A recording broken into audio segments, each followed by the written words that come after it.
so many content creators and streamers and stuff, and just getting the reason why we love having you guys here now is because you're just another avenue to get people to see, what the place is about.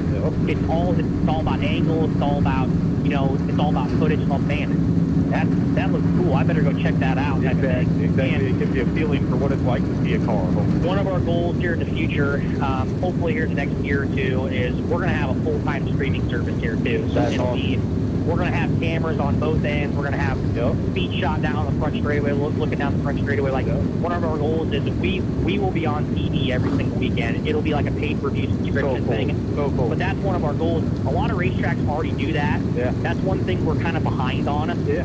But it's really a time and money investment. Right. I mean, we're always open for, guys like you to come in and guys that are like legitimate, like know what they're doing. Yeah.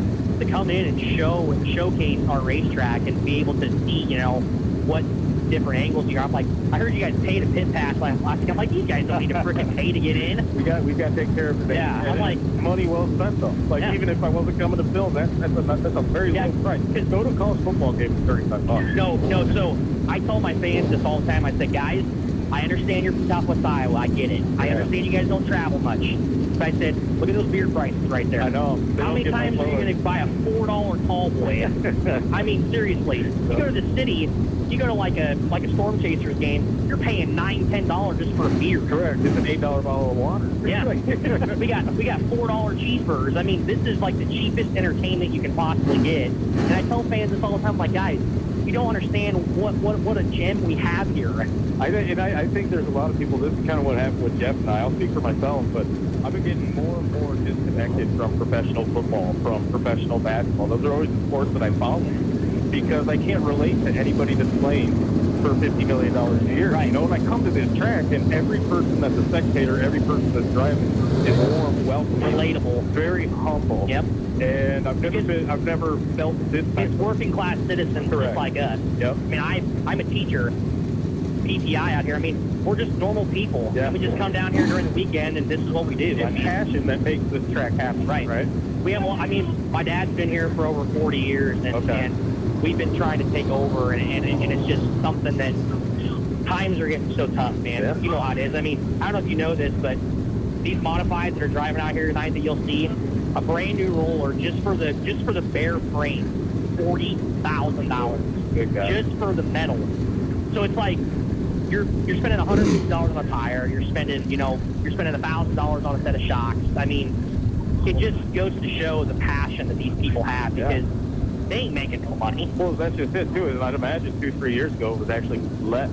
Oh yeah. Right now everything's so sky high. Oh man. Yep. Well, that's what the late models do. I mean, some of these guys, there's kind of a different engine options you can do, but the full-on super late models, some of those guys are spending $50,000-$60,000 just for an engine. Wow. And they, some of these guys to travel the country, they got to pay for 3 of them, and then they got to hope it lasts for a few years so they can get a return on that investment. Yep. So, and that's what I love about it. Humble people, and they're doing it for passion. They're not out here because they're getting a big fancy contract or something. Nope. Like that. They do it for the adrenaline rush. Yeah. They do it because it's a literal addiction. It is. It's a legal drug. Racing is a legal drug. Like, I'm not kidding you. I have subscriptions to every racing platform there is, and I'll bet you I watch racing every single night because I can't get myself away from it. And that's like somebody tries to talk about like, I don't care.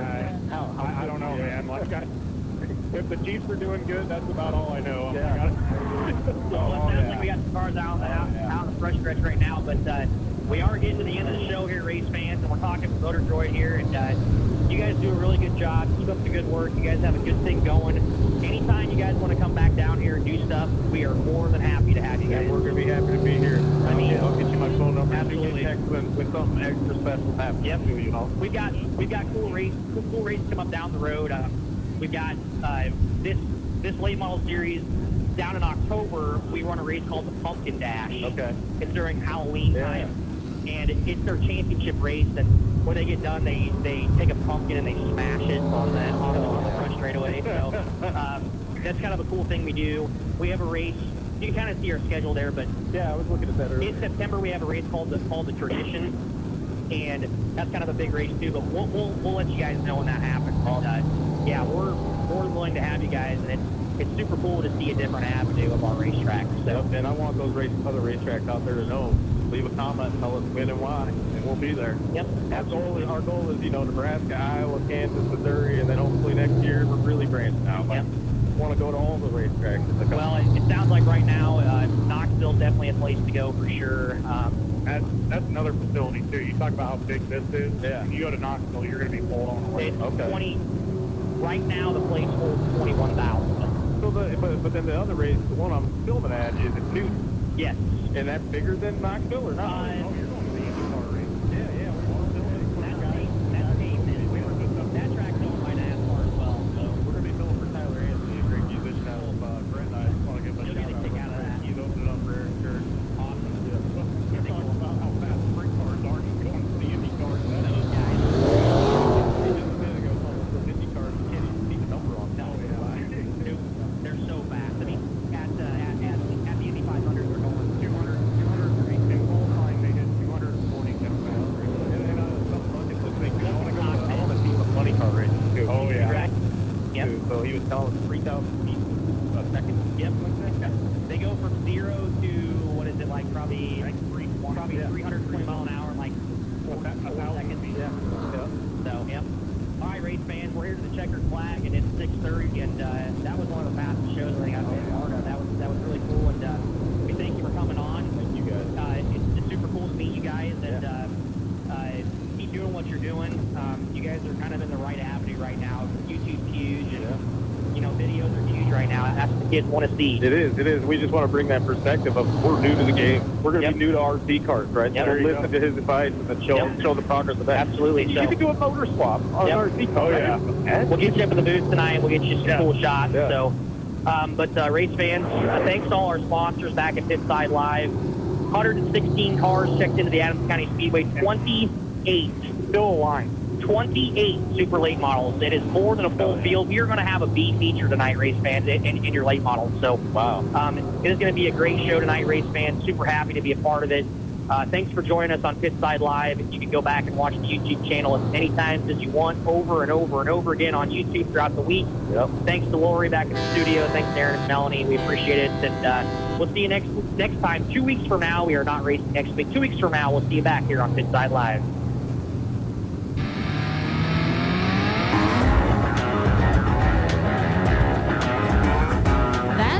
For this edition of Pitside Live here on Country Sunshine Radio. Remember, you can watch this and previous shows of Pitside Live on the KCSI Radio YouTube channel. And while you're there, go ahead and subscribe. Tune in next Saturday and each Saturday during the race season from 5 to 6:30 for Pitside Live here on Country Sunshine Radio and the KCSI Radio YouTube channel. I can't find one thing wrong. I could just go on and on and on. You got that beautiful, born with the kind of thing that comes so natural. No, baby, don't ever change. And I wonder when I see the smile on your face, baby, what did I do to ever get a girl like you, a girl like you? Get a girl like you, baby, what did I do to get a girl like you? I can sail the ocean blue, never find a girl like you.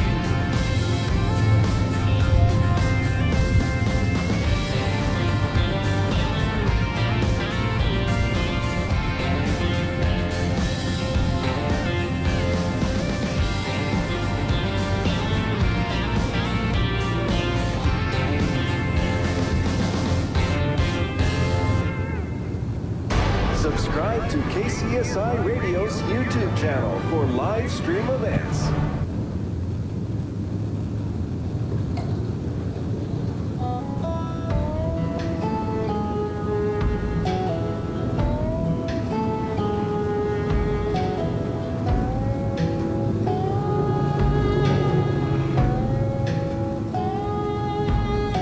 I couldn't make you jealous if I tried.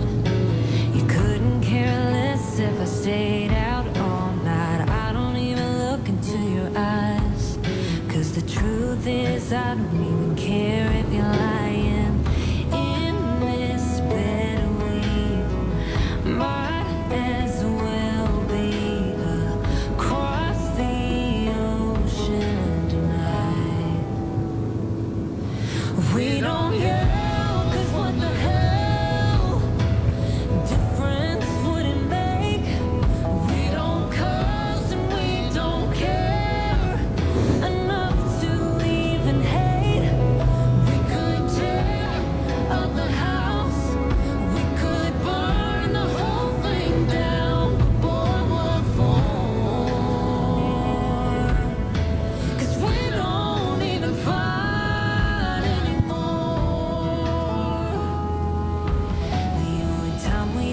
touches in the hall. We talk about the weather if we talk at all. If your phone rings in the middle of the night, I don't even try to look to see who's calling. I had a bad day, but you don't know it, 'cause you don't ask and I don't show it. We don't yell, 'cause what the hell difference would it make? We don't cuss and we don't care enough to even hate.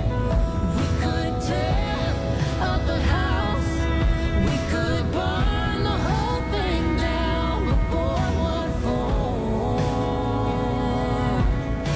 'Cause we don't even fight anymore.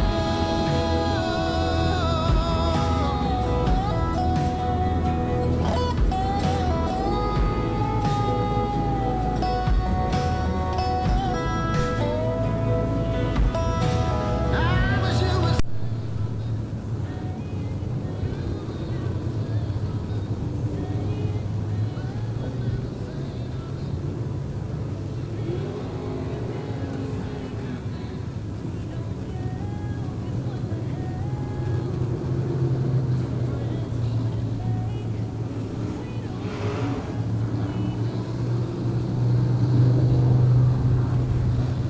All right, race fans, welcome back to the Adams County Speedway tonight.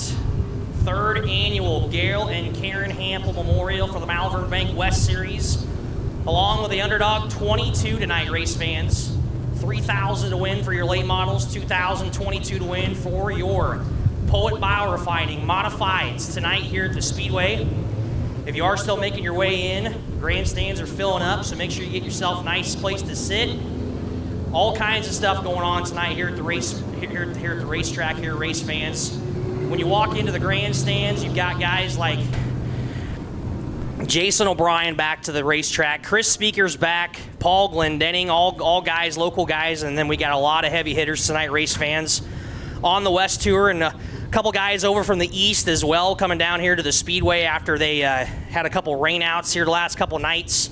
Cresco and Fayette County rained out, so a couple of those guys had an opportunity to run with us here this weekend. So I'm super excited for tonight, and I'm really looking forward to all the stuff that we have going on here at the Speedway tonight. We got a couple Hall of Fame inductions going on here during intermission as well. So Steve Kaziski and Ed Morris. Ed Morris's Chevelle is out on the front straightaway, or in the concourse, and it will be out on the front straightaway here during Hall of Fame inductions. So super cool for that going on here tonight, race fans, and it's just going to be a fun night. We're going to remember a lot of people. We're going to remember a lot of characters tonight here, race fans, here at the Speedway. So No, it wasn't even. test 1, 2, nothing. Check here. Test 1, 2. I'm joined by Cole Hendrickson to my left, and Double A is back, race fans. Anthony Ainsley to my right. And Anthony, welcome back to Adams County Speedway. It's never a bad time when you get to come out here to the big half mile at Corning. Again, on behalf of the Malvern Bank West Series, I'd like to welcome you, each and every great race fan, here to the Adams County Speedway for the Gail and Karen Hampel Memorial. Great field of cars on hand. We've got drivers from all across the state of Iowa. We've got Nebraska, we've got California, and we have Arkansas represented tonight here with the Malvern Bank Series. I believe we also have Missouri represented in the field as well. So a lot of heavy hitters tonight on the late model side of things for the Hampel Memorial. I'm excited, of course, to see all the weekly action as well. I mean, it's only been one time I've been here without the late model tour, but I tell you, when I got to cover the weekly show here a few years back, I mean, it did not come up short in terms of excitement, and we've got plenty of that tonight. Great field of cars, especially for that big, I believe, 2022 to win for the Underdog Design 22. I know Dre was down on the Pitside Live show earlier tonight as well, so it's going to be a very, very big night, and our first of three visits here to the Adams County Speedway. We got one coming up later next month for the Ray Houck Memorial Showdown. And then we've got the championship weekend here in October for both series. The old pumpkin dash, man. Yeah, that was a fun one last year with Corey Zeitner getting the win out here. And speaking of Zeitners, of course, Corey's here. Justin's out here. Unfortunately, Justin is not doing double duty tonight. I believe Josh Most will be driving the number 1 modified. Yep. Justin has the late model here. I think this will be either the first or second time that Justin will be running with us tonight. And yeah, Jason O'Brien, you mentioned, a former Adams County Speedway track champion here. First time since 2019 that he has ran before with the COVID. series. Yeah, before there was an East series. Right, and the O Show, Jason O'Brien, a lot of guy. That's a well-known name around here, race fans. He hot lapped with us here a couple weeks ago.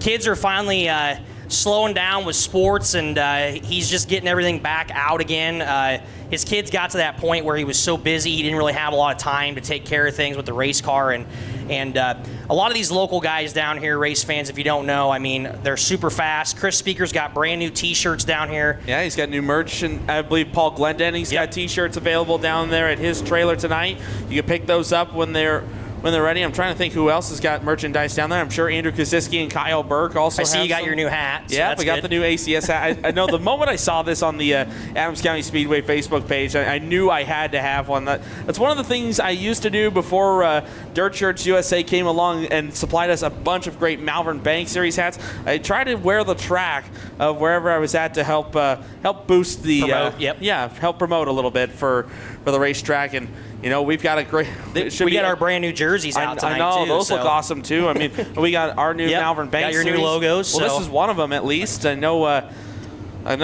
Hopefully our guys, when the Malvern Bank 360 Sprint Car Series comes into town here in August, I hope you guys will have a great time there. I say, unfortunately, I probably won't be able to join you that night. We've got the West Series at Junction Motor Speedway that night, but I'm hoping our Sprint Car guys have an excellent night. They had a great show last night over in Albion, Nebraska. The Boone County Raceway, Jake Bubach got the win. Of course, we had a great race with the East Series earlier this weekend over at Oski at the Southern Iowa Speedway. Chad Holliday walked away with the win. And yeah, like you said, unfortunately, we had a good field of cars showing up at Cresco on Thursday night, but unfortunately, Mother Nature nixed those plans. Same goes for Fayette County. We're looking to reschedule those races at a later date, so be sure to follow the Malvern Bank Series on Facebook at Super Late Model Racing Series to see when those rescheduled dates will be coming. Absolutely. Here, Cole, do you have a couple announcements that we need to make here really quick? Cole, you can go ahead and do that for us. Yeah, we need to make sure if you're in the non-smoking and drinking section, please do not do that. You got to remind me what section. So right here to our left here, you can see up above here, it's a family section. If you are located in that section and you are drinking alcohol, you need to move to the section over. We do that for insurance purposes. We have to have at least one section that is designated as a family section. So if you are in that section and somebody asks you to please move over, please move to your left or to your right. We really appreciate it. Also, smoking areas here at the Speedway are down here underneath the grandstands. There's no smoking in the grandstands whatsoever. If you would like to smoke, you have to go to the designated areas all the way to the north and all the way to the south end. They are not under the grandstands anymore. It's outside the grandstands now. You cannot smoke in the grandstands in the state of Iowa. So if you like to do that, please go to the designated areas. We do not want to have to call somebody that's on a higher pay grade than what I am. So, say while we're celebrating, guys, you know, we're talking about that with all the Hall of Fame inductions. Gotta send a big shout out to my good friend Larry White down here from Lincoln, Nebraska, longtime flagman. He's here for Steve, I'm sure. Oh yeah, of course he's and Ed, I'm sure. He's a Nebraska Auto Racing Hall of Fame official. Of course, has flagged out here a number of times with the Malvern Bank Series at Adams County Speedway, also at I-80 Speedway for many, many years. Been fortunate to work alongside him on many nights. So good to have Larry up here. Got to see a lot of our fan bases out here. I see the Glendenning crew out here. I see a bunch of Steve Koziski shirts down here. I know the Kyle Burke fans are hanging around here. I know Deanne and Tracy, they're down here. A lot of Burke fans around here. I know Sandy will be with us tonight in spirit. I know she'll be cheering loud for the 14 from up above. I know, unfortunately, we lost Sandy during the off season, but Deanne and Tracy, Mike, and the entire crew from the Burke fans, they're here tonight. Trying to see, know a couple of Kurt Schroeder fans that are down here as well. I saw a Mike Collins shirt down here as well. So you got a good bunch of group. And there's the There's the speaker T-shirts. Those are a lot of the newer ones down there. Yeah, those are brand new. This is the first time Chris has gotten T-shirts in quite some time. So they sold like hotcakes too. I know years ago they made an ADC diecast of one of Chris's cars. I have it. I don't have one of those in my collection. I have one. I need to talk to Chris about getting one of those. So Dre can make you one, by the way. I wouldn't be surprised on that. So I actually have a 124th diecast of Bill Layton. I have one of all the Zeitners. I have Dre can make them for you. So well, I'll have to get on his. I need to get on his heels about that. He also helped me with my stat sheet up here as well. So looks like Hot Lap's ready to go for kind of a hodgepodge of the sport mods and the stock cars, and trying to get this track rolled in a little bit. I know we lost the Camaro over in turn number 1. I think Mark Karg is driving that 97 machine. Unfortunately, she's still a little greasy over there in turn number 1. Man, I still remember a few years ago when we had the series, I remember Bob Mylander absolutely sailing his late model off into turn number 1, nearly got into the tree line all the way down there. Thankfully, the car did not flip, but it flew and slid all the way down to the tree line. Yep. Well, race fans, don't forget to get the My Race Pass live timing and scoring. If you do have that, make sure you get your picks in. I haven't been doing very good. That's with the premium subscription. I try to play the weekly stuff as much as I can, and I know a few of the guys were trying to beat me on the late model tour. Yeah. I know Grayson Layton down in the pits. He's wanting to beat me in fantasy racing. I'll have to see if Charlie McKenna can pull off the win tonight. I'll have to check if his son Max beat me. I know that happened the first time we went to Fayette County Speedway. Charlie led every lap of the feature that night, and sure enough, Max beat me in fantasy racing. I had to check with him back in the pit area afterwards. But yeah, I mean, I've got my picks in, and I tell you what, outside of the super late model division, I gotta say this hobby stock class out here, you guys. Every time I do my fantasy picks here at Adams County Speedway, I think the hobby stock division is probably the toughest to pick. Oh yeah. The second one would probably have to be either the compacts or the B mods, because any number of those guys can strike. We have about 10 guys in our hobby stocks, that's for sure. That's why they're the greatest race every night here at the Speedway. We've got 10 guys that can win on a nightly basis. And easily. I don't know if you can see this, race fans, down the front stretch. We got a little bit of a launch pad going on. We had to dig out our transponder line again because we got struck by lightning last year at the end of the season. We had to dig it out, and this is the third time we've had to dig it out this season because of the rain. So there's a little bit of a launch pad going on right there. Oh man, I was gonna say, you watch some of those old IndyCar photos where they have to go over the railroad tracks on some of those. I mean, there's not as much. There's I think a little bit more travel in the shocks on these dirt cars than you would get in an IndyCar. So hopefully it's not as rough of a ride. But yeah, that's still enough of a hump to upset the car. Yep. Sometimes these modifieds, like especially the A mods, they'll actually hit the chip a little bit. The chip will rev out when they hit that. So you kind of gotta get a feel for it. You kind of gotta tap the throttle a little bit when you go over it. It's a little bit of an element of surprise there going on. So it's almost kind of like a monster truck deal or an off-road car. Usually they would let off the gas as soon as the vehicle starts going up the ramp. They let off the gas to let the front dip down. Well, race fans, they are getting a little bit of snot laps going on right here, just trying to get the track rolled in the best we can here, race fans. So we're going to do some extended hot laps here. I do not believe we are going to be able to start right on time here at 7 o'clock, race fans, so just be patient with us here.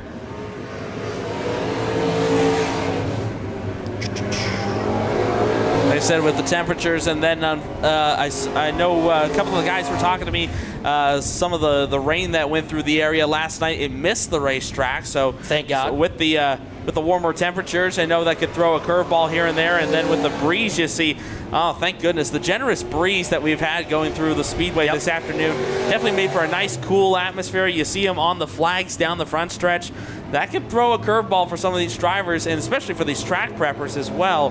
So right now, they're just better safe than sorry right now. Just a little extra water on the Speedway. They want to get this racing surface in tip-top condition, especially on a big night like this with the Hampel Memorial. Absolutely. Cole, I know you've been kind of freaking out about track prep all week. You didn't know how it was going to go, so hey, we're racing, though. I know. I'm so glad. Mother Nature tried to deny us, but we're out here. We actually got 2 inches of rain 2 days ago. So yeah, and you can hardly tell either. Besides the north end in the pits, you see it's still a little wet down there. But like I said on the radio show, I came out here after work, and the top side was plenty dry. Obviously, the bottom was a little wet, but it. I tell you, I think it's going to be a nice racetrack tonight. I think so too. It's good to see the moisture at the beginning because you need that for that all that big tire. I mean, we got 28 late models checked in here to the Speedway, so it's going to be a lot of tire on the racetrack tonight. A lot of laps are going to be run around this thing. Going to have a B feature tonight, race fans, in your late models. So that's just another extra race going on here at the Speedway. So just a lot of rich history here, race fans, of late model racing. A lot of people that I haven't seen in years are down here tonight. And yeah, I saw a few of my former my fellow I-80 employees. They were snooping around the pit area as well. And obviously, race fans, if you don't know, we were the sister track to I-80 before I-80 closed down. We were one of the last 2 NASCAR sanctioning bodies left. And it's just something where, it just sucks that we lost I-80, but it's glad that we can keep it going over here, keep that SLMR series strong around here, and, having the championship here, we are always more than willing to do that. And it's just something where late model racing is so rich in history here at the Speedway. We got so many drivers who have raced here down here. The Kaziski family grew up racing down here, and on every single weekend, Ed, Joe, and Steve have multiple feature wins down here. And it's just something where we want to give back to the fans. We want to make sure we keep this going, keep this rich history going here at the Speedway. That's for sure. For sure. I mean, I-80 Speedway kind of served as kind of a hub for late model racing on the west side in terms of the Malvern Bank region. But now with I-80 gone, Adams County Speedway, I think, has become quite the successor in terms of being that hub, I should say, on the western front. I mean, I usually say, like, on the eastern side of things, Davenport, Iowa has kind of served as that beacon for late model racing. On the east side, Corning has become that on the west side for the Malvern Bank Series. We'll see how everything shakes out, of course. This is the 22nd all-time race here for the Malvern Bank Series here at Adams County Speedway. That is the third highest amount by any single track that the series has ever gone to. The only tracks that have hosted more events than Adams County, that would be, of course, I-80 Speedway with the most, and then Junction Motor Speedway with the second most. So I believe it's kind of where the series started, man. Yeah. In this area. It's only the third racetrack on the in the history of the series that has hosted 20 or more events. So far, I-80 Speedway, they hold the all-time record with 71 all-time events. Junction Motor Speedway is second with 37, and Adams County Speedway tonight is number 22. That's crazy. It's been that many times here, race fans, for the SLMR series. We're more than happy to have these guys back. Yep. Jay Burdick, huge supporter of this series, been the title sponsor for this series for many years.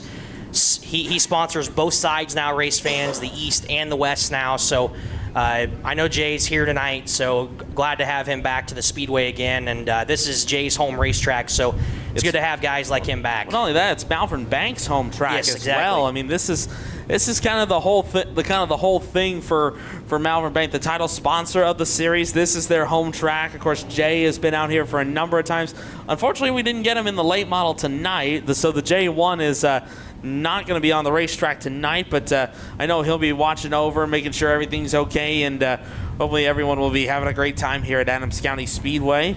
Absolutely. We got some more hot laps going on here. Hunter Poston's out here. He is your defending tradition champion. So not only that, he'll be celebrating a birthday here next week. Yeah. It'll be July 2nd. How old is he going to be? 15? God, I don't know. I kind of had a miscommunicated birthday wish out at Oski for Hunter. I thought it was on that Wednesday that we were out there at Oskaloosa, but no. Oops. Little misdirection there, but you had an early happy birthday to Hunter. How old are you? 20? I believe you'd have to be 24. I think he's only 1 year younger than me. 24. It wasn't too much. It wasn't Gordon year. I could be wrong. I'll probably get a message here. It wasn't that long ago. I mean, Dylan Silman celebrated a birthday as well. Is he in the house tonight? Oh yeah, Dylan will be here tonight. Last year's West Series Rookie of the Year, and I tell you, that young man has just been turning so many heads on this tour. Came so close to a number of wins last year on tour, including a 10,000 win race down at Lakeside Speedway last year. Came so close to that one. That first win is going to be coming before you know it. One guy I'm super excited to see race here, I said it on the radio show, is old Dylan Thornton. He's been making a lot of noise on the East Tour. This is something that's totally different for him. He's never been down here.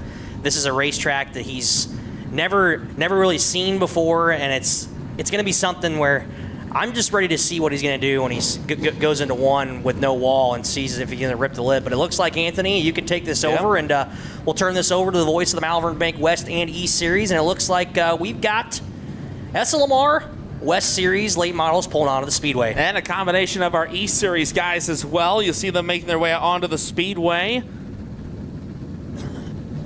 Believe it or not, this is round number 3 of the season for the West Series. I know we've been spending a lot of time on the East Tour the last couple of weeks as we get our first group of Death Ridge Racing Oppositions hot laps onto the Speedway. First car on the Speedway, race fans heading down the backstretch. He is the 9-time Adams County Speedway track champion from Messina, Iowa. That is the Car Asset Management Side Bite Specialist, Erickson Construction, Lefty's Pump and Plumbing, Schaefer Welding, Hapes Design Company number 56. It's the Woodpecker, Chris Speaker. Chris Speaker in car 56.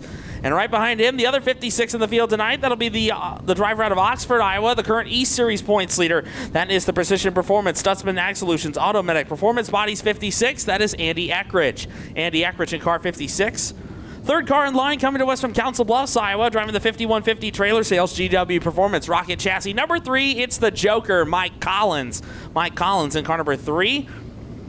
Also on the Speedway, last year's West Series Rookie of the Year from Alvo, Nebraska, driving the SNS Welding, Strike Farms, Corn Grower State Bank, Dirt Track Bank, Durham-powered rocket chassis number 35D. That is Dylan Silman. Dylan Silman in car 35D. And right behind him, you mentioned it, the driver coming to us from Santa Maria, California, the current East Series Rookie of the Year point leader. That is the Peterson Insurance, Kai Farms Elevators, Matson Trucking, Vanderheiden Trucking, Hoker Trucking, Pit Crew Barbecue number 38T. It's Dylan Thornton. Dylan Thornton in car 38T.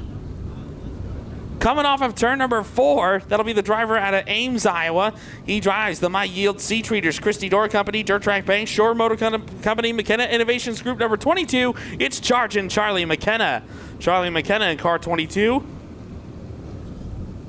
And right behind Charlie, that'll be the 10T out of Sherrill, Iowa, in the Calco Spray Coating, Stotty's Cafe, Sedbrooks Auto Care, Tri-State Cremation Center, Hollander Insurance number 10T. That's Jeff Tharp. Jeff Tharp in car number 10T. And heading into turn number 1, making his first start with the Tour in 5 years with the series, the driver, a former Adams County Speedway track champion. He hails from Atlantic, Iowa, driving the Scott Bailey powered Black Diamond chassis. In car number 15, welcome back the O Show, Jason O'Brien. Jason O'Brien in car number 15. And final car on the Speedway is We Go Green. That'll be the driver out of Manchester, Iowa. He drives the Elite Auto Sales, RCZ, WBC Mechanical, Delbert Concrete number 20. That is Zach Less. Zach Less in car number 20 as We Are Green in Death Ridge Racing Oppositions Hot Lap Session number 1.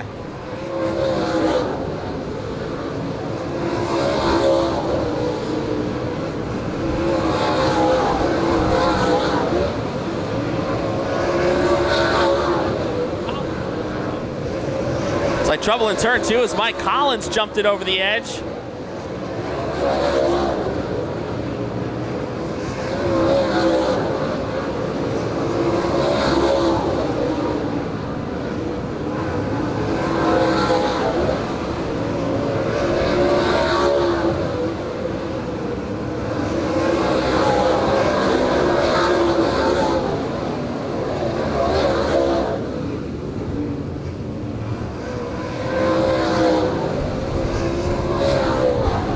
So first group of Death Ridge Racing Oppositions hot laps in the books. A lot of drivers still getting that feel for the track. Jason O'Brien looks like he has not missed a step at all. Meanwhile, Dylan Thornton, a good run there.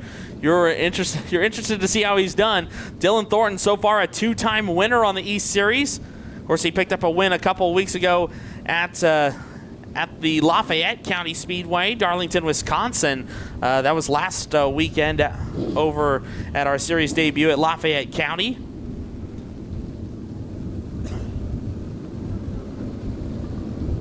Second group of Death Ridge Racing Oppositions hot laps on the Speedway, and another former Adams County Speedway track champion will lead the field out. It'll be the driver out of Mount Ayr, Iowa. He drives the Glendenning Motor Company, Toad Holler Hunting Estates, Rumors Bar and Grill, Tylube Lubricants, Austin's Carpet and Duck. Number 33, it's PG33, Paul Glendenning. Paul Glendenning, car number 33. And second car in line, the 7-time Malvern Bank Series champion from Marquette, Nebraska. He drives the Speedy Mart, Aurora Co-op, Stroll Manufacturing, Grease Truck Wash, Snap-on KD Tools, Stevens Brothers Bison Farms, number 14. It's the Marquette Missile, Kyle Burke. Kyle Burke in car number 14. Right behind him, the defending West Series champion and current points leader from North Fort, Nebraska, driving the Signer Trucking, Window World, Iron Horse CPA, Steeds Well and Pump, 106 Kicks Radio, SS Graphics number 04. That's Tad Pospischel. Tad Pospischel in car number 04. Also on the Speedway from Griswold, Iowa, that is the Clean Car Center, Wyman Body Works, Shore Motor Company, GW Performance, Griswold American Newspapers and Printing, Rican Funeral Home number 4. That's J.C. Wyman. J.C. Wyman in car number 4.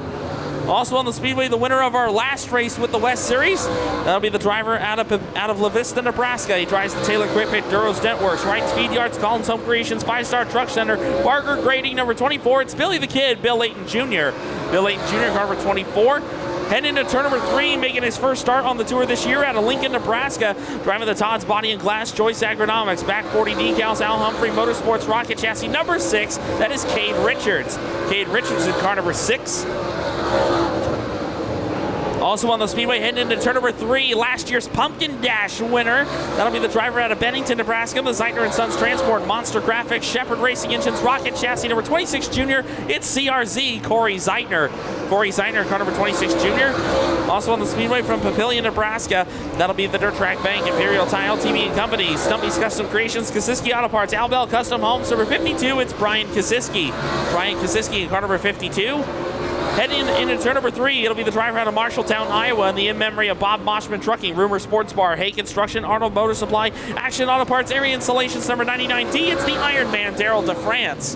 Daryl DeFrance in car number 99D. And final car on the Speedway coming to us from Westside, Iowa. That'll be Jeff Segabart in the 5S, the Holly Crop Insurance, Element Graphic Design, Adams Motor Company, Crotcheck Enterprises, Monster Graphics 5S. Session number 2, presented by Death Ridge Racing Oppositions, in the books.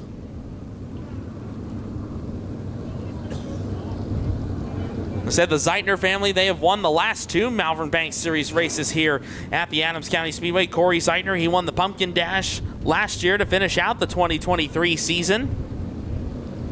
And Justin Zeitner is also a multi-time feature winner here with the series at Adams County Speedway. Justin Zeitner, he won the Ray Houck Memorial race here last year on July 29th. Looks like we're going to get our first group back out onto the Speedway. A little bit more of the racetrack has been brushed off the top shelf, so we're going to get session number 1 back out onto the Speedway to help them get a fair share at the racetrack. Jeff Tharp back out there in the 10T. Tharp coming off a second place finish this past Wednesday night at the Southern Iowa Speedway. Charlie McKenna trying to bounce back after some motor issues the last couple of weeks. Jason O'Brien in the 15. Again, a former track champion here at the Adams County Speedway. Dylan Thornton, a 2-time winner with the East Tour. Chris Speaker, the 9-time Adams County Speedway track champion. Andy Eckridge, the current East Series points leader, coming in tonight. Still a 0 in the win column for the 56 out of Oxford, Iowa. We'll see if he can change that tonight. Zach Less in his first full season with the Malvern Bank Series, the driver out of Manchester, Iowa in the 20.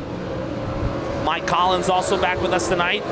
Collins, you have to go quite a ways back. The last time the Joker found victory lane with the series, you have to go back to Junction Motor Speedway of 2012, the last time the Joker found victory lane with the Malvern Bank Series.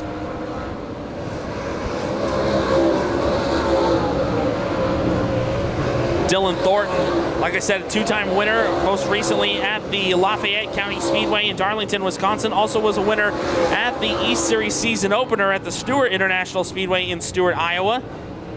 Charlie McKenna, one of the drivers doing double duty with the series, with the East and West Series. McKenna currently sitting 9th in season-long point standings on the West Series. Fell outside the top 10 after a couple of the last rounds with the East Tour. Jason O'Brien, like we said, first time with the series since 2019. Hasn't won with the series since that year. You have to go back to June 5th of 2019 when O'Brien last saw victory lane with the Malvern Bank Series. That was at the Stewart International Speedway. So session number 1 was back out there to get a quick fair share at the hot laps. Now those drivers are going to make their way back behind the wall, and we'll see if we can get our third group of Death Ridge Racing Oppositions hot laps onto the Speedway. Of course, race fans, don't forget Skyline Materials is presenting the Lucky 6 Award starter tonight. throughout qualifying and heat races tonight, these drivers will be accumulating points, and the top qualifier out of the passing and finishing points through qualifying and heat races will have the option to start 6th tonight in tonight's Gale and Karen Hampel Memorial A main event. If they win that feature tonight, I believe they will receive a bonus.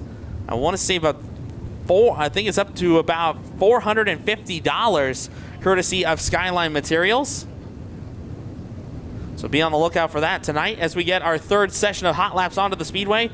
First car to hit the racetrack, your West Series champion from 2 years ago. That'll be the driver from just down the road in Malvern, Iowa. He drives the Malvern Bank Dirt Track Bank, Tanner Racing, Underdog Design and Drawings, Anderson Woods, All Mix Collision Center, number 99. It's the crazy one, Jesse Sobbing. Jesse Sobbing in car 99. And behind Jesse, that'll be the driver out of Newton, Iowa. That is going to be the Kurt Schroeder CPA, Pre-Owned Autos of Des Moines, Jet Drain Services, CRP Services, Ball Excavation and Plumbing, number 15C. It's Kurt Schroeder. Kurt Schroeder in car number 15C. Also on the Speedway, last year's Ray Houck Memorial winner coming to us from Malvern, Iowa. That is the ZSI Logistics, Zeitner & Sons Trucking, Leakus Lawns, DJ's Dugout, Longhorn Chassis number 62. It's JZ, Justin Zeitner. Justin Zeitner in car number 62. Also on the Speedway, in his first full season with the Malvern Bank Series out of Waverly, Nebraska, he drives the I-80 Farms, Outback Fence and Stain, Diamond J Custom Services, Chute Seed Supply, Precision Performance number 1. It's the Waverly Warrior, Jake Bridge. Jake Bridge in car number 1. And right behind Jake, the most recent winner with the East Series and the defending East Series champion. That'll be the driver out of Muscatine, Iowa, driving the Holiday Trucking, Hunt's Construction, Ellsworth Trucking, Liberty Realty, Artie's Pub and Grill, number 32C. It's Chad Holiday. Chad Holiday in car number 32C. Going into turn number 1 will be the 53. That'll be the driver out of La Vista, Nebraska. He drives the A1 Crash Cars, Kasiski Auto Parts, Zimbrata Drivetrain, Connors Fight, Al Bell Custom Homes. Number 53, it's AK Andrew Kasiski. Andrew Kasiski in car number 53.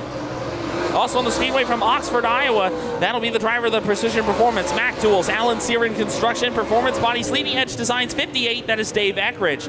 Dave Eckridge in car number 58. Final, one more car on the Speedway, making his Malvern Bank Series debut, coming down the front stretch, making the long haul from Dover, Arkansas tonight. That is the Kirby Specialties Corporation, Construction Resources Group, Eagle Lake Farms, Clements Powered Longhorn, number 11. That is John Kirby. John Kirby in car number 11. And final car on the Speedway will be the 65 machine out of Warrensburg, Missouri. That is the Long Creek Graphics GRT chassis entry number 65. That is John Binning. John Binning in car 65. Well, that'll wrap up Death Ridge Racing Opposition's hot laps for the Malvern Bank Super Late Models West Series. We'll come back later for time trials. I believe with the field of cars we have tonight, we should be able to split the field in half. So we'll have a Group A and Group B. The top 6 qualifiers in each will be inverted to help stack up the heat races. So now the weekly cars will be coming back out for hot lap sessions. I believe your NASCAR B mods are going to be next up for their hot lap sessions. Good field of cars on hand in this B-Mod division tonight. I believe we will finish it out with the NASCAR Modifieds as we get ready for the Underdog Design 22 and the Gale and Karen Hampel Memorial. Big thanks to everyone joining us tonight here at the Adams County Speedway.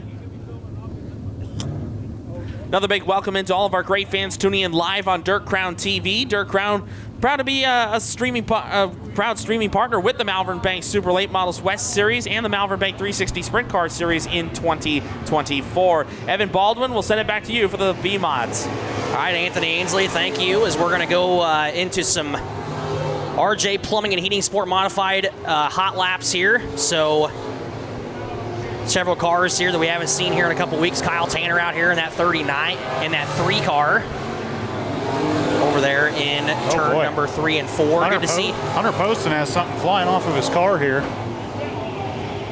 Not exactly sure what that is. Oh, I think it's his wrap. I think that's one of the tire wraps. Oh, yeah, it might be. That's coming from the undercarriage. Also good to see, I think, for the first time here ever, I believe, out of Milford, Nebraska, Devin Peterson in the 5D car. He's good friends with Dre and got him down here to the Speedway for the first time here. Devin's usually a short track guy, so this is a pretty big racetrack for him. Good to see him down here at the Speedway. So don't sell him short. He was an I-80 regular. Right. He liked that. That fast pace. You know, I-80 raced like a short track though. The lone member of the Milford Mafia, as I like to call him. Devin Peterson, good to see him here. Hayden Pelzer, Ryan Christie right there in that 29 car. 34, Damian Haas. So now that 28 car, that one was the wrap coming off. He was going fast enough that the bottom half of the Sideways Infinity was coming off. 17, a Tate Hafner. 12J car, that is Darren Hardesty. A couple of drivers that had great runs last week. Tate even went to the back and came back to a top 5 finish. So that driver, new to the class, I think he ran a couple times last year and now doing full-time this year and learning and improving very, very quick. Roll onto the Speedway here tonight, race fans, is your Underdog Design 22 modifieds here onto the Speedway. Jeff James out of Stanton, Iowa, the 71, first one on the Speedway. The 1 car of Josh Most in the Edge chassis house car, owned by Justin Zeitner and Josh Most's father, Lance. Right behind him, the 3W car. That is Garrett Wilson. Garrett Wilson, that 3W car. Welcome back to the Speedway. Also on the Speedway right now, into turn number 1 and 2. Right now is the 6 car. He is a past track champion in your B modified divisions. That is Ryan Jenkins. Ryan Jenkins out of Blair, Nebraska. And right behind him, the 11F. Out of Greenfield, it's Colton Garside. Right behind, oh yeah, go ahead. You got behind Colton Garside in that blue and black number 5, that is Todd Shute. Very popular driver in the IMCA ranks. And behind him in the number 1 car, I got to find it here. We got a few number 1 cars. I want to guess that might be the little Hooterville Hustler. I think that's Hopshite. That's a GRT chassis. You'll see GRT on the side of the car here. We're going to have to get used to that. Not the typical 01 for Hopshite tonight. Yeah. And Hopshite's been mainly running the USMTS schedule this year with the GRT team, and looks like they brought a new modified out here to contest this one tonight. Making his way off of turn number 2 right now. Now down the back straightaway, that green and black number 17. Used to be a long-time runner here at the Adams County Speedway. That is John Plowman in the 17. Former track champion here at the Speedway. Right behind him, a 21 car out of right here in Corning. That is Ryan Schaefer in that R21. The A5 of Austin Paul, the 3C of Andrew Clark, and the 36T. Last week's feature winner. Break himself a piece of the Kit Kat bar. That is the Candyman, Jeff Wiggins. Looks like you lost Ryan Schaefer over in the edge in turn number 2. See that? He had 3 tires off the ground there. That was a wild ride. Man, that's a name that's been around the modified scene for many, many years around this neck of the woods. Good to see Ryan Schaefer again. Mike Johnson also here in the 1M car, another Underdog car. Dre's got a lot of guys over here. Good to see Todd Shute here. Just picked up the Ron Little Memorial up at Stewart on Thursday night. So Todd Shute, a former IMCA Super Nationals champion out of Norwalk, Iowa. So good to see Todd Shute here on the Speedway here tonight, race fans. Modifieds are rolling off the Speedway, rolling onto the Speedway next. Look alive for them front-wheel drives. It's the compacts.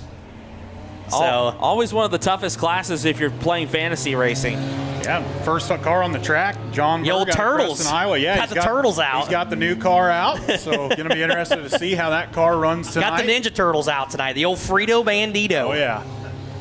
Behind him is that 63, and I got to see, is that Andrew That should Mills? Be Andrew Mills. He's been swapping cars on us multiple nights. You never know which one he's going to break pick out. One. Which one you're going to bring to the track. It's like a USAC driver. Right behind him, good to see him back after some mechanical issues last week. The 23 at a Malvern, that is Dustin Shepard. Right behind Dustin Shepard in that 69X car, that is out of Creston, that is Owen Richards in that 69X car. Another driver changing his car up on us. Behind Owen is the 19, Jesse Ramos. Going into turn 1 right now in that blue number 5, Xander Steiner. Right behind Xander in that 27 car, he is a past track champion here. He has 3 feature wins on the season. Been the fastest car every single week here at the Speedway. It seems like that is Tyler Hoover. And right behind him, that's the 24 car. Believe that? Yep, that's old Jeff Schaefer. He's out of Orient. He was packing the track at Stewart Thursday night, and his rear end locked up, so he was just dragging the rear end on it. And that 51X machine. Kind of hard to see. 51X. That is Trevor Burnison. Trevor Burnison in that 51, and right behind him looks to be the 69. That's the girl driver. I believe that's Miss Jarman. Yep, Abby Jarman. I believe she's out of Carson. Yeah, Eddie's got some fans out here. Yeah, that's the Shepherd crew. They usually sit down there. They They're a rowdy bunch. Oh, we got great fan bases. Look at this all crowd, throughout. Anthony. Oh, I mean, we have the great fan bases all throughout this grandstand here. Good to see a lot of the great folks on the decks up here as well, and the great wooden bleachers here at the Adams County Speedway. It's been looking so good as we get ready to go. I believe hot lap sessions are in the books. Before too long, we'll either get into our time trial sessions for the Malvern Bank West Series, or we will get into opening ceremonies here at the Speedway. Get another big welcome to our audience on Dirt Crown TV. If you haven't already, be sure to get your subscription to Dirt Crown TV, a proud streaming partner with the Malvern Bank West Series. Of course, they were in action last night with the Malvern Bank 360 Sprint Car Series over at the Boone County Raceway in Albion, Nebraska. We'll be joining the Dirt Crown team this upcoming Wednesday night, July the 3rd, with the Malvern Bank 360 Sprint Cars as well. We'll be heading down to the world's fastest half-mile dirt oval, the Belleville High Banks in Belleville, Kansas. Along with them, the Stock Car Crown Summer Series. Both of those features, $4,000 to win on the High Banks. You won't want to miss it. We also have the sport mods on the quarter mile, as well as the Wild and Wacky Cruisers. Should be a great night of action this Wednesday night, July the 3rd, on Dirt Crown TV. You can catch it, the Stock Car Crown Summer Series and the Malvern Bank 360 Sprint Car Series on the world-famous Belleville High Banks.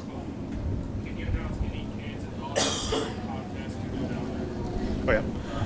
All right, all kids involved in the Junior Speedster Rap Contest, can you please make your way to the flag stand for us, please? Again, if you are involved in the Rap Contest for the Junior Speedsters, make your way to the flag stand.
All right, race fans, at this time, I'd ask you to please rise. Gentlemen, remove head cover.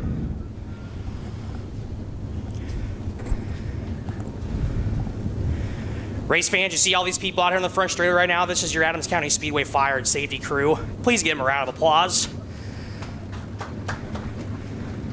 They do a lot for us here at the Speedway. We're going to take just a brief moment here to reflect on all the great things here we have at the Speedway. Have a young man down there that needs a heart transplant. We'll talk about him here in a second. We're going to let these late models go across the Speedway here before we do our invocation.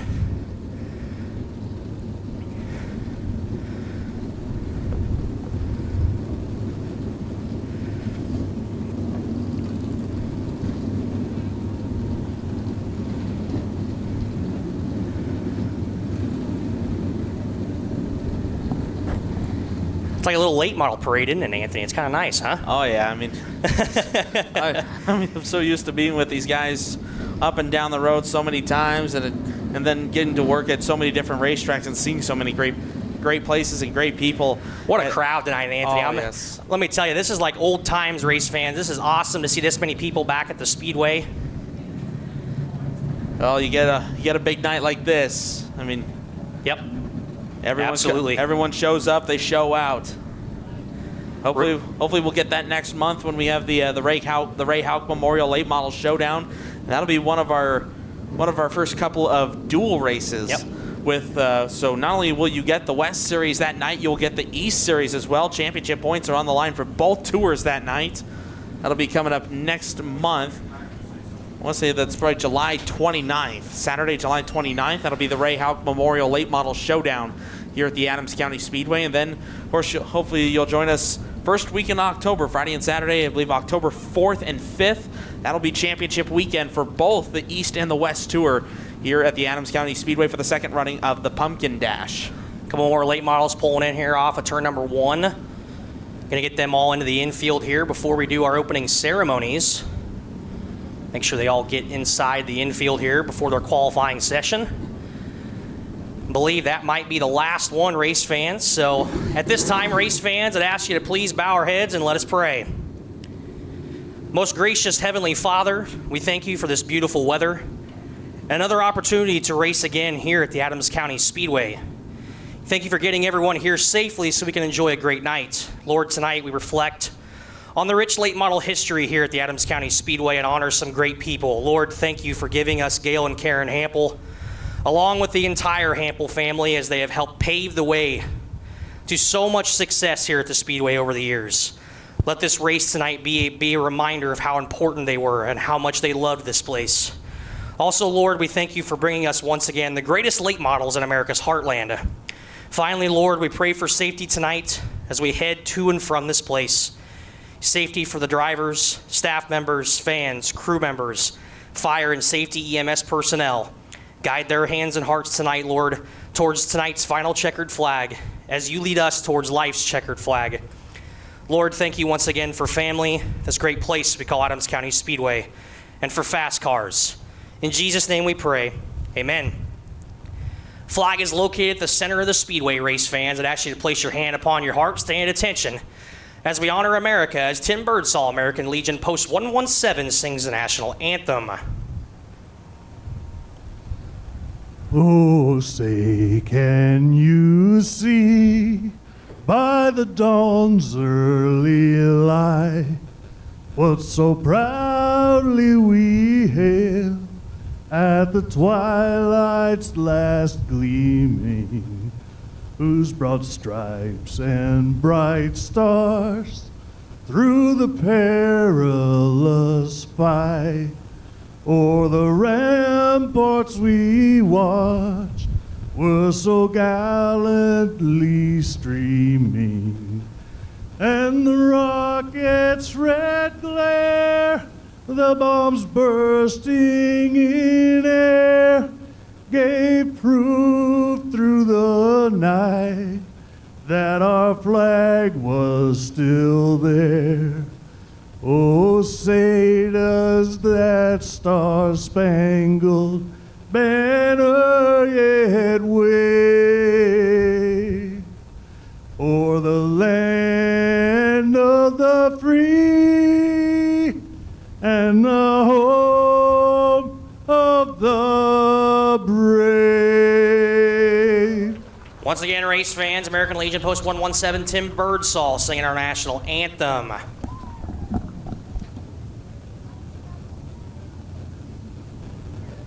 Awesome rendition there, Evan. All right, I got to head down to the front straightaway. We got a couple things we're going to do here before we get going into qualifying hot laps here. So while we have the brake racing action, again, a big thanks going out to Underdog Design Drawings for helping us out tonight here at the Adams County Speedway. Sure to follow them. Underdog Design and Drawings, of course, they've been one of our graphic designers for some of our Malvern Bank Series regulars. Be sure to find them online. Also, a big thanks once again to Malvern Bank for being the title sponsor of the Malvern Bank Super Late Model Series for the 2024 season. Excuse me, guys. If you haven't already, be sure to see what Malvern Bank can do for your financial needs, as they have been helping out race teams and racing communities and communities all across the central United States for over 100 years. Find them online at malvern.bank. Malvern Bank, proud to be the official bank of dirt track racing, member FDIC, equal housing lender. All right, Cliff, what do we got here? wrap contest first. Race fans, this is the first year in a long time that we brought the junior speedsters back to the Speedway, thanks to Stalker Chevrolet and the junior speedsters. We selected one wrap here, race fans, out of a bunch. Dre, how many do we have total? How many wraps did we have total, you think? 48 total wraps were submitted. One was selected, and Dre made it come true. As we pull onto the front straightaway, give a hand for Bristol Bates is our winner for our wrap contest. Tim Cooney is the driver. Junior Speedsters, Stalker Chevrolet. Tim Cooney right here on the front straightaway. We made it come alive here tonight here at the Speedway. Bristol Bates, if you are in the house, we need you to come down. Hey, there she is. Get over there by the car. Look at that. Give her a hand, race fans. That's super cool. Drew that all up herself, and we made it happen. She's going to win a bike here, courtesy of the Stalker Chevrolet Junior Speedsters. On the rear decklet of this race car, race fans, is every wrap contestant name on the rear decklet. Every kid that submitted a wrap, their name is on the decklet of this car. After we get done with this picture, we want all those kids to go around the race car and take a picture with this race car. Every kid is also going to receive a $2 bill courtesy of Tim Cooney. Tim Cooney is giving all contestants a $2 bill. All right, everybody get in there and take a picture. Man, it really does feel like I-80 now. The $2 bills are coming out. It really does feel like home. Pretty cool. This thing came to life. Dre Hampel at Underdog Design and Drawing did a great job. Didn't take him very long. Only took him like half a day to do it. I'm ashamed I didn't put that on my stock car eye candy list. It was supposed to be a surprise. Well, I was going to say, I normally do that during the winter months to get everyone hyped, but that is a gorgeous hot rod. Yeah, it looks great. I told them when we first voted on it, that one has a very old school looking vibe to it. It's, the orange and turquoise on it. Oh, yeah. Kids, don't go spend that $2 bill now. Well, that's it a worked out keepsake. perfect, too, with the orange cage. So. That's a keepsake. That $2 bill is a keepsake. Don't go spend it now. I know somewhere in my racing collection is a $2 bill signed by Kelly Bowen somewhere. I know I picked that one up from I-80. We good?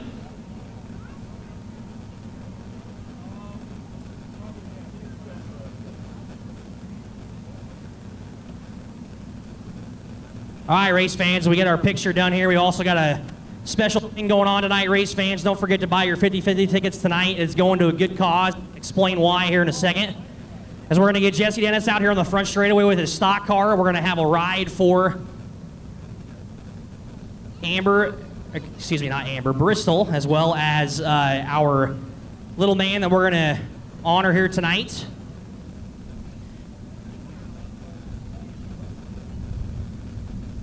All right, race fans, tonight, this little man down here, his name is Dash Burr. He's 8.5 years old. He's the son of Dustin and Jen Burr from Exira. He is the nephew of Mike Careywood of right here in Corning. Dash is here tonight with his brother Finn and his sister Tess, as well as his parents. Dash was born with multiple congenital heart defects and has had multiple surgeries. Last fall, Dash went into heart failure for no known reason and is now awaiting a heart transplant. Dash has been listed in the St. Louis Children's Hospital, and when they get the call, there is hopefully a heart they will need to be there in a moment's notice. Jen is currently off work to stay home and care for Dash's medical needs. Dustin and Jen have 5 kids between the age of 4 and 19. The Burr family really appreciates your prayers, good vibes, and any help to assist in Dash's medical costs. Dash is an amazing kid, and we want him to give him any chance at the best life that he can possibly have. The Burr family all wants to thank the racetrack for a wonderful night and to show him the racing world and all the excitement it has. Race fans, give Dash Burr a round of applause.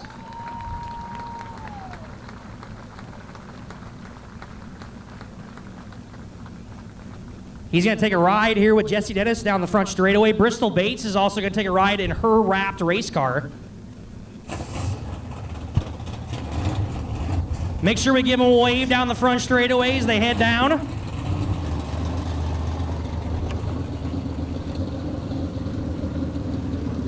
Bristol is in Tim's car. Dash is currently in Dennis's car.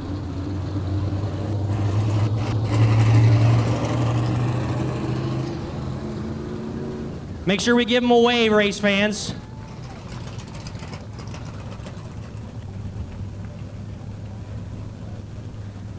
Very special moment for the Burr family. Thanks to Dash for coming down, hanging out with us here at the Speedway tonight. Once again, race fans, please buy a 50/50 ticket tonight, race fans. All proceeds are going to the Burr family for their medical costs. Dash needs all the help we can get. And all the 50/50 proceeds tonight, race fans, are going to him. So make sure you buy a 50/50 ticket tonight, race fans. It's going to a really good cause, so make sure you buy one. I believe that 50/50 bucket is down here just to the right of the flag stand down here on the main concourse. There's also one down by the concession stand right now by the beer stand, so make sure you find one and make sure you donate, as all the money's going to a good cause as well. It's also at the front gate as well, race fans.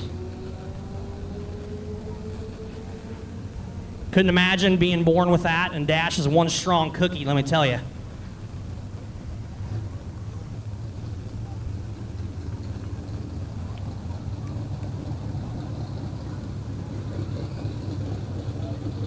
Cole, that was pretty cool, huh?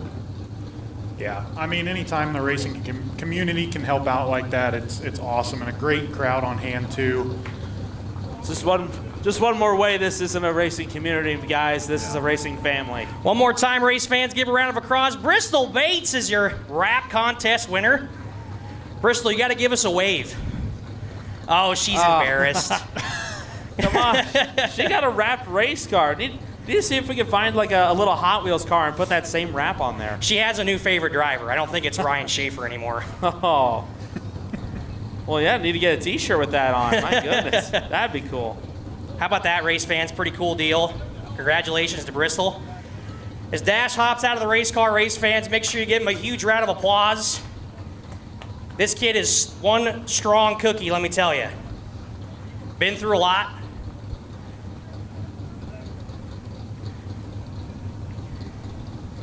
Man. There he is, race fans. He can hear you.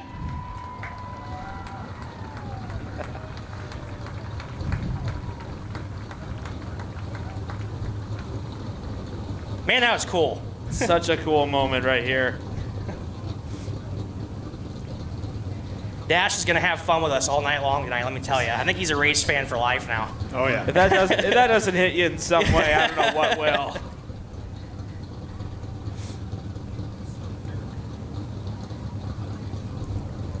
Man, what a good-looking hot rod, huh? Which one? I mean, Jesse's car looks great. Tim's looks amazing. It's an emotional night here. We got a lot of people we're honoring tonight. We got a lot of great racing fans, and like you said, one big racing family. It reminds us that racing is our hobby, but you know, it just keeps us going, man, in the struggle with life, let me tell you. So we are here, race fans, to have a good time tonight, and that was a heartfelt moment, but we're going to have some fun tonight here, race fans. We're getting ready for late model qualifying hot laps here at the Speedway here. Tim Cooney's ripping. Look at that. He's not afraid.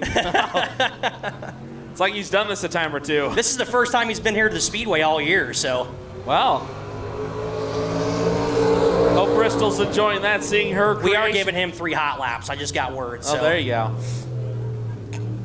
That thing looks good. Bristol's got to be loving the seeing her creation up to speed.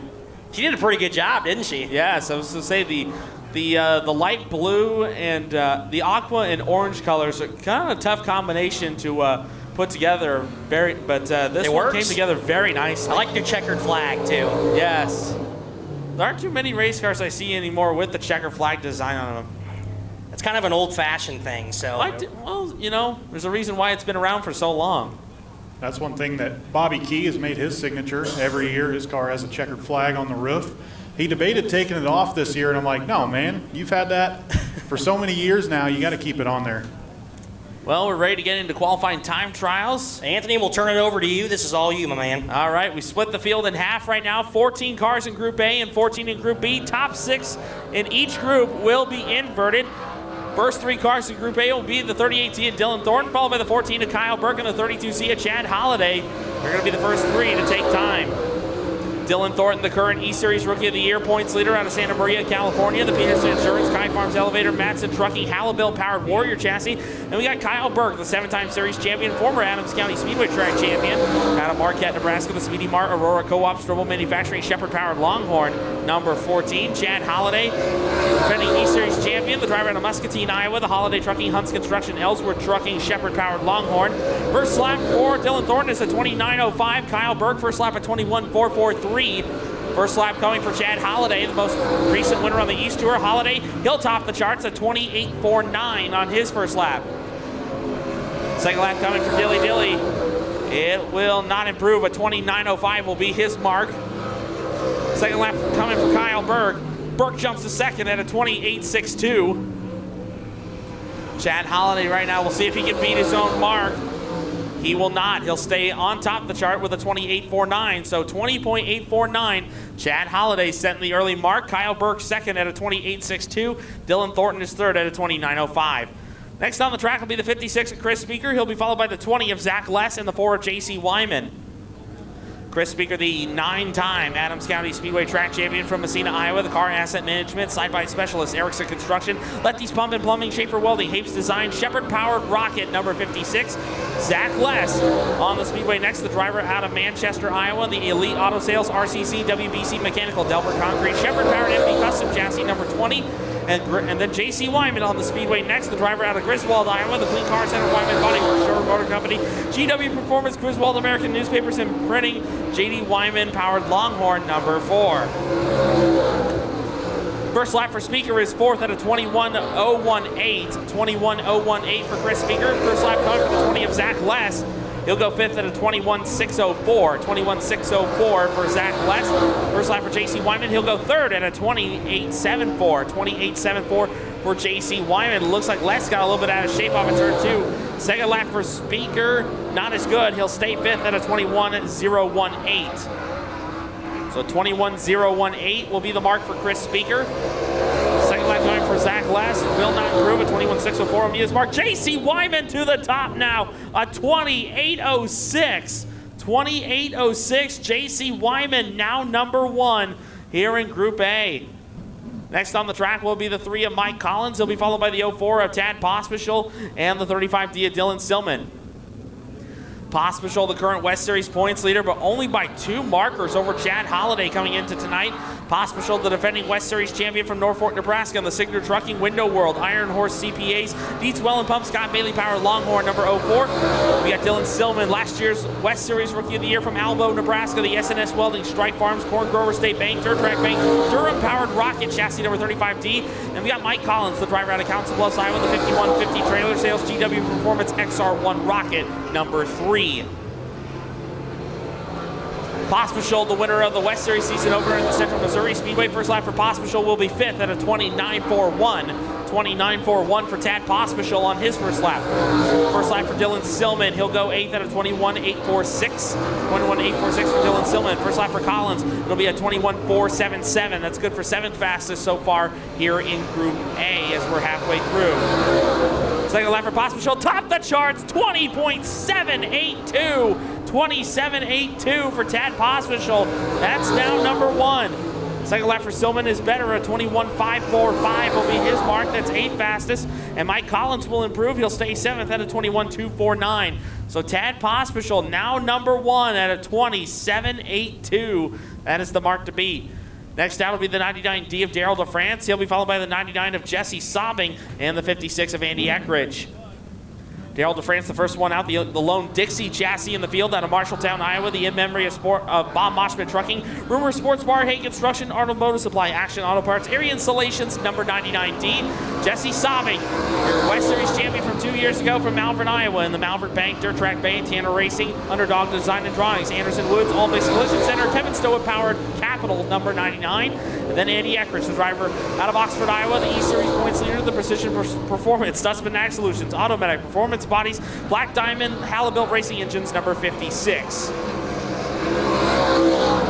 First lap for DeFrance will be at 22.060. 22.060 for Daryl DeFrance. First lap for Sobbing, top the charts, 27.16 for Jesse Sobbing. 27.16 for Sobbing. First lap for Eckridge will be a 21.661. 21.661 for Andy Eckridge. That's 11th fastest here in Group A. Second lap coming for the Ironman. He will improve, but he'll stay 12th at a 22.044. Sobbing will not improve. He'll stay on top, though. A 27.16 will be his mark. Second lap coming for Andy Eckridge. Will improve, but he'll stay 11th at a 21.615. 21.615 for Andy Eckridge. Two more cars left to qualify, and they're both former Adams County Speedway track champions. It'll be the 33 of Paul Glendenning and the 15 of Jason O'Brien. Paul Glendenning, the driver out of Mount Ayr, Iowa, the Glendenning Motor Company, Toad Holler Hunting Estates, Rumors Bar and Grill, Ty Lube Lubricants, Austin's Carpeted Duck, Brett Wagner Powered Black Diamond, number 33. Jason O'Brien on the track from Atlantic, Iowa. Driver of the Iron Specialties, Adams Door, L&L Insulation, Scott Bailey Powered Black Diamond chassis, number 15. Jason O'Brien, first time since 2019 that he has competed with the Malvern Bank Series. Paul Glendenning, his last start was this past Wednesday night up at the Southern Iowa Speedway in Oskaloosa. First lap for Glendenning will be a 22.129. 22.129. First lap for O'Brien is 9th at a 21.436. 21.436 for Jason O'Brien here on lap number 1. Paul Glendenning still looking for that first ever Malvern Bank Series win. Trying to do it here on the home soil. Second lap for Glendenning is better, a 21.776. And second lap for O'Brien, he will not improve. He'll stay 9th at a 21.436. So Jesse Sobbing the fastest here in Group A. 20.716 is the mark to beat. Tad Pospischel was second, J.C. Wyman third, Chad Holliday fourth, and Kyle Burke round out the top 5. Dylan Thornton was 6th, Chris Speaker 7th, Mike Collins 8th, Jason O'Brien 9th, and Dylan Silman round out the top 10 in Group A. Next on the track, we are getting ready for Group B. Again, top 6 qualifiers will be inverted. Justin Zeitner, the first to take to the track. He'll be followed by the 10T of Jeff Tharp and the 53 of Andrew Koziski. Justin Zeitner making his first start with the Malvern Bank Tour. Last year's West Series points runner-up out of Malvern, Iowa in the CSI Logistics. Zeitner and Sons Trucking, Lincoln Launch, DJ Stughouse, Shepherd-powered Longhorn, number 62. We got Jeff Tharp, the East Series regular out of Sherrill, Iowa. The Calco Spray Coatings, Donnie's Cafe, Sedbrooks Auto Care, Tri-State Cremation Center, Hollander Insurance, number 10T. Andrew Koziski off the pace down the front straight with something amiss on the Koziski Auto Parts 53. Lap number 1 coming for Justin Zeitner. It looks to be a heater. A 28.98 will be his mark as Andrew Koziski is taking it out of the racing line. First lap coming for Jeff Tharp. It'll be a 21.173. 21.173 for Jeff Tharp. Tharp coming off a second place finish this past Wednesday night at the Southern Iowa Speedway in Oskaloosa, Iowa. Second lap for Zeitner. He will not improve. He'll stay at a 28.98. A 28.98 will be the mark for Zeitner as Koziski does not make it back to the pit area. Jeff Tharp, he will also not improve. He'll stay at a 21.173. Unfortunately, Andrew Koziski, a DNF here in Group B for the qualifying. A tough break there for Andrew Koziski. Koziski coming off an A-feature win last week over at the Dubuque Fairgrounds Speedway in Dubuque, Iowa. Had to outrun the likes of the Eckridges, as well as had to survive a deflating right rear tire to win that race over at Dubuque. Next 3 cars onto the racetrack schedule will be the 24 of Bill Layton Jr. He'll be followed by the 26 Junior of Corey Zeitner and the 52 of Brian Koziski. Bill Layton Jr., already a winner on the West Tour, also has a win on the East Tour as well. That was the Tony Stewart tribute at the CJ Speedway in Columbus Junction, Iowa. His West win was at the Off-Road Speedway earlier this year in Norfolk, Nebraska. Bill Layton Jr., driver out of La Vista, Nebraska, and the Taylor Quick Pick Duros Networks, Wright Speed Yards, Collins Home Creations, 5-Star Truck Center, Barker Grading, Scott Bailey Powered Rocket, number 24. Corey Zeitner, last year's Pumpkin Dash winner here out of Bennington, Nebraska, driving the Zeitner & Sons Transport, Monster Graphics, Jim Shepard Powered Rocket, chassis number 26 Junior, and Brian Koziski on the Speedway out of Papillion, Nebraska, in the Dirt Track Bank Imperial Tile, TV & Company, Stumpy's Custom Creations, Koziski Auto Parts, Albell Custom Home, Slick Machine Powered Longhorn, number 52. Bill Layton Jr. so far looking good. He's currently sitting third in the point standings for the E Series coming into tonight. Layton will go second at a 21.119. 21.119 for Bill Layton Jr. on his first lap. First lap coming for Corey Zeitner. He'll go fourth at a 21.946. 21.946 for Corey Zeitner. First lap for Brian Koziski. He'll go fourth now at a 21.834. Track's starting to slick off a bit here at the Adams County Speedway. Second lap for Layton is better. He'll stay second. He'll go to second at a 29.64. 29.64 for Bill Layton Jr. Corey Zeiner, he'll jump to fourth at a 21.633 on his second lap. And second lap for Brian Kosiski will not be as good. He'll stay at a 21.834 for his mark. Next 3 cars on the track schedule will be the 1 of Jake Bridge. He'll be followed by the 5S of Jeff Segabart, and then the 11 of John Kirby. Jake Bridge, his first full season with the Malvern Bank West Series, the driver out of Waverly, Nebraska, in the I-80 Farms, Outback Fence and Stain, Diamond J Custom Services, Chute Seed Supply, Precision Performance, Kevin Stower-powered, Rick Honeycutt owned Swartz chassis number 1. And we got Jeff Segabart, the veteran out of West Side, Iowa, the Holly Crop Insurance, Element Graphic Design, Adams Motor Company, Crotcheck Enterprises, Monster Graphics, Masters Built chassis number 5S, and John Kirby making his series debut, the driver out of Dover, Arkansas, the Kirby Specialist Corporation, Construction Resources Group, Eagle Lake Farms, Clements Powered, Longhorn number 11. Jake Bridge, a former I-80 Speedway track champion in the bragging rights late model division. We'll see what the Waverly Warrior can do. Bridge will go 5th at a 21.707. 21.707 for Jake Bridge as he just about dropped the right rear over the edge in turn 2. First lap for Segabart will be a 22.518. 22.518 for Jeff Segabart. John Kirby, looks like his transponder did not cooperate with him at the line. See what Jake Bridge has in store. Bridge on lap 2 will not improve. He'll stay at a 21.707. Second lap coming for Jeff Segabart. And Segabart will improve, but he'll stay 7th at a 21.946. And again, Kirby's transponder not working, so I believe the 11 will probably have to come back to the staging area, possibly get a transponder switched out and have one quick lap at the end of the session.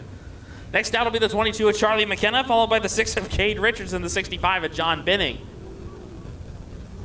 Charlie McKenna currently sitting 9th in the West Series point standings. The driver out of Ames, Iowa, driving the My Yield Seed Treaters, Christie Door Company, Dirt Track Bank, Shore Motor Company, McKenna Innovations Group, 712 Media, Vic Hill Powered MB Custom Chassis, number 22. Then we got Cade Richards making his first start on the tour. The driver out of Lincoln, Nebraska, the Todd's Body and Glass, Joyce Agronomics, Back 40 Decals, Al Humphrey Motorsports, Scott Bailey Powered XR1 Rocket, number 6.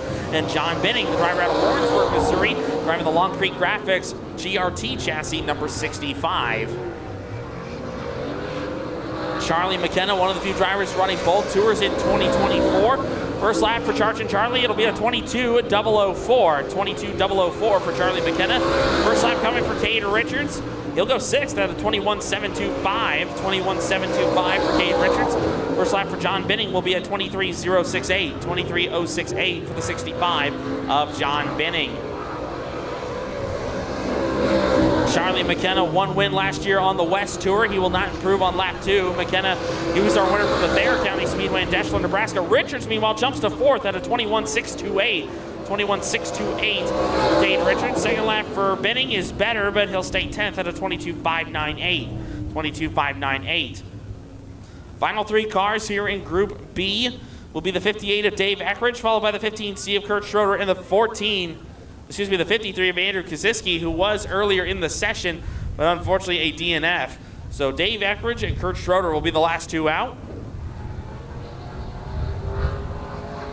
Eckridge, so far 1 win to his mark with the East Series. That was back in 2021 at the CJ Speedway. The driver out of Oxford, Iowa, driving the Precision Performance Mac Tools, Allen Searing Construction, Performance Bodies, Leading Edge Designs, Hallibuilt Racing Engines, Black Diamond, number 58. And then Kurt Schroeder, another one of the double duty drivers on the tour. The driver out of Newton, Iowa, the Kurt Schroeder CPA, Pre-Owned Autos of Des Moines, Entering Services, CRP Services, Ball Excavation and Plumbing, Iowa Water and Waste Systems, Jim Shepard Powered MB Custom, number 15C. First lap for Eckridge will be 7th at a 21.737. 21.737 for Dave Eckridge on his first lap. First lap coming for Schroeder. He'll go 11th at a 21.16. 22.160 for Kurt Schroeder on lap number 1. Second lap coming for Eckridge. Will he jump up? He will improve, but he will not improve on position. A 21.737 will be his mark. 21.737 will be his mark.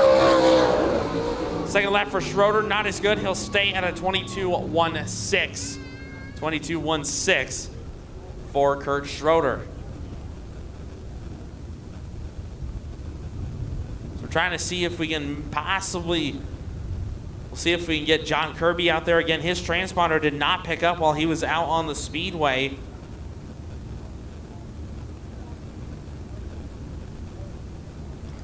Looks like we're going to do a quick little track prep session here, see if John Kirby's going to make his way back out. I'm guessing it's not.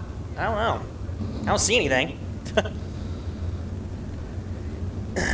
If that is the case, I believe that will bring qualifying to a completion here at the Adams County Speedway. So race fans, unofficially giving up for tonight's #1 qualifier tonight here at the Adams County Speedway with a lap of 20.716 seconds. Your 2022 Series champion from Malvern, Iowa, the 99, your top qualifier, Jesse Sobbing. I believe Sobbing taking... No surprise. Sobbing, I believe, taking his first top qualifier here in time trials for the season. He knows his way around this racetrack, so it's no surprise. Tons of laps and feature wins here in the hobby stock, as well as the stock cars and the sport mod. He's a past tradition winner here. The fun fact, he is yet to win with the Malvern Bank Series here at Corning. He's trying to get this hump scraped off just a little bit, so. I think that threw a couple of drivers for a curveball. Bit of a loop, a scoring loop, if you will. It's like a little jolt of energy. Yep. So the field going to be escorted back behind the wall over in turn #4.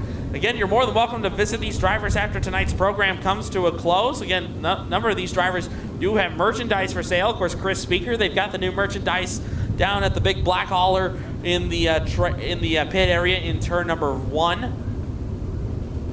Also, Paul Glendenning, I believe, has T-shirts available. Kurt Schroeder, I believe, also has merchandise available.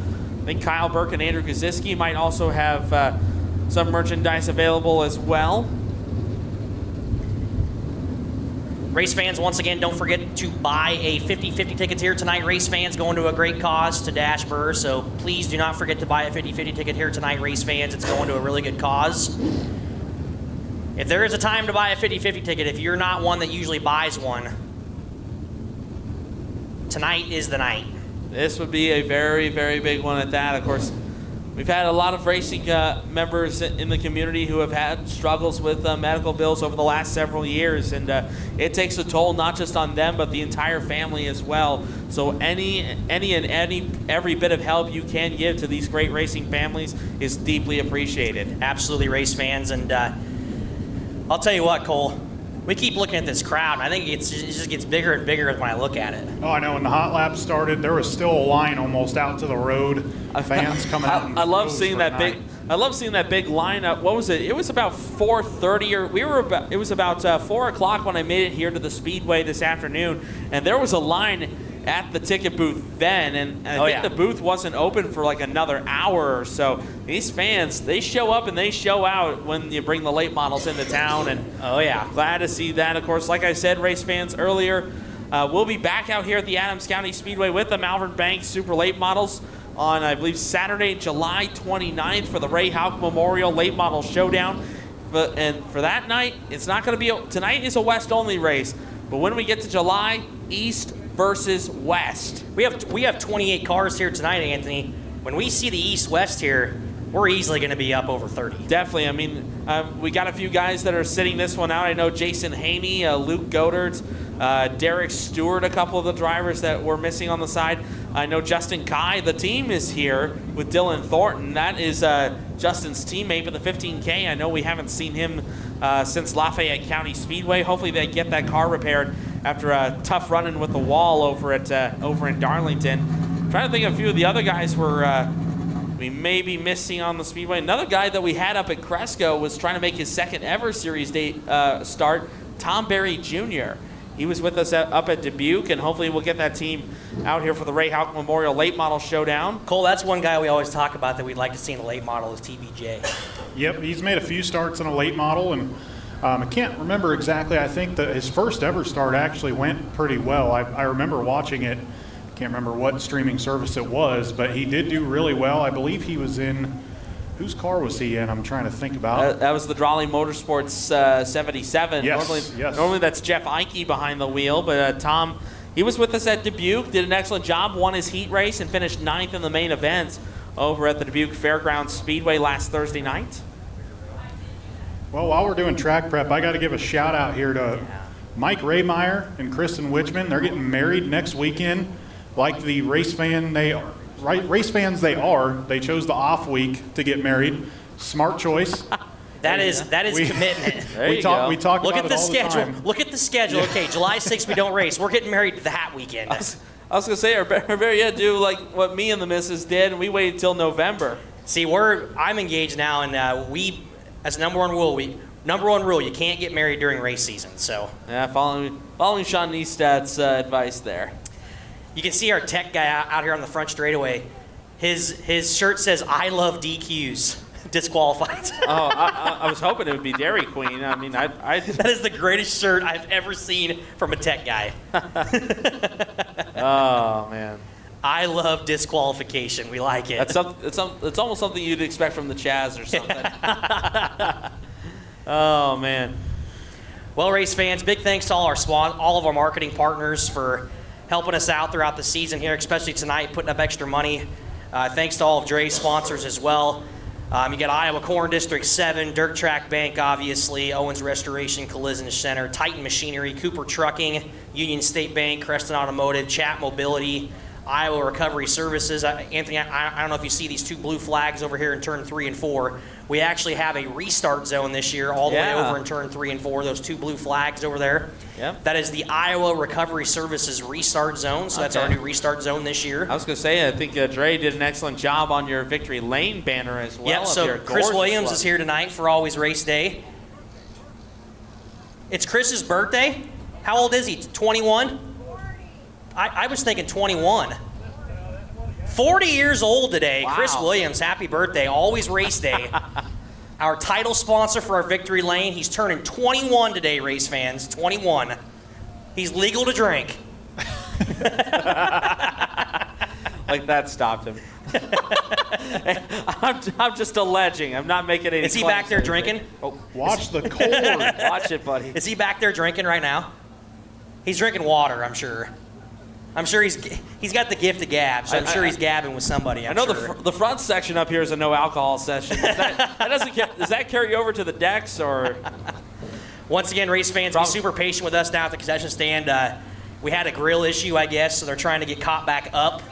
So we're trying to get caught back up on cooking. So things seem to happen when there's a lot of people around, and I don't know what that is. So. I mean, the grill goes into overdrive. We're going to be short a few of those cheese balls and some of those double cheeseburgers down there. Hey, there he is. I don't know what water is. Is that Water Light? Nice McKenna shirt. It's hoppy.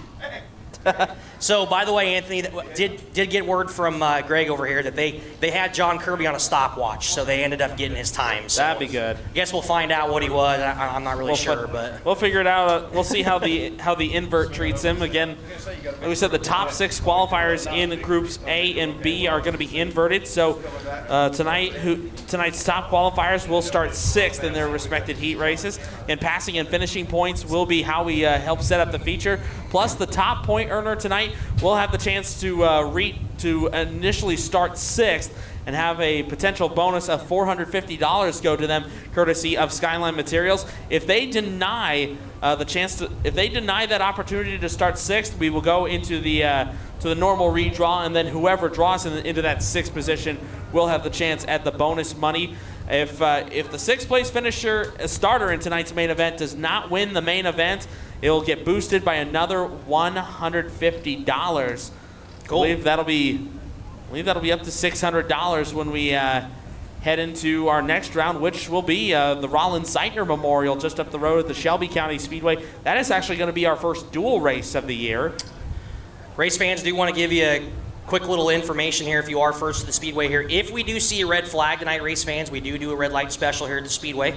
So it's $3 beers or 6 for $15 only on red lights, and we'll let you know when that is, obviously. So hopefully we don't have any, but we do carry on that tradition from the I-80 Speedway. If that does happen, that's after we get word about the condition of the racing driver. Yes, absolutely. Yep. We wait on that. Safety. Or if it's an issue with anything with a red flag. So hopefully we don't have that, but it really does feel like home to me. The only difference is it's a 2-hour drive instead of like 15 minutes. And you see corn on the backstretch. So yes. We got corn in the logo. Well, not only that, corn on the backstretch. Not only that, you come through the silo at the front. You know you're in Iowa.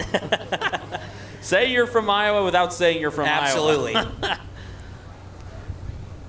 Looks like track prep is just getting finished here. We're just trying to get this hump cut down a little bit. She actually came back up this morning a little bit from the moisture that we got from the previous night. So unfortunately what happens is when it rains, that moisture gets up underneath and then it draws it back up and it pushes it back out of the ground. So we have to like continually pack and cut it down all the time. So that's cool. What do you got? What? What? Nothing. You said what first?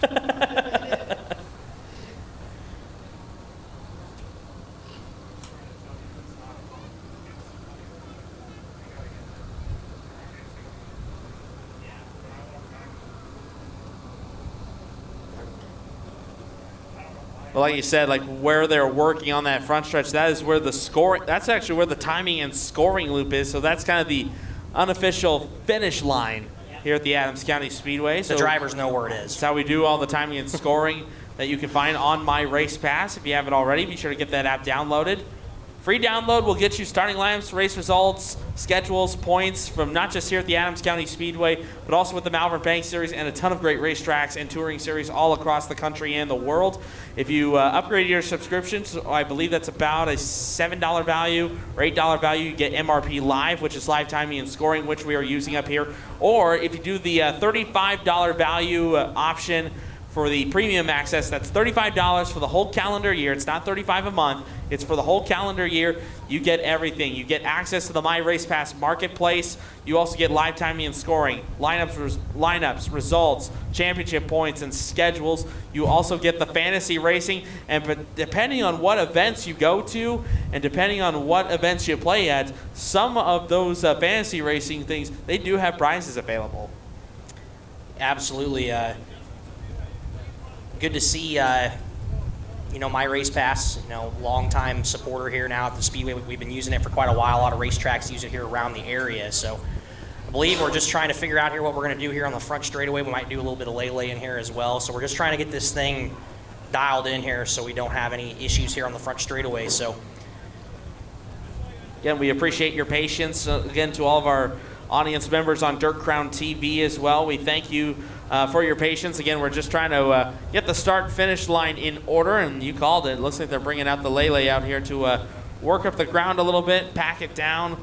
We want this to have a nice, smooth surface. You see some of the tractor just kind of bucking up and down as it crosses. If you're on Dirt Crown TV, just run to the kitchen really quick. Just cook yourself something quick to eat. There you go. And just head on back to the couch or the recliner. You're all right. If you need to go to the bathroom, head to the bathroom really quick. Yeah, I got to give a shout out to Tyler Schaefer and Nick Quinn, the slowest hot lapper ever here at the Adams County Speedway. I do remember when he got in the car, man. That was so slow. I'm going to get a message here in a little bit. I can already feel my phone blowing up. Yeah, he loves when I bring that up. Well, speaking of Dirt Crown TV, of course, we'll be joining them next Wednesday night with the Malvern Bank 360 Sprint Car Series when we head down to the world's fastest half-mile dirt oval, the Belleville High Banks at the North Central Kansas Fairgrounds in Belleville, Kansas. I don't have enough balls to race that place. Oh man, you mean it takes a while. I mean, the Malvern Bank 360 Sprint Cars will be out there along with the Stock Car Crown Summer Series. $4,000 to win for both of those A-main events. Plus, we'll have the Sport Mods and the Wild and Wacky Cruisers on the quarter mile down there at the Belleville High Banks. If you can't make it down there, we will hope to see you live on Dirt Crown TV. You can watch all the action there live. Of course, the next round for the Malvern Bank Super Late Model Series, East versus West, the first dual race of the year, and that will be the Rollins Zeitner Memorial at the Shelby County Speedway in Harlan, Iowa. That was a great race last year between Jesse Sobbing, Justin Zeitner, and Kyle Burke. They slugged it out for a number of laps there. Ultimately, it was Sobbing walking away the winner, and that will be a good precursor going into the next weekend, which will be, I believe, July 21st and either that, the 20th and the 21st, I want to say. That will be the Malvern Bank West Series at the Houston Speedway for the Silver Dollar Nationals weekend. Yeah, Houston Speedway went up there for the first time there last year, and that facility is unreal. It reminded me a lot of Lucas Oil, just all the concrete everywhere and just everything's super clean and nice. You climb quite the mount. It's quite a mountain view up there on the top of the announcer's booth up there. They need an elevator. They do. Oh, they do, but it doesn't go up all the way to the booth. Oh, gotcha. Yeah, there's a couple levels of suites. The top level of suites is about as high as it'll go, and then they make you go up a spiral staircase up to the scorers and the announcer's booth. Once again, race fans, do not forget to buy a 50/50 ticket. We're going to be seeing it all night long. Make sure you buy one. Going to a good cause here tonight, race fans. Don't forget, race fans, we do not race next Saturday night here at the Speedway on July 6th. We are taking that weekend off due to a staff shortage. So July 6th, we do not race here at the Speedway. Then we come back after that for the Iowa Corn District 7 Salute to Farming Night, race fans. It is free admission that night. As we come back, that'll be on July 13th, I believe is what it is. So July 13th, it will be Salute to Farming Night here at the Speedway. And my mistake there, July 27th, that is going to be the night of the Ray Houck Memorial Late Model Showdown. Not on Monday. Here at the Adams County Speedway. We're not racing on the 29th on Monday. Yeah, I was going to say, I'm off a bit. I'd rather have racing on the Monday. At least it'd be fun. Monday night spotlight. July 27th, we'll be here for the Ray Houck Memorial. Of course, the night before, we'll be in action as well. That'll be another dual race. That will be, I want to say it's either the 7th or the 8th annual Dale de France Memorial at the Marshalltown Speedway in Marshalltown, Iowa. $4,400 to win for that Malvern Bank Series race over in Motown. That'll be a fun time. That'll be the weekend following the Silver Dollar Nationals weekend on July 19th and 20th. And, of course, the 13th is the next stop on the tour. Then we head into August with a little bit of Thursday Night Thunder at US 30 Speedway. First time since 2019 that the tour has been to US 30 Speedway in Columbus, Nebraska. That'll be a Malvern Bank West Series race. Spend a little bit of time on the West Series on August 1st at US 30 Speedway. And then we've got back-to-back dates in the state of Nebraska, Friday and Saturday, August 9th and 10th. On the 9th, we'll be at the Thayer County Speedway for the 2024 Thayer County Fair in Deschler, Nebraska. Very next night, we head up north to the Off-Road Speedway in Norfolk, Nebraska for our second stop there at that speedway. Then Saturday night, going to be a big night for here at the Adams County Speedway as well as the Malvern Bank Series. On Saturday, August 17th, the West Series will head to the Junction Motor Speedway in McCool Junction, Nebraska. Meanwhile, all the great race fans here at Adams County Speedway, you'll see the debut at ACS for the Malvern Bank 360 Sprint Car Series here at the Adams County Speedway. We haven't raced sprint cars here since 2011, so winged anyway. August 17th, that'll be the date. I believe Dirt Crown TV will be in action, I'm thinking probably for both of those events on August 17th. You want to talk about high speeds for sprint cars? Bring them down here to the long straightaways. Oh, yeah. I mean, that'll be a couple weeks removed after the Malvern Bank 360 Tour heads to Knoxville for the Marion County Fair. I believe they'll be out there on July 21st. Actually, July 20th. That'll be the Malvern Bank 360 Sprint Car Series at Knoxville Raceway, Knoxville, Iowa. Of course, they're coming off a race last night at the Boone County Raceway in Albion, Nebraska. Jake Bubach was the big winner out there at the Boone County Fairgrounds. And we head into Belleville this upcoming Wednesday. Jason Martin out of Liberal, Kansas, into now residing in Lincoln, Nebraska. Martin is the defending winner of that race down at the High Banks. Well, race fans, looks like we're doing a little bit more track prep. We're trying to keep this cushion here so these late models have a great place to race on, as well as our local classes tonight. As our local classes are still running for points here tonight, the only class that is running draw-redraw format is your Underdog Design 22. Tonight, race fans, it is $2,022 to win, $150 to start the feature here for tonight for your ground pounders, your Poet Biorefining Modifieds here tonight, race fans. Big thanks to Dre Hample for putting that on. This is the third annual race for that event. It was a good race last year. I'm trying to remember off the top of my head. Jesse Dennis. Jesse Dennis, big surprise. Ryan Jenkins was the inaugural winner.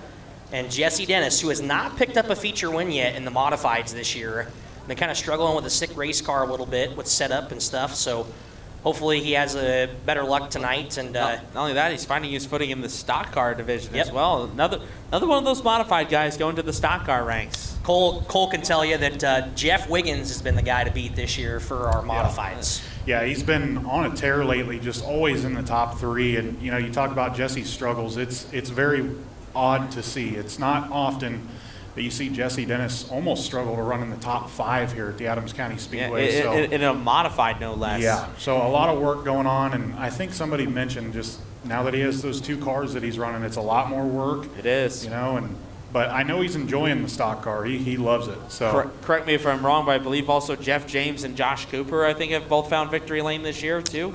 Josh Cooper is not. Jeff James has. I thought Cooper's come close. Yes, Cooper has come close. Jeff James picked up a win here a couple weeks ago. Jeff James, longtime racer here at Stanton in that Precision Performance chassis as well. Zeitner's won a couple features here in the Edge chassis house car. Josh Most has won one. Josh Most has won in every class except the compacts. He raced the compact last week trying to get all 5 and couldn't get it done. And Dre was going to make him a trophy. Wow. Because nobody's ever done that. Nobody's ever done 4, let alone 5. I was going to say, you might have to put the challenge up to Sobbing or something like that. But yeah. I know he's got the late model here, but with the amount of cars that Jesse Sobbing has driven over his career, you know, with hobby stocks, of course, he's picked up a few IMCA late model wins over the past month or so. He's in the top 20 in the points there. And then, of course, his modified and stock car resumes are definitely, they speak for themselves. Past traditional. Josh Most is one of those guys that he can kind of wheel anything. So he's one of those guys you put him in a race car and he's going to be able to drive it. So Josh Most looking to pick up another feature win tonight in the modifieds. I was hoping he was going to be able to drive a late model tonight. I heard a rumor that he might be driving Jay Burdick's car tonight, but that did not happen. Oh man, that would have been fun. I mean, believe it or not, you know, Josh Most, he has won with the Malvern Bank Series in his career. Trying to look back through my stat sheets. Although it's been a while since the showstopper has been to victory lane with the tour. Yeah, you have to go back to 2012, the last time he won over at Interstate Speedway in Jefferson, South Dakota, the last time the showstopper went to victory lane with the Malvern Bank Series. Well, race fans, we do thank you for being patient with us here. We're trying to get this track ironed out the best we can here, give the best racing surface here for the racers. I'm really looking forward to seeing Mark Karg driving that Camaro. Yep, Steffens Racing brought that back this year, the old Z28 Camaro, Leaf Springs. So, oh yeah, it was Rick Bissell that always brought a Camaro out here for many years that I've seen. Rick's right over here. Good to see you, Rick. Rick does a lot of sitting now up there. He does a little bit of drinking. So I miss that Camaro. I mean, I remember back when I was going through elementary school. Those were still the days when the Camaros dominated the Pro-Am street stock scene. Not just here at Adams County, but also at my former home track at I-80 Speedway. Absolutely. There was only a few cars. There were only about 3 or 4 cars that weren't Camaros, but everyone else. I mean, just the amount of talent behind the wheel of those cars back in the day, and then even back in the day when the super late models were there, you know, Joe and Steve were still racing. You had guys like John Hampel, like Mark Wyman, like Scott Koskovich in the field, John Nicholson, Brian Kenkel, the list goes on. Yep. I mean, my goodness. Race fans. Finally, I think we're ready to go, boys. Absolutely, race fans. Enough time killing. Time to sling some dirt. Cole, are you ready for this one? Oh, I am ready to go. Looks like the track prep has finished up, so we're ready for our first heat race of your Northland Oil stock cars.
own little tire works business here, racing parts. So good to have him here at the Speedway each and every Saturday night in that 31W machine. But Cole, we are finally ready to rock and roll here. We're going to enter turn number 3 and 4 down to the Iowa Recovery Services restart zone. Mark Karg and Lance Swartz on the front row. Heat race number 1. Banging the boards off of quarter number 4. Let's go, race on! Luke Ramsey trying to pull down to the inside early, but not going to make it work. Look at this, Jesse Dennis. He's going to go right through the middle of him as they go 3 wide momentarily for the race lead and right back to it. 3 wide off of turn number 2. Mark Karg has the nose out in the lead, but here comes Jesse Dennis. He's going to take the race lead, and he's bringing Nick Woodard with him. Give the race lead to Chubbs, the 70 car of Jesse Dennis, as everybody slides off the top side of the Speedway way up into the tires. I think there's a little bit of slip sliding going on there in 3 and 4. There's still a little bit slimy there on the top side of the Speedway. Right there through the center, though, is Jesse Dennis is going to be your race leader. Mark Karg in that Z28 Camaro there in second. Tim Cooney now taking advantage of that up into that 3rd spot. Lance Swartz 4th. Nick Woodard's going to be in 5th. The race leader going to test that top just a little bit. Mark Karg right about 2 car lengths back. How about Tim Cooney on the trunk, already up to the top 3. Oh, we got some contact between Nick Woodard and Lance Swartz. They all hang on to it. Luke Ramsey looking to get some momentum going back. Got some damage on that right rear quarter. He kept his foot in it when he went off the top of the track and probably kept him from getting stuck in those tires. Now here comes Nick Woodard to the outside of Lance Swartz. Picks up a push, not going to make anything happen. Jesse Dennis still your race leader, running right through the center of the Speedway, right there in that little dry spot there off of corner number 4 of the B&B chassis. Going to be 3 laps to go for 7-0. Mark Karg 2nd. Tim Cooney doing a great job there in 3rd. Lance Swartz all on a source there. We're going to go back to that 6th spot as you got Nick Woodard now moving up into that top 4. 3 laps to go. Make it about 2.5 down the back straightaway. Field starting to spread out just a little bit. Luke Ramsey has gotten around Lance Swartz for that 5th position as he tries to close in on Nick Woodard. Ramsey trying the top side of the track. And there goes Lance Swartz off the top of the Speedway over at turn number 4. He'll keep it running though. 2 laps to go for your race leader. Mark Karg, great run going here in 2nd. Tim Cooney closing in just a little bit though in that 14 machine. Tim Cooney right there in that 1-4 machine there. First time to the Speedway here right here in Corning, Iowa, in that spot chassis. Gets up to the top side of the Speedway. Not a lot of grip there as Mark Karg spins it out as well. You got 2 cars there right there spun out. Yep, there goes Luke another Ramsey one. just absolutely spinning out as well. Look out, Lance. Oh my goodness.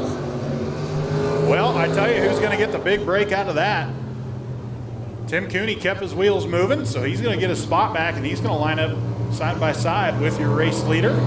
So we'll see if Mark Karg can get his car fired back up. He does so. Luke Ramsey to follow. Almost like a washing machine over there with everyone getting tossed and tumbled over there. Maytag spin cycle. Well, we had a heat race here, what was it, last year, where I think only 2 cars ended up finishing because the track was so slick that night. It was slicked off top to bottom. I think that was like a 100-degree day. Sheesh. Okay, there's moisture worked in on the top side of the Speedway, so looks like I'm waiting for race control here to see what we're going to do here. Jesse Dennis is your race leader. Nick Woodard in 2nd. Tim Cooney in that 3rd spot. Lance Swartz looks to be in that 4th spot. Luke Ramsey in 5th. Luke Ramsey, welcome back to the Speedway after a couple weeks off in that 17 car out of Bedford. Tell you what, that body has seen some better days. Left side looks good. Nice and pretty. So, all right. We're going to go single file with 2 laps to go. Jesse Dennis going to lead them back to green as they approach the Iowa Recovery Service restart zone. Old green-white checkered action here. And off of turn number 4, we are back racing. Oh, not a good start for Tim Cooney. He's going to lose some car lengths here to the back of Nick Woodard. Not sure if that thing just didn't get up and going or if it's the gear he's got in the car. So Nick Woodard going to try to set his sights on your race leader. Picks up another push. That car seems to push real hard off of turn number 2. So he's going to lose about 2 car lengths. Now here comes Luke Ramsey down to the inside trying to recover from that spin as he goes to the bottom side for the first time in the race. Nick Woodard's going to take a little peeky-poo to the bottom side of 3 and 4 down in the left rear quarter panel. White flags out one more time around. Does 31W have anything for 70? Jesse Dennison at turn number 1 and 2. Woodard's now going to diamond down to the bottom side. Look at Nick Woodard picking up a nice drive there through the center. On the brakes, though, down the back straightaway. Drag race, new race leader down the back straightaway. Great move from Nick Woodard there. You saw him pick up that push again, but it was enough to get around that 70 machine as he comes off turn number 4. He's going to be looking for the checkered flag, and Nick Woodard going to pick up your first heat race of the night for your North Royal stock cars. Jesse Dennis going to come home second, third to Tim Cooney, fourth to Lance Swartz, and fifth to Luke Ramsey. Nice last lap pass. Race fans give him a hand. Corning, Iowa's 31W. Nick Woodard, heat race number 1 winner. Heat race number 2 rode on to the Speedway on the pole. It's old Riverton Rick, the 62 car of Rick Barton out of Riverton, Iowa. To the outside, it's the double nicka. It's Scuba, Steve Churchill out of Creston. Inside, row number 2 out of Corning, Iowa. It's the Zero machine of Tony Hardesty, and to his outside, the reigning track champion out of Bedford, Iowa, the 37D, Brad Deary. And on the trunk, he hails out of Corning, Iowa. It is old Catfish, John Kinzer, making his return to the Adams County Speedway. 5 cars here, 6 laps on the American Ethanol Engine scoreboard. Heat race number 2, final heat race of the night for your Northland Oil stock cars. Rick Barton on the point, Steve Churchill on the outside of him. Enter corner number 3 and 4 side by side at the green tire. We're racing. Field going to work their way to the start line, give the nod to Steve Churchill, second night out on the year for that 55 machine as he takes the race lead. Big push out of Riverton Rick there. Rick Barton, oh, not a good corner there. He's going to go all the way to the back as he got in the fluff on exit. So your race leader out front right now, Steve Churchill. Behind him, Brad Deary, Tony Hardesty third. John Kinzer right now working on Rick Barton for that 4th spot. Scuba, double nickel, a lot more speed this week. Struggled with that car last week here at the Speedway. First time on it, second night on it this year. This year looks a lot better in that 55 car. A lot of speed through the corners. Here comes Brad Deary, though, picking a couple car lengths off of corner number 2. Him and Hardesty. Nice drive there off of corner number 2 for Brad Deary. He's going to rotate the car into 3 and 4, put the right rear Hoosier on the cushion, going to diamond off the corner, off of corner number 4. Scuba still going to lead, 4 laps to go. That double nickel looking good out front right now. Like we said last week, first night on the car, probably struggled just a little bit on the setup, but they have got some good changes in it right now as he is running away from Brad Deary in that 37D machine. Tony Hardesty back there in third, and here comes Rick Barton. Huge dive bomb into 3 and 4. That's going to kill his momentum in the center of the corner, though, as John Kinzer once again looks to his inside. Those two right now the closest battle on the racetrack. As Kinzer again catfishing, just like we always say. He's down low. He pulls alongside Rick Barton. He's going to get the spot off of turn number 2 as Rick Barton once again up into the fluff, going to lose his momentum. Into 3 and 4 now. Scuba, still your race leader, pushes through the center of the Speedway. He's got really good drive off the corner. 2 laps to go for the double nickel. Right now your race leader taking a liking to that bottom groove. Tony Hardesty right now, the only one trying the center groove, is Rick Barton once again struggling with the handling of that car. Pushes to the top side of the track. Your race leader through 3 and 4. He's going to come down, get the white flag. 1 lap to go for Steve Churchill.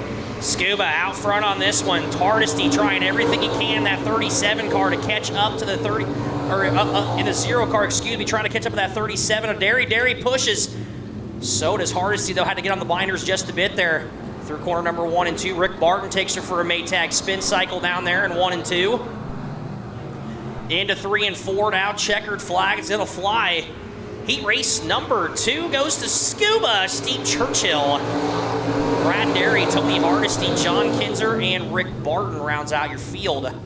Give him a hand, race fans, out of Creston, it's old Napa, Scuba, Steve Churchill. Moving on to the wild things. Chat Mobility Hobby Stock Heat Race number 1 on the pole of heat race number 1 out of just down the road in Corning, Iowa. 64L, a Tommy Luff to the outside. Also just down the road, Corning, Iowa. 7K car, it's Bobby Key. Inside row number 2 out of Glenwood, Iowa, it's the 5, Derek Myers, and to his outside out of Orient, it's the 95, Ka-chow, Jared Lund. Inside row number 3 out of Reading, it's Old Walleye, the double deuce of Jim Toll. To the outside out of Clearfield, the 21 of Cody Werner. And starting shotgun on the field, first time back to the Speedway this year. Race fans, brand new wrap on that thing. Out of Bedford, the 18, it's Kenton Walston. It's a good-looking wrap, too. I'm used to seeing that car. It's like all black, and it looks like somebody took like 40 sledgehammer hits to it. That's what I'm used to seeing. I had to check who it was. That thing looked sharp. Great-looking ride for Kenton Walston. It looked like one of those cars. I think he just lost his race notes. I saw some paper fly off of that. So it looks like one of those cars where you pay $1 to hit. That's what it used to look like. You pay $1, you take a sledgehammer to it. You pay $1, you take a sledgehammer to it. I think we'll give that nod to Buddy Heidsieck. Or Luke Ramsey. Those guys get their money's worth out of a body, that is for sure. Who are we missing in this one? It looks like the 5 car of Derek Myers is not making the call on this one, so we did a little crisscross applesauce here. 6 cars. Yeah, it looks like Derek's still on the jack over here. Oh boy, he's been having some issues the last couple weeks with the power plant on that thing. So we go green off of 4. Luft and Key going to drag race down into turn 1. Key got the momentum to the outside as he takes the race lead. Looked very, very good last week in the feature, but was struggling with some cutting out issues in the engine. But he's got a new carburetor on that thing, and it's looking good out front right now. Everybody rotates the tires through 3 and 4. Boy. Jim Toll's going to spin it out. Jared Lund spins it out. Kenton Walston does the same thing. Nice job by the 18 car spinning to avoid. Everybody's going to keep this thing clean and green. Back up front, Bobby Key is your race leader, and Kenton Walston's trying to get it fired, and he does. We're going to stay clean and green on this one. Yep, he almost went down into the swamp and the grass down there. Oh, Bobby Key getting real sideways. Hang on to her, old son. Tommy Luft going to go underneath of him back to the race lead, though, from the pole.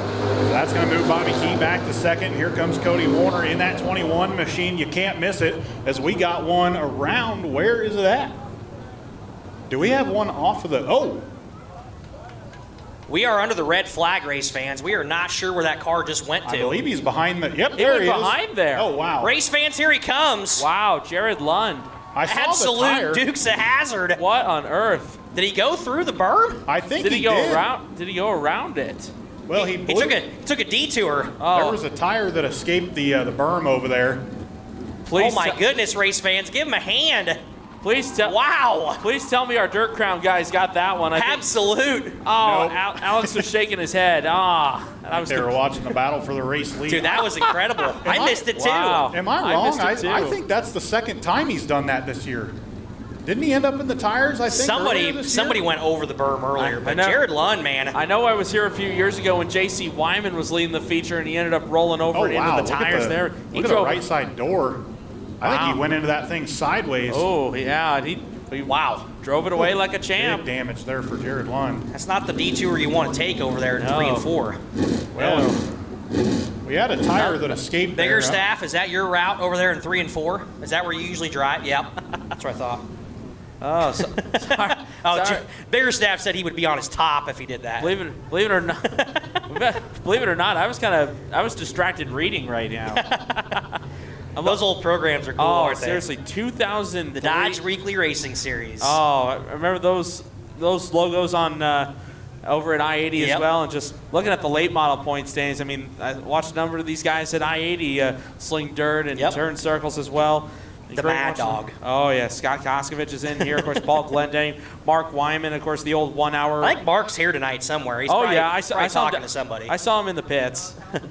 The official buns of Eagle Raceway, and we're not of I-80 Speedway, my mistake. And I'm not talking Rotellas either.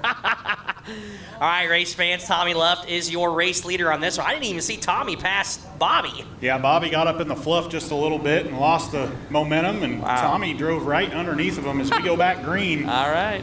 Off of turn number 4, single file restart here. Tommy Luft going to lead him down into 1. Looks like that bump is nice and smoothed out. Still a little bit there, but better than what it was. Way better than what it was. So now here, look at this. Bobby Key down to the inside once again as he's got his nose to that left rear quarter of the 64L machine.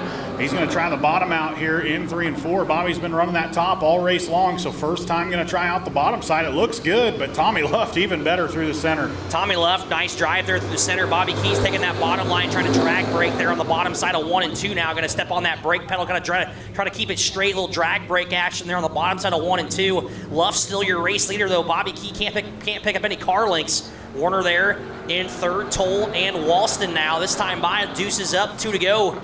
Tommy Luft running some great laps here in that 64L car. Tommy's been traveling around the area a little bit, getting some more seat time. He's a very much improved driver from last year in that 64 machine. Into 1 and 2 now. Bobby Key got right to that back bumper once again, but he pushes up the track just a little bit. That's going to allow Luft to get 2 car lengths down the back straightaway. Right now, your running order is Tommy Luft, Bobby Key in second. Third is Cody Warner, fourth to Jim Toll, and fifth, Kenton Walston is now your top 3. A little slinky effect there. They all get real tight as we got 1 lap to go. Cody Warner trying to make some late moves here in that 3rd position. Tommy Luft, he has a rear view mirror full of 2 drivers right now, but he gets a nice drive off of turn number 2 down the back straightaway, has about 1 car length of safe room into 3 and 4. Bobby Key gonna go to that bottom last ditch effort, gets the car a little bit sideways as looks like Warner had some trouble too. And how about this? Tommy Luft gonna pick up your first heat race for your Chat Mobility Hobby Stocks. Second to Bobby Key, third to Cody Warner, fourth to Jim Toll, and Kenton Walston rounding out your top 5. Race fans give him a hand out of right here in Corning. 64L car, Tommy Luft picking up the heat race win. Heat race number 2 for your Chat Mobility Hobby Stocks, rolling out onto the track and on the pole. It's a Hall of Famer out of Mount Air, Iowa, the 40X David Weeda. To his outside out of Bedford, Iowa, the 16 car Buddy Heitzig. Inside number 2 out of Essex, Iowa, the 5D of Anthony Davis. To the outside out of Clarinda, the 12G car, and that's Tyler Gray. Inside row number 3, starting 5th out of Mount Air, Iowa, it's the 22H of Eric Hensley. And to his outside out of Ankeny, Iowa, the 69C Colton Schaff. Colton Schaff had some issues last week.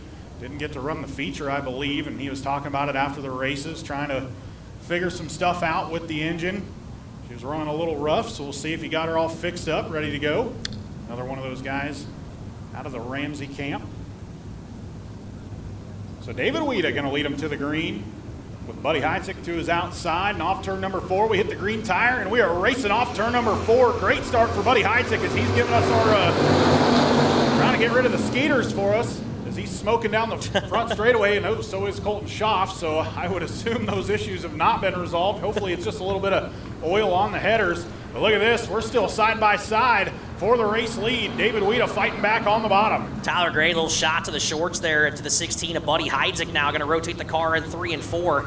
Heitzig there, not a lot of grip there through the center now. Weeda there on the bottom side, going to fall right in the tire tracks. Deeper in the field, you got side-by-side Anthony Davis, Eric Hensley. Davis did not know the 22H was to the outside of him. We're going to rotate the car into 1 and 2 now. Buddy Heitzig, great drive there off of corner number 2. Takes about a half to now a car length advantage over the 40X of Weeda. Buddy Heitzig, one of the strong. Oh, and he goes around. Now, announcers, Jinx, look out. Great checkup there out of David Weeda. Oh, and there goes around Tyler Gray. What just happened there? Everybody trying to race. I think Eric Hensley, he's like, I'm going to take the race lead on you boys. If Tyler Gray can get that thing refired, Eric Hensley going to be the big benefactor of that right there as we're watching over in turn number 4. And no, Tyler Gray is not going to get her back going. So tough for Eric Hensley as he thought he took the lead there. He stayed in it. Well, 3 and 4 has been Calamity Corner here the last couple. I just said his name. I was getting ready to say he's one of the front runners here at the Adams County Speedway. The old Skeeter Patrol went around in turn 3. Tough luck for Buddy Heitzig, but he got back moving. Well, actually, he got back moving. So I believe. I guess we'll find out. I guess we'll find out. Race control says. I don't make the calls, just talk.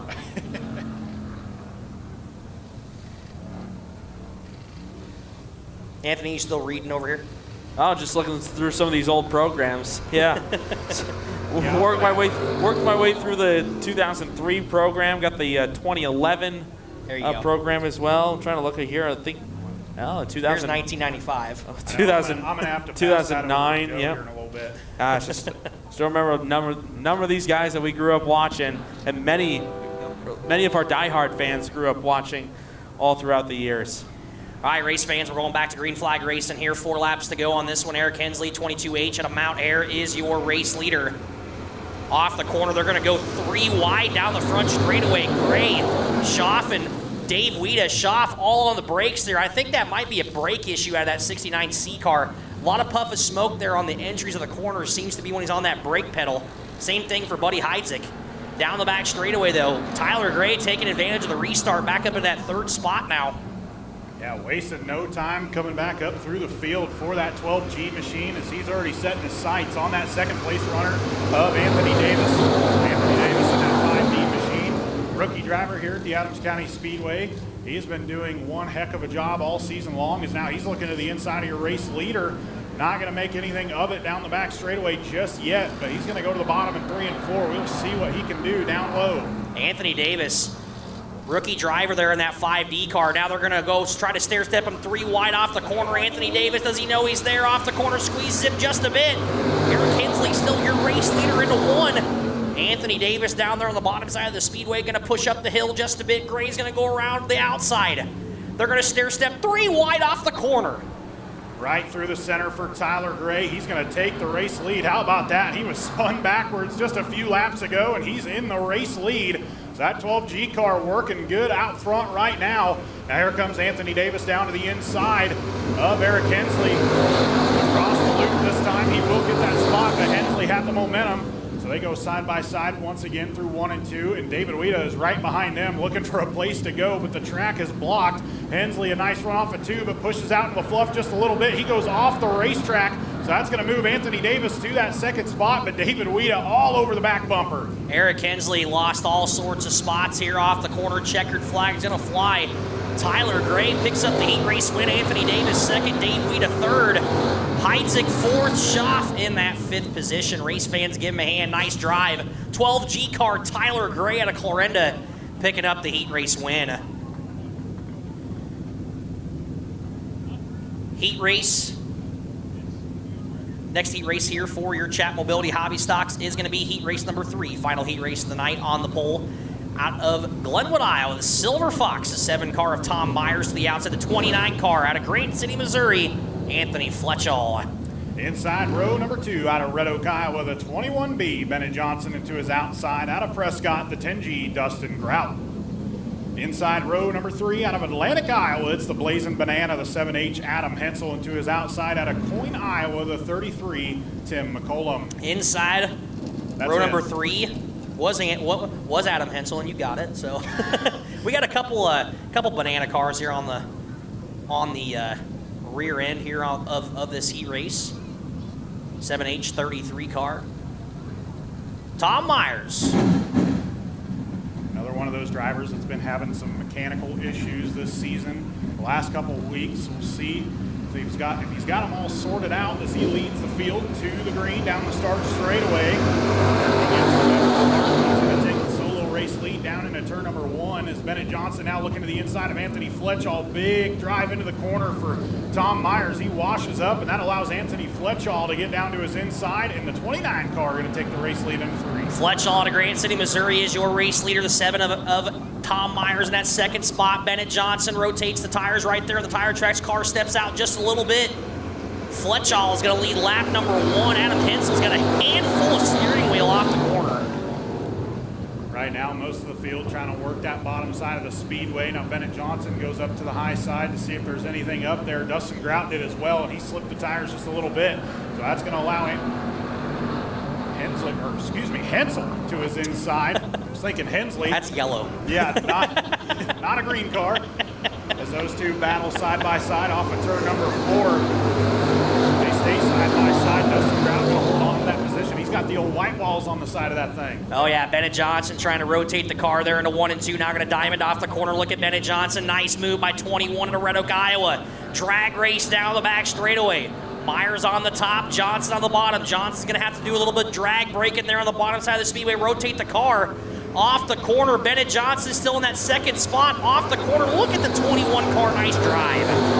Bennett Johnson, one of those drivers that started off the year a little rough, but they found some mechanical issues and got them fixed. Been running a lot better these last few weeks as he takes that 2nd spot.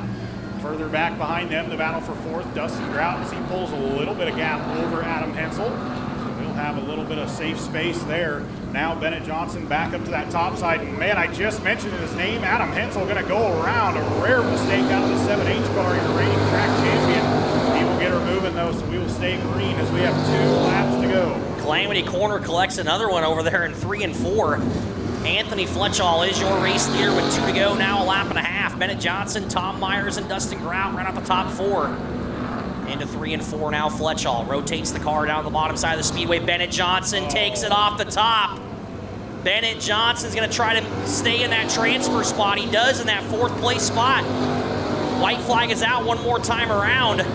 Bennett Johnson looks to have a right rear tire down, race fans. So maybe not a mistake of his own. Because, yeah, he's throwing dirt clods all over the track right now. But we're on the final lap. Anthony Fletchall going to go through the bottom of 3 and 4 one final time. And off 4. How about it? The 29 car going to pick up the final heat race for your Chat Mobility Hobby Stocks. Second going to go to Tom Myers. Third to Dustin Grout. Hensel thinks the race is over. He's following Bennett Johnson into the infield. Tim McCollum going to get 4th. And, yeah, Adam Hensel thought the race was over. Could have got an extra spot there in the 7H, but all right, race fan, that's going to do it for our Chat Mobility Hobby Stock heat races. Give them a hand at a Grant City, Missouri. Anthony Fletchall is your heat race winner. Final heat race of the night for your Chat Mobility Hobby Stocks. I believe it is that time of the night, race fans. We move over to your Malvern Bank West Series. We're going to turn it over to the voice of the Malvern Bank Super Late Models, AA, Anthony Ainsley. Thank you very much, Evan Cole. Great job, as always, here at the Adams County Speedway. Time for heat race number 1 of 4 for your Malvern Bank Super Late Models West Series. Each one of these heats will go 8 laps in distance, and the top 16 in passing and finishing points will make up the first 8 rows in tonight's Malvern Bank main event for the Gail and Karen Hampel Memorial. Tonight's number 1 point earner tonight throughout the heat races will be our Skyline Materials lucky 6th place starter. They have the first choice at starting 6th in tonight's main event. Tonight's Skyline Materials Lucky 6 award is $600. That is the bonus. If no one wins, if the 6th place starter in the main does not win it tonight, it'll boost up to $750 for the Rollins Zeitner Memorial. As we get ready to go for heat race number 1, on the pole from Manchester, Iowa, that'll be the 20 of Zach Less. On his outside, making his big return for the first time in 5 years from Atlantic, Iowa, it's the 15 of Jason O'Brien. Row number 2 on the inside from Messina, Iowa, it's the 56 of Chris Speaker. On his outside from Marquette, Nebraska, it's the 14 of Kyle Burke. Third row on the inside from Griswold, Iowa, that'll be the 4 of J.C. Wyman. On his outside, tonight's number 1 qualifier in time trials, it'll be the 99 from Malvern, Iowa, it's Jesse Saubing. And rounding out the field from Mount Ayr, Iowa, another former track champion here at ACS, the 33, that is Paul Glendenning. 7 cars, 8 fast laps for heat race number 1 of 4 for the Malvern Bank Super Late Models West Series here at the Adams County Speedway for the Gail and Karen Hampel Memorial. Very decorated heat race here with the Malvern Bank Series, as well as right here at the Adams County Speedway. Jason O'Brien, Chris Speaker, Kyle Burke, and Paul Glendenning, all past late model track champions here at the Adams County Speedway.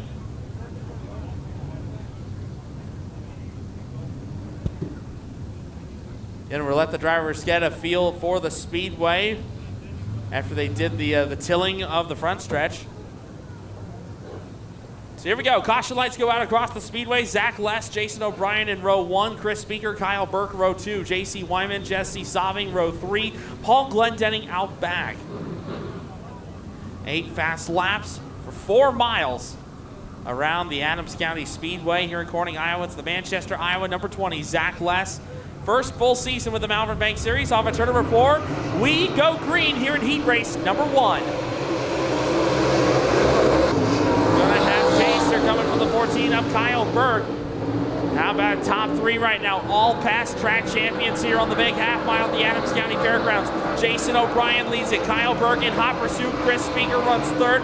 And then it's J.C. Wyman. Now Paul Glendenning taking his way past Zach Less. That's for position number 5.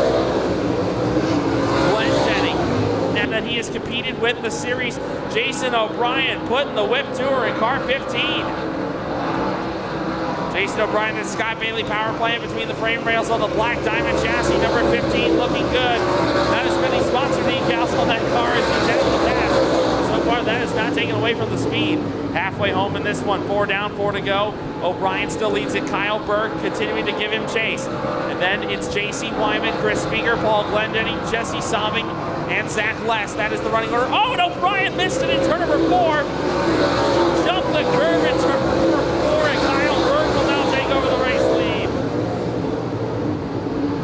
absolute heartbreak there for Jason O'Brien as he jumped the curb in turn number 4, and Kyle Burke takes over the win. That was the same way O'Brien took a win from Corey Zeitner here years ago. Meanwhile, Kyle Burke shows the way with 2 to go. 1 mile remains here in heat race number 1. Kyle Burke, I believe your champion here from the year 2000 here at the Adams County Speedway, the 7-time Malvern Bank Series champion, 91 all-time wins with the series. He leads everyone by far as the white flag comes out. Final trip around the Speedway. The driver out of Marquette, Nebraska, Kyle Burke, coming off a 3rd place run at Oskaloosa with the East Series. And now he starts the West campaign here at Adams County very strong through 3 and 4, and checker flag will be coming out. Kyle Burke will win heat race number 1. Second on the line will be J.C. Wyman, Jason O'Brien, a good return. He'll finish 3rd. And it's Chris Speaker, Jesse Somming, Paul Glendenning, and Zach Less to finish out the order. So they'll head down to the scale to make it official. Race fans, give it up for him, a former track champion here at ACS, the 7-time series champion from Marquette, Nebraska. He drives the Speedy Mart, Aurora Co-op, Strobel Manufacturing, Grease Truck Wash, Jim Shepard powered Longhorn chassis. Number 14, your Heat 1 winner, Kyle Burke. Heat race number 2 about ready to hit the Speedway. Here is your starting lineup.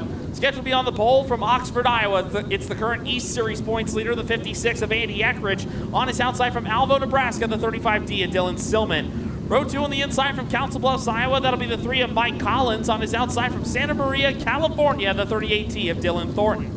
3rd row on the inside, the defending West Series, the defending East Series champ, the 32C of Chad Holliday from Muscatine, Iowa. On his outside, the defending West Series champ and current points leader, the 04 from Norfolk, Nebraska, that is Tad Pospischel. Rounding out the field from Marshalltown, Iowa, that will be the 99D, that is Daryl DeFrance. So here we go again, 7 cars, 8 fast laps. Again, top 16 in passing and finishing points will lock themselves into the first 8 rows of tonight's Gail and Karen Hampel Memorial A main event. The top point earner will have the chance to start 6th and have a chance at a $600 bonus courtesy of Skyline Materials. Andy Eckridge, last year's East Series points runner-up.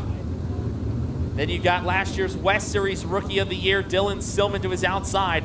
Dylan Thornton, the current East Series Rookie of the Year, point leader, 2 wins on the tour so far. Tad Pospischel, 1 win so far on the West Tour. Coming off a 5th place finish at Oskaloosa this past Wednesday night. Chad Holliday, he won that race out at Southern Iowa Speedway. Holliday, the defending East Series champion, already 2 wins on the East Tour. Caution lights go out this time. Andy Eckridge and Dylan Stillman will bring him off of 4. Green flag is in the air, but Eckridge might have been a little quick with the trigger. We'll see how the officials score this one as we get up to see speed. Dylan Thornton just about went into the wall down the front straightaway. Re-wide there, and Thornton pushes up the hill, drops the right rear over the edge. He'll save the car, but we continue on. Andy Eckridge will have the lead down the back straightaway. Meanwhile, Mike Collins settles into position number 3, but only for a moment as Pospischel gets a great run off of turn 4. Pospischel takes the 3rd spot as Andy Eckridge will come down to lead lap number 1.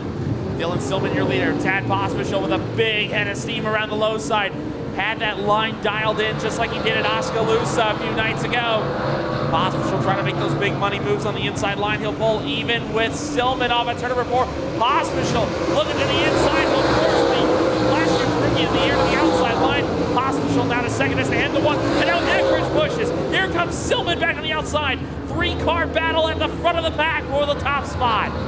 Andy Eckridge, Tad Pospischel, Dylan Stillman all going at it. Could we throw Chad Holliday into the mix and make it a fatal 4-way match? Coming to the line, Eckridge is still the leader. Stillman trying to get 2nd spot. Pospischel shuffled back to 3rd, but only for a moment. Pospischel right to the low side. Here comes Stillman back on the attack on the outside lane. Great racing here in heat number 2. Stillman pitches the car sideways on entry to 3. Chad Holliday, meanwhile, going to the bottom of turns 3 and 4. He'll follow in Pospischel's tire tracks as we hit the halfway mark. 4 laps in, 4 laps to go. Andy Eckridge has held on to the race lead by the skin of his teeth. Tad Pospischel in hot pursuit of him runs 2nd. Then it's Dylan Stillman 3rd, Chad Holliday 4th. That's Mike Collins, Daryl DeFrance, and Dylan Thornton rounding out the running order. Tad Pospischel now going to sweep the corner wide off the exit of 4. They'll try to close in on Eckridge as they head back into 1. works to make that outside lane work when he could. He's trying to go to the outside again. Right now, Silman's been ducking into line as they head into turn number 3. This time, Pospisil and Silman both go to the top. Meanwhile, Holiday stays around the bottom. 2 more times around the speedway, and Pospisil's got a good head of steam up the exit of turn 4. Pospisil trying to get the run off at turn number 2 that he needs. Meanwhile, Chad Holiday looking to the inside of Silman. That's for the 3rd spot. Silman able to beat Holiday off of corner number 2. They'll head into 3. Holiday, a good dive on the bottom. Meanwhile, Tad Pospisil's in trouble. The West Series points leader has an issue. A tire may have gone down on the 04 machine, and the caution will be out. The right rear tire has definitely gone up in shreds on the defending West Series champion. Heartbreak Hotel for Tad Pospisil in the 04 machine. Pospisil, he had that great run this past Wednesday night at the Southern Iowa Speedway, and not a good start here to round number 3 for the defending West Series champion. So that woes up the field.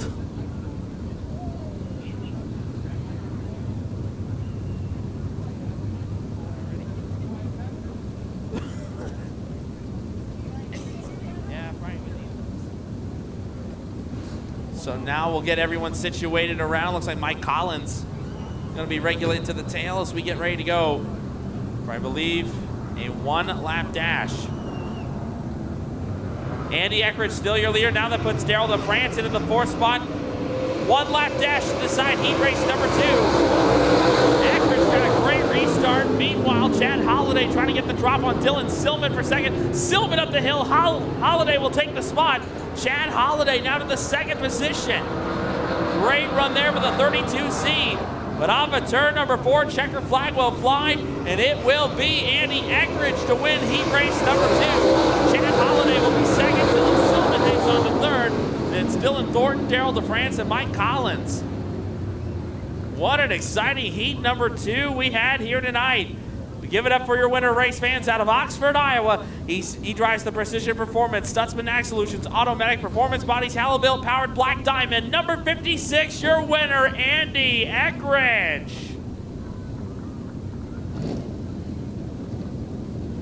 On we go to heat race number 3. Again, 8 laps. The top 16 in passing and finishing points lock into the main event. Heat number 3 making its way across and onto the speedway. Lineup will look like this on the pole out of Ames, Iowa. That will be the 22 of Charlie McKenna. On his outside, in his series debut from Dover, Arkansas, that'll be the 11 of John Kirby.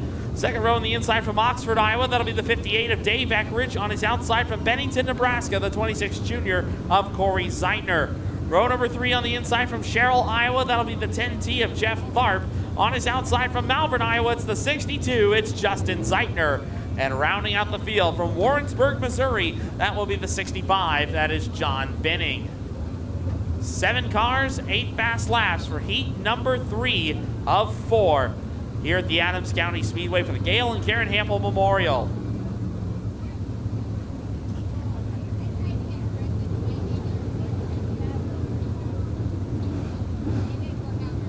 Keep your eyes on that 3rd row. It's been looking strong. Jeff Tharp coming off a 2nd place run at the Southern Iowa Speedway in Oskaloosa. Justin Zeitner, a 3-time winner with the Malvern Bank Series here at the Adams County Speedway. Of course, he won out here last year. Already has a modified win to his credit here in 2024 at the Adams County Speedway. Of course, you'll see that modified later on with Josh Most behind the wheel. Corey Zeitner, another former track champion here at the Adams County Speedway in the 26 junior. Keep your eyes on him. John Kirby, we mentioned that we weren't able to get a transponder on him. He ended up 9th fastest in Group B. By the old thumb stopwatch. Yeah.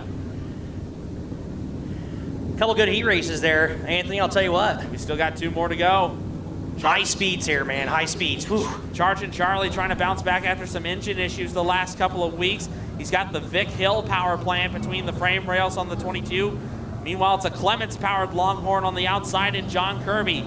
Caution lights go out. They head down to the restart zone. We go green here in heat race number 3.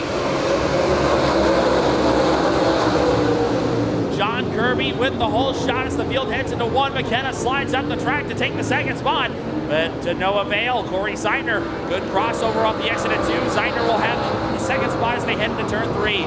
John Kirby trying to capitalize from that outside front row starting spot. He'll lead lap number 1. Meanwhile, Dave Eckridge trying to muscle his way through Charlie McKenna.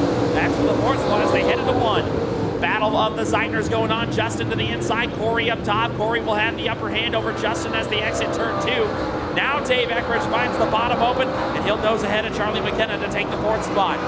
Dave Eckridge staying to the low side with Charlie McKenna in tow. Jeff Clark on the outside. Here comes the 10T. High, wide, round the outside comes the 10T out of Sherrill, Iowa. Jeff Tharp over Cooks and meanwhile into turn number 1, and Charlie McKenna quick to take the 5th spot back. Next time around, we will have 3 laps in the books as the driver out of Dover, Arkansas, John Kirby, a strong debut so far. It wasn't quite the qualifying effort he was looking for. He was 9th fastest in Group B. Right now, he is putting the foot to the floorboard here in heat number 3. Kirby ride that top shelf as well as he could. Oh, and Kirby jumped the edge in turn number 4. He'll keep the lead, but he loses ground. Halfway home in this one. Meanwhile, the battle of the Zeidners continues on. Corey still with the upper hand over Justin for that second spot. Dave Eckridge runs 4th. Then it's Jeff Tharp, Charlie McKenna, and John Benning. All 7 entries still up and running here in heat number 3. John Kirby trying to run that top shelf to perfection. But she be tricky tonight. That cushion can be a harsh mistress out here at the Adams County Speedway. Meanwhile, off the bottom, Justin Zeidner throws the slide job on Corey. That's for the second spot. The Zeidners go at it as they head into 3. Justin pitches the car sideways, making it the widest longhorn possible off of turn number 4. And now Justin jumped the hill in turn number 4. Here comes Corey back to the inside. Corey noses ahead of Justin at the line for second. And now Zeidner again, Justin that is, he pushes up into turn 1, and he loses valuable ground on Corey Zeidner. Meanwhile, the white flag will be coming out, half a mile to go for the Arkansas native, John Kirby, looking good up front.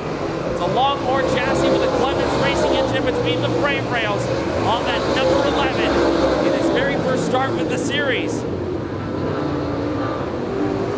Has to be the first time in almost 7 or 8 years an Arkansas native has made a start with the series. And on before, John Kirby makes it look easy. He wins heat number 3. Corey Zeidner will be 2nd. Justin Zeidner will be 3rd. 4th will be Dave Eckridge. 5th will be Jeff Clark. Charlie McKenna will be 6th. And John Benning will round out the field in 7th. So they'll head down to the scale to make it official one more time, race fans. Give it up, your winner of heat race number 3 from Dover, Arkansas, driving the Kirby Specialties Corporation Construction Resources Group, Eagle Lake Farms, Clements Powered Longhorn, number 11, your winner, John Kirby. Your 4th and final heat race about ready to take center stage here at the Adams County Speedway. Here is your starting lineup. On the pole from Newton, Iowa, it'll be the 15C of Kurt Schroeder. On his outside from Westside, Iowa, the 5S of Jeff Segapart. Row 2 on the inside from Papillion, Nebraska, it'll be the 52 of Brian Kosiski. On his outside from Waverly, Nebraska, that'll be the 1 of Jake Bridge. 3rd row inside from Lincoln, Nebraska, that'll be the 6 of Cade Richards. On his outside from La Vista, Nebraska, the 24, that's Bill Layton Jr. Rounding up the field, also from La Vista, that'll be the 53, that is Andrew Kosiski. 7 more cars.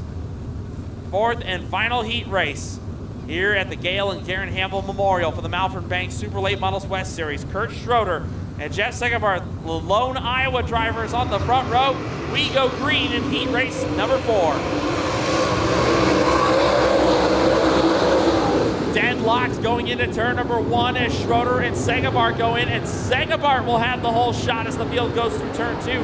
3 wide back there for 4th as Bill Layton Jr. about ready to bob and weave through traffic. 3 wide again for 3rd as they head into turn 3. We're still deadlocked at the front of the pack between Schroeder and Segapart. Drag race down to the line. Lap number 1, I believe I have a nose piece. Had to go to Schroeder. Here comes Bill Layton Jr. He's right there knocking on the door. Right now, Brian Kaczynski going to try to meet him. Here comes Jake Bridge into the picture. Kurt Schroeder and Jeff Segapart putting on a great race here early on. But here come the Nebraska drivers. Brian Kaczynski looking to the low side. Bill Layton Jr. right behind Segapart as Schroeder starting to pull away. Here comes Jake Bridge trying to thread the needle. He'll think better of it. He'll go to the outside lane through 1 and 2. Bridge right through the middle. He'll get by Kane Richards, put him behind. And meanwhile, Bridge now looks to the inside of Jeff Segapart. That's for the 4th spot as they head into turn 3. Segapart up the hill in 4. Bridge will get by, and so will the 6 Kane Richards. Meanwhile, Schroeder continuing to run up top in car number 15C.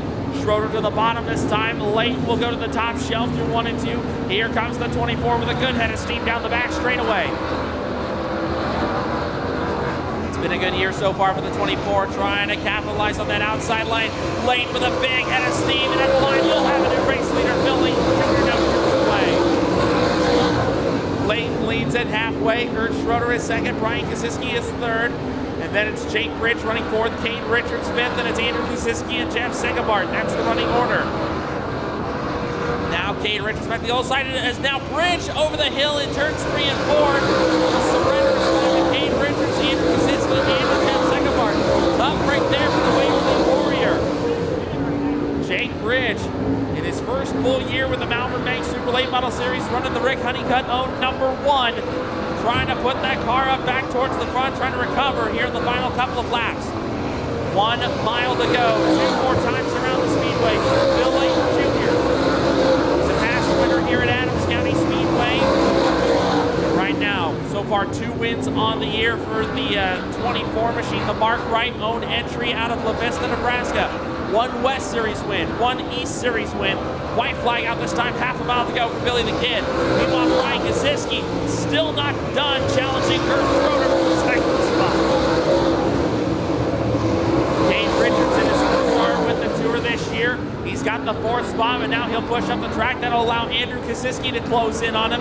But off of turn number 4, he took the lead at halfway and makes it look easy here in the second half. Bill Layton Jr. will win heat race number 4 in very decisive fashion. Kurt Schroeder will hang on for second. Brian Kaczynski will be third. Then it's Kane Richards, Andrew Kaczynski, Jake Bridge, and Jeff Segapart to finish out the order. So one more time, race fans, they'll head down to the scale and make it official. Your winner of heat race number 4 from La Vista, Nebraska. He drives the Taylor Quick Pick, Duros Dent Works, Wright Speed Yards, Collins Home Creations, 5-Star Truck Center, Barger Grading, Scott Bailey powered XR1 Rocket. Number 24, your winner, Bill Layton Jr. Well, that will do it for heat racing action for the Malvern Bank Super Late Models West Series. We'll come back later tonight with our Predator Custom Trailer Speed feature. We'll also let you know who our Skyline Materials lucky 6th place starter will be. A bonus $600 is on the line here at the Hample Memorial. If the 6th place starter does not win it tonight, it'll be up to $750 when we head to the Rollins Zeiner Memorial. Next up is going to be NASCAR B-Mod action. So with that, we'll turn it back over. Evan Baldwin, Cole Hendrickson, take it away, gentlemen. Double A, nice job as always here for the Malvern Bank West Series. Man, we got a little cushion developing up here right now. I think the track's going to widen out even more. Clean off just a little bit. I think you're going to see some sliders going on here in the B feature and A feature. So good to see a past track champion, couple past track champions winning some heat races here tonight. Good to see Kyle Berg back up on the wheel again. I think that's the fastest he's looked all year. So, and also, how about Jason O'Brien? Looked great in his heat. Had a little bit of a slip up there, but I tell you what, for how long he's been off, looked very good in that 15 machine. Of course, the last couple of weeks, he's been down here hot lapping at the ACS, so pretty cool to see him running well. Fingers crossed we'll get him a few more times this year. Of course, we got the Ray Hauk Memorial Late Model Showdown coming up next month, and then, of course, we've got the Pumpkin Dash to finish out the season, but hopefully we'll get him a few more times this year. I have some late breaking news, race fans. There will be no Predator Custom Trailer B feature. Extra money's been added. We're starting all 28 cars tonight. Oh, man. I love it. I love it. Extra money's been added from an anonymous donor, and we are starting all 28 cars tonight, race fans, in the feature. But make no mistake, that $600 bonus will be up for grabs to whoever starts 6th tonight. Absolutely. Oh, you gotta love it. It's Corning. It's the Hample Memorial. This race means something. It's one of the biggest races on the tour. I think wink, wink, anonymous donor, but I it's just, we'll just call it anonymous. Okay. All right, race fans, heat race number 1 for your RJ Plumbing and Heating B Modifieds. On the pole out of Lamoni, Iowa, it's the 28 Ryan Christie, and to his outside out of Cumberland, Iowa, not Adair, the 11 of Austin Hardesty. Cumberland, huh? Oh, yeah. Inside number 2 out of Villisca, Iowa, the 58 car. It's your tradition winner, Hunter Poston. To the outside out of Ankeny, the 5 car of Josh Sink. Inside row number 3 out of Newmarket, Iowa, the 10 of Cody Parrott. To his outside, the 57S out of Greenfield. It's the Flying Farmer, I believe, his first appearance at the Adams County Speedway this year. Since the very first week. So, okay, so second time. Yep, he was here the very first week of the year and hasn't been back since. So, and starting shotgun on the field out of Red Oak, Iowa, the 34X of Damian Haas. Good to see him back out here at the Adams County Speedway. Had a tough hit here on the front straightaway last week, so they got the car fixed up and ready to go. Race fans, if you are here just for the late models, don't sleep on these support classes, race fans. We put on one heck of a show here. Our B mods do a great job, and don't forget the Underdog Design 22s tonight as well. So we put a lot of good racing on here at the Speedway. 6 classes, 6 features on the docket here tonight, race fans. You're getting your money's worth tonight. 6 laps, heat race number 1. Cars up on the bars. Christie slips the tires. Hardesty takes advantage. Here comes Poston to the inside. Contact between Christie and Poston. Man, Ryan Christie just took a hard left there. It looked like they weren't done making contact either. Caution flag is going to fly on this one. Yeah, I believe Hunter Poston down there showing his displeasure, as I probably would too.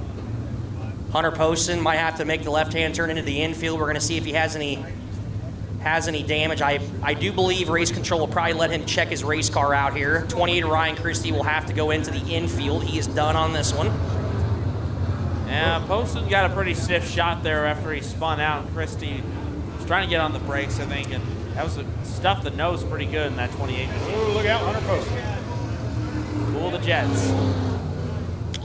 Can't really tell if the rear end is bowed out there, if the right rear is shifted to the right a little bit. I can't really tell. He did take a shot, like you said, Anthony, to that left rear tire there. It looks like he is going to get his spot back as well here, race fans. So, again, the caution flag does fly for the 28 of Ryan Christie.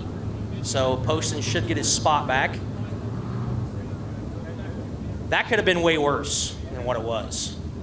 Once again, huge thanks to RJ Plumbing and Heating for being our title sponsor of your B Modifieds this year. RJ Plumbing and Heating out of right here in Corning, Iowa. Contact Andrew Johnston.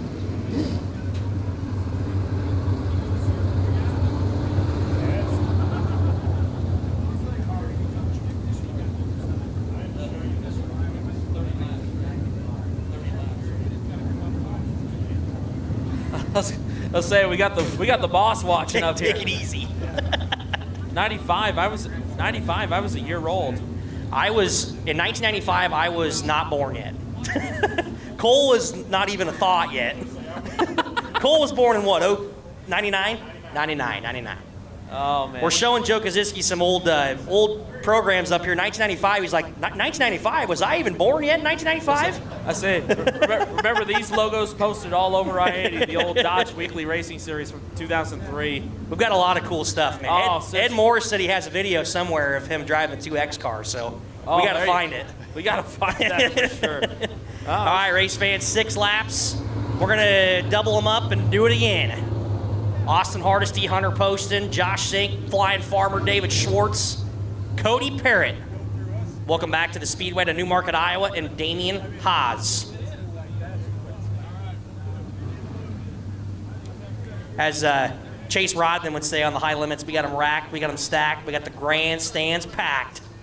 Speaking of How that, about a 6-pack attack? Yeah, there you go. I saw Dylan Welch is going to be on the NASCAR broadcast. I heard about that, yep. Be a little bit of a good for Dylan. car flair there. Dylan Welch, great guy, so. All right, so now Austin Hardesty going to lead him to the green this time for a complete restart. Hunter Poston to his outside. And we are racing off turn number 4. Be interesting to see how that 58 left side there. And into turn 1, he's going to go to the high side. Gets a little bit tight, but he's going to have the momentum off. Oh, things get real tight between him and Hardesty. Hardesty picked up a push. as they go side-by-side stair-step for the race lead into 3. Austin Hardesty had a lot of speed down there on the bottom side of the speedway there last week in the feature. Finished the career best second. Look at Hunter Poston ripping the top side of the speedway like he usually likes to be. The Bobby Pierce line up there on the top side. The 58 car going to rotate the Dynagrow Seed True Farms entry down the bottom side of the speedway. Down the back straightaway. Austin Hardesty still has a half a car length advantage in the Suicide Awareness number 11. Here comes Hunter Poston to the outside, and that 58, he's going to get some nice runs off the top side. He will take the race lead at the line. Now here comes Hardesty back down on the inside, tugging tires down low. Poston once again with that head of steam down the back straightaway, going to take the solo race lead as the flying farmer David Swartz. He goes to the inside of Josh Sink down the back straightaway, and he will pick up third. What a racetrack we have right now, race fans. Hardesty and Poston side by side running totally different lines, but same lap times. Poston, better rotation there in 3 and 4. He is now your race leader. Austin Hardesty back down to the bottom side, pushes up the hill. Here comes the 57. That's the flying farmer. Down the back straightaway, sets the bait, trying to reel in second here. Now Swartz going to go to that high side in 3 and 4 to get on the outside of the 11th machine. Looked like Hardesty picked up a little bit of a push there. Oh, things get real tight off of turn number 4. Swartz had to let out of it. Hardesty, big push off of 4, makes things real tight. Now here comes Josh Sink down to the inside of David Swartz. Big push again for Austin Hardesty. They go 3 wide for second down the back straightaway. Stair step them 3 wide. Swartz, Hardesty, and Sink down there on the bottom side. Couple friends there. The 5 car and the 11 car going to rotate the car. Josh Sink tugging the tires down there on the bottom side, takes the 3rd spot. Flying Farmer up into 2nd. White flag is out one more time around as Hunter Poston's checking out on this one, looking for his 5th heat race win of the year.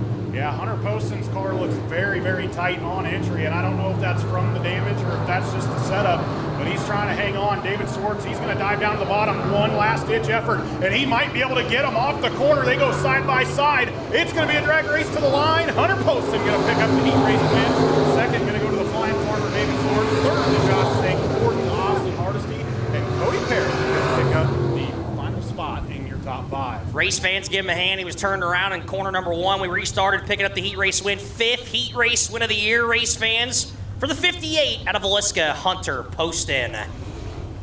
Heat race number 2 for your RJ's Plumbing and Heating Sport Modifieds, rolling onto the track, and on the pole, it is out of Clarinda, Iowa, the 11W, Andy Robertson to his outside out of Lenox, Iowa. It's the captain, Kurt McKay. Inside bar number 2, out of Council Bluffs, the 76 of David Orr to the outside, your defending track champion out of Creston, the 0, Sean Kralik.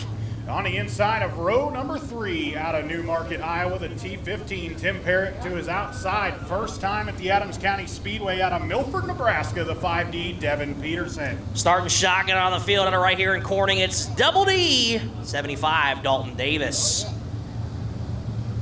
There's a shelf up there, and Devin Peterson likes to be a high side ripper. Let's see what we got going on here. Andy Roberts, Kirk McKay, heat race number 2 for your RJ Plumbing and Heating Sport Modifieds, rotates down into corner number 1 and 2 now. Kralik picks up a bit of a push. Kirk McKay sits on the top side of the speedway. Here comes Kralik. Here comes Devin Peterson down the back straightaway. Those two are door to door through 1 and 2 up on the cushion. Now look at this. Here comes Peterson to the outside. He puts that right rear right on the cush. Now he's going to do a little cut down action. Look at that move back down to the inside of Sean Kralik. Those two go side by side for second. David Moore out front, much improved driver on the year. He goes to the high side. Now look at this. Here goes Sean Kralik to the race lead off of 2. Sean Kralik with a head of steam. Now here comes the 76 back around the outside down the back straightaway. Sean Kralik in that 20-year-old chassis, rotating the car in 3 and 4. He's your race leader. Picks up a bit of a push now. Pushes up the hill on top of the 76 of Orr. You're going to go side by side. Devin Peterson now takes the 2nd spot. Here comes the slider chassis into 1 and 2. Peterson going to take second away from David Orr on the bottom side. He will set his sights on your race leader. Kralik, though, a nice drive off of 2 on the bottom. Out front right now, looking for his 2nd feature win of the year. Now here goes Peterson back to the high side, trying to get that momentum built up, and he will do so. He's going to get right to the back bumper of Sean Kralik down the straightaway. He might even pull to the outside. Here comes the 5D. Hook up that slider chassis on the right rear. Going to rotate the car now. Looking like he did at I-80 Speedway several years ago, right there on the top side of the speedway. Sean Kralik, now your race leader. Devin Peterson in 2nd. Milford, Nebraska, Creston, Iowa, going out of here. 2 laps to go. Sean Kralik has the better entry, but Devin Peterson, a nice run off the high side. Look at this side-by-side for the race lead. Kralik going to have the lead this time across the line. You see right here, Kralik will gain a little bit of space into the corner, but off the corner, Peterson will have all the momentum down the back straightaway. Look at him close in. Within about 3 car lengths now, 3 and 4 seems to be a strong corner. Devin Peterson is battling one of the best sport mod drivers ever here at the Adams County Speedway. Sean Kralik down there on the bottom side, ripping that 20-year-old chassis. Devin Peterson trying to hook up any sort of speed on the top side of the Speedway. Devin Peterson's going to need a slip up from Sean Kralik. Kralik, though, really strong down there on the bottom side. You can tell how skilled he is here at the Speedway. Down the back straightaway one final time. Can Devin Peterson do anything on the high side? Kralik down low. Peterson, he gets a little bit loose on the cush. Not going to be able to get there. Sean Kralik going to pick up the heat race win. Second going to go to Devin Peterson. Third to David Orr. Fourth to Kirk McKay. And the 11W.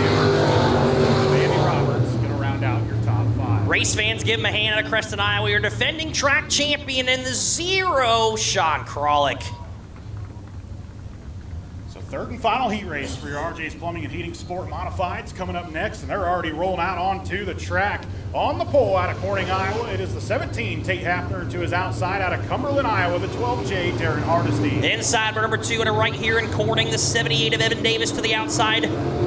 He has, I believe, 4 feature wins on the season? The 16A car out of Stanton, Iowa's Bryce Allen. Couple of drivers in row 3. Good to see back at the Adams County Speedway on the inside. Out of Fontenelle, Iowa, the 3 of Kyle Tanner. And to his outside out of Bellevue, Nebraska, the 60, Kevin Zeitner. And rounding out the field out of Griswold, Iowa, the 91, Hayden Pelzer. Kyle Tanner, this was his home racetrack for a lot of years. Been racing up at the Shelby County Speedway for the last couple years in that 3 car. Good to have him back in an Edge chassis down here at the Speedway. Cut his ties down here at the Adams County Speedway. Kevin Zeitner in that 60 car. First time he's been back to the Speedway since last year. Tate Hafner picking him up. Green flag. Look at Evan Davis already taking a peeky poo down to the inside of 1 and 2 now. Hafner going to go to the bottom. Oh, man, that car pushing real bad. Here comes Evan Davis to his inside. God, look at Bryce Allen right through the middle, 3 wide, trying to make up spots early here as he went around the outside of Kyle Tanner and Kevin Zeitner. Look at this pack through 3 and 4. There's a gaggle of them. Race fans, if you don't know this 16A car, if you haven't seen him yet this year at the Speedway, watch out, race fans. That car is absolutely hooked up every single week. He has 4 feature wins on the season already in the 16A car. Been the guy to beat. Look at that drive off of corner number 2. Move the 16A to second over Tate Hafner. Looking good right now in that brand new Edge chassis as he goes up to the cushion. Is there 3 wide back there for third? Kyle Tanner trying to squeeze by on the bottom side. Things get real tight down the front straightaway. He's going to make it work, though, and here comes Darren Hardesty. Thought about a crossover move, thinks better of it. Kyle Tanner doing a good job down there on the bottom side in the Edge chassis up into that 3rd spot. Now here comes Kevin Zeitner, going to try to split the difference. Hardesty closes the door there down the back straightaway. Kevin Zeitner does seem to have the better car, but cannot get around the 12J and the 17 car. Battle up front here. Evan Davis might be a sitting duck. Bryce Allen is on the top side, ripping here in that 16A car. Rotates the Edge chassis down. 1 and 2 now going to rotate through the center. This is where he picks up all his momentum down the back straightaway in that open motor. That was a great 1 and 2 out of Evan Davis there that time. Picks up a little bit of space over Bryce Allen, but here comes Allen once again, ripping that outside groove about 1 lane off the cushion. Looking good in that 16A machine. He's going to have 2 laps to go. Evan Davis trying to hang on. The hottest full-on driver at the Adams County Speedway this season. Evan Davis has got to hold off a juggernaut right now. Here comes Bryce Allen now to the inside. Bryce Allen now looks to the outside of the 78 of Evan Davis. Bryce Allen now side by side into corner number 3, drives it in deep into 3 and 4. Side by side off the corner. White flag is out one more time around. New race leader, Bryce Allen. Allen started mid-pack in this one to the race lead with 1 lap to go. Oh, picks up a big push. He's going to have to hang on here. Evan Davis back to his inside, but Davis slips the tires. Almost had a race for the lead there, but Davis a slight mistake. And that's going to allow Bryce Allen to go to the high side. Just has to remain mistake-free 1 final time. Off of turn number 4. How about it? Bryce Allen going to pick up heat race number 2. Modified second, going to go to Evan Davis. Third to Kyle Tanner. Fourth to Kevin Zeitner. And rounding out your top 5 is the 12J of Darren Hardesty. Race fans, give him a hand. 4 feature wins on the season already, looking for number 5, the 16A car, Bryce Allen. Moving on, race fans, to the first heat race of the night for your Underdog Design 22 Poet Biorefining A Modifieds on the pole of heat race number 1 out of Greenfield, Iowa. It's the 11F of Colton Garside to the outside. Out of Red Oak, the 1 car, it's the showstopper. It's Josh Most. Inside row number 2 out of Corning, Iowa, just down the road in the 70 machine. It's Chubbs, Jesse Dennison to his outside. Out of Plattsmouth, Nebraska, the 01, Jacob Hopscheit. Jacob Hopscheit running that. Yep, just the one. Yep, running that GRT house car owned by Wesley Wise down there in Arkansas. Inside row number 3, the 10J out of Prescott, Josh Cooper to the outside, the 71 of Jeff James. And starting shotgun on the field, former track champion in the Sport Mod division here, the 17 car. Welcome back to the Speedway. That's John Plowman out of Woodbine. Colton Garside gonna pick up the throttle. They remain side by side. Good start. Jacob Hopscheit already looking to make some moves right on the tail of Josh Most. The 2 number 1 car is going to rip the lip. Jesse Dennis down low. Man, big slip of the tires for Colton Garside. That's going to allow Josh Most to go to his outside. So move Most to the lead. And here comes Jacob Hopscheit around the outside of Garside. Hopscheit, the little Hooterville hustler, been running a lot of USRA stuff, doesn't even own an IMCA modified anymore. Sold all that stuff to run USMTS. Now down to the bottom side of, you got a couple 1 cars out front. You got Most and Hopscheit side by side. Hopscheit slips the tires just a bit. Most is going to maintain that race lead. Garside 3rd, Dennis 4th. Jeff James now rounds out your top 5. The story tonight, oh man, Hopscheit almost loops it on the bottom of 3 and 4. He hangs on to it though. Josh moves down front. Can anybody beat that brand new Edge car here at the Adams County Speedway? Been so dominant. Garside goes off the top of 1 and 2. So he's going to lose wholesale positions all the way to the back. Garside losing it on this one. Into 3 and 4 now. That's going to put Chubbs up into that 3rd spot now on the Skyrocket. Off the corner, Josh Most is your race leader. 4 laps to go on this one. Hopscheit in 2nd. Jeff James now pulling up to the rear deck lid. Taking a look up under the skirt. The 70 car of Jesse Dennis now in corner number 1 and 2. They're going to go side by side off of 2. Huge run off the cushion down the back straightaway for Jesse Dennis. Looking a lot better than he has over the last couple of weeks in that 70 machine. Once again, they both go up to the cushion through 3 and 4. Jeff James going to run a little cut down the line. He's going to lose some time on that, though. Out front, it is all Josh Most. I've got some bad news for the field. He is the fastest car by far in that Edge number 1. Down the back straightaway, Jacob Hopscheit trying to reel him in, but he's going to run out of time with 2.5 laps to go. Hopscheit's only run a handful of races in an IMCA modified this year. Doesn't really look like he's lost a step, though. He's probably liking it, running a 604 crate motor. A lot less power, seems to be a lot more time to think in the car based on an open motor USRA modified. So down the back straightaway, Josh Most is your race leader by almost a half a straightaway. Battle is on still for 3rd between Jesse Dennis and Jeff James. Into 3 and 4 now. White flag's gonna fly one more time around for Josh Most. That battle has been a little bit of cat and mouse. It seems like James can always get there, but once he does, he can't get around that 70 machine of Jesse Dennis. This time, James going to try the bottom in 1 and 2, goes alongside the 70 machine of Jesse Dennis. They go side by side off of turn number 2, but Dennis once again, the momentum's going to prevail. But this is the closest Jeff James has been. We'll watch that battle as Josh Most going to come across the line for the heat win off of turn number 4. Battle for 3rd, here side by side. Momentum going to prevail for Jesse Dennis. Dennis going to take 3rd. James is going to take 4th. Cooper rounding out that top 5 position. We were watching that battle. Jacob Hopscheit came across the line in 2nd. Race fans, give him a hand. Josh Most out of Red Oak, Iowa, picking up heat race number 1 for your Underdog Design 22 not sport modifieds, A modifieds here at the Speedway. Past winner of this race. He was the inaugural winner of the Underdog Design 22. That is the 6 car out of Blair, Nebraska, Ryan Jenkins. And to his outside out of Clarinda, Iowa, the 38 car, it's Craig Garner. Inside, row number 2, last week's feature winner out of Greenfield, Iowa. It's the Candyman, Jeff Wiggins, and to his outside out of Carlisle, Iowa, the 3W, Garrett Wilson. Good to see Garrett Wilson back to the Speedway here after a couple years off here. 29 car inside row number 3, that's Council Bluffs, Iowa's Monty Most. And to the outside out of Bradyville, Iowa, the 3C car, it's Andrew Clark. 7 cars here or excuse me, 6 cars for 7 laps. I was looking at the scoreboard. 6 cars for 7 laps.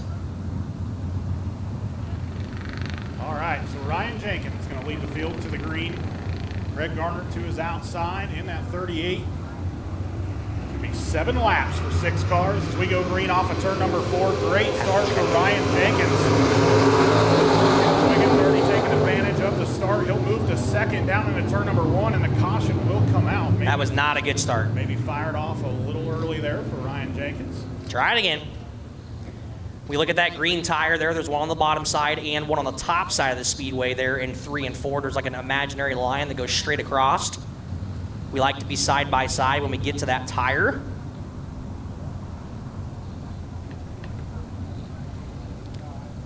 All right, so second try here on this one.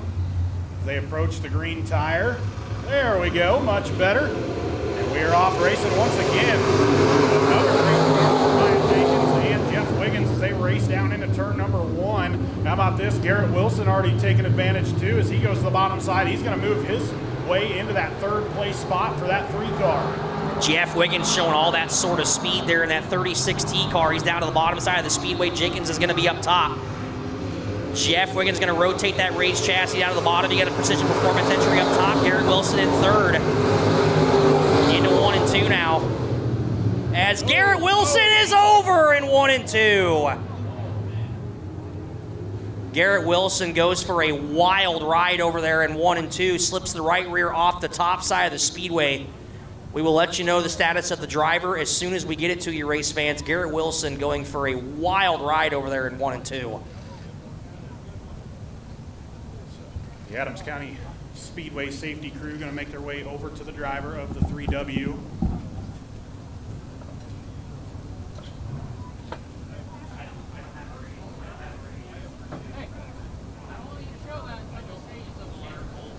All right, we are getting word the driver is alert. So we will await him to climb out of that 3W machine. Again, a wild ride for Garrett Wilson over in turn number 1. Overstepped the cushion a little bit too much. These tires are skinny enough, it'll bite in and tuck under, and that's exactly what happened over there with Garrett Wilson. Hate to see that. I was going to tell him red light bear. Yeah, red light special. Now we know I already see coolers making their way. Yep, now that the driver we know is alert and talking to the officials, okay, we did get word. The driver is out of the car. Garrett Wilson, all right. Even better news. Means the red flag, red light special is on. Absolutely. Yeah, like I said, I saw some guys running down. I had one guy emptying his cooler. He was making the most room possible. Well, while we have the breaking the action as they attend to Garrett Wilson over there, we just got the update down there from the Malvern Bank Super Late Models West Series trailer. Bill Layton Jr. was tonight's Skyline Materials lucky 6th place starter. He was the top points earner through qualifying and heat races, and Bill has elected to start 6th in tonight's main event. So Billy the Kid has a chance at a $600 bonus tonight, courtesy of Skyline Materials. Bill was actually the last one to win that award back at the Tony Stewart tribute at Columbus Junction at the CJ Speedway. That was an E-Series race. So far, only 2 drivers have won that award. Like I mentioned, Bill Layton won it at CJ Speedway earlier in the year. Chad Simpson won the first time around for that award up at the Davenport Speedway in Davenport, Iowa. So keep your eyes on the 24 of Layton tonight. He looks strong in heat race number 4. So if he wins tonight, a bonus $600 will go to him. If he does not win tonight, the bonus gets boosted to $750 going into the Rollins Zeitner Memorial at the Shelby County Speedway in Harlan, Iowa. That'll be on Saturday, July 13th.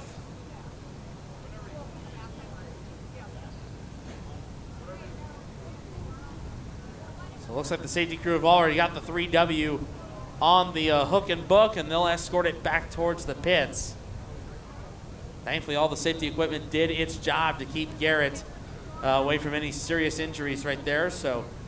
Yeah, and luckily in that roll, too, didn't take any huge shots to the roof. That's always the worst part, is whenever it comes down on the roof, it just continued to roll down the banking. So yeah, I mean, those sudden stops are what get you. Yeah, I mean, we kind of had a tough tumble this past Wednesday night with the Malvern Bank Series. Luke Petska took quite a ride over on the backstretch at Oski, but fortunately he was able to climb out of his car and walk away from that one. And yeah, with the modifieds, you know, those roof designs, it can be really tough. I remember years ago at the Nebraska State Fair, Norm Ziegenbein, he had a pretty stiff shot on the landing on his roof and then getting hit by another car while upside down. That roof was pretty well smashed in, but thankfully Norm was able to get out of the car. So hopefully we'll be getting back to racing action. Uh-oh, race fans. The yellow light is back on. Yeah. If you are in line, you are good.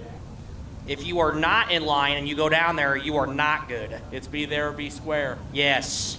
If you get in line and you try to sneak in line, you ain't getting the red light special. Not happening.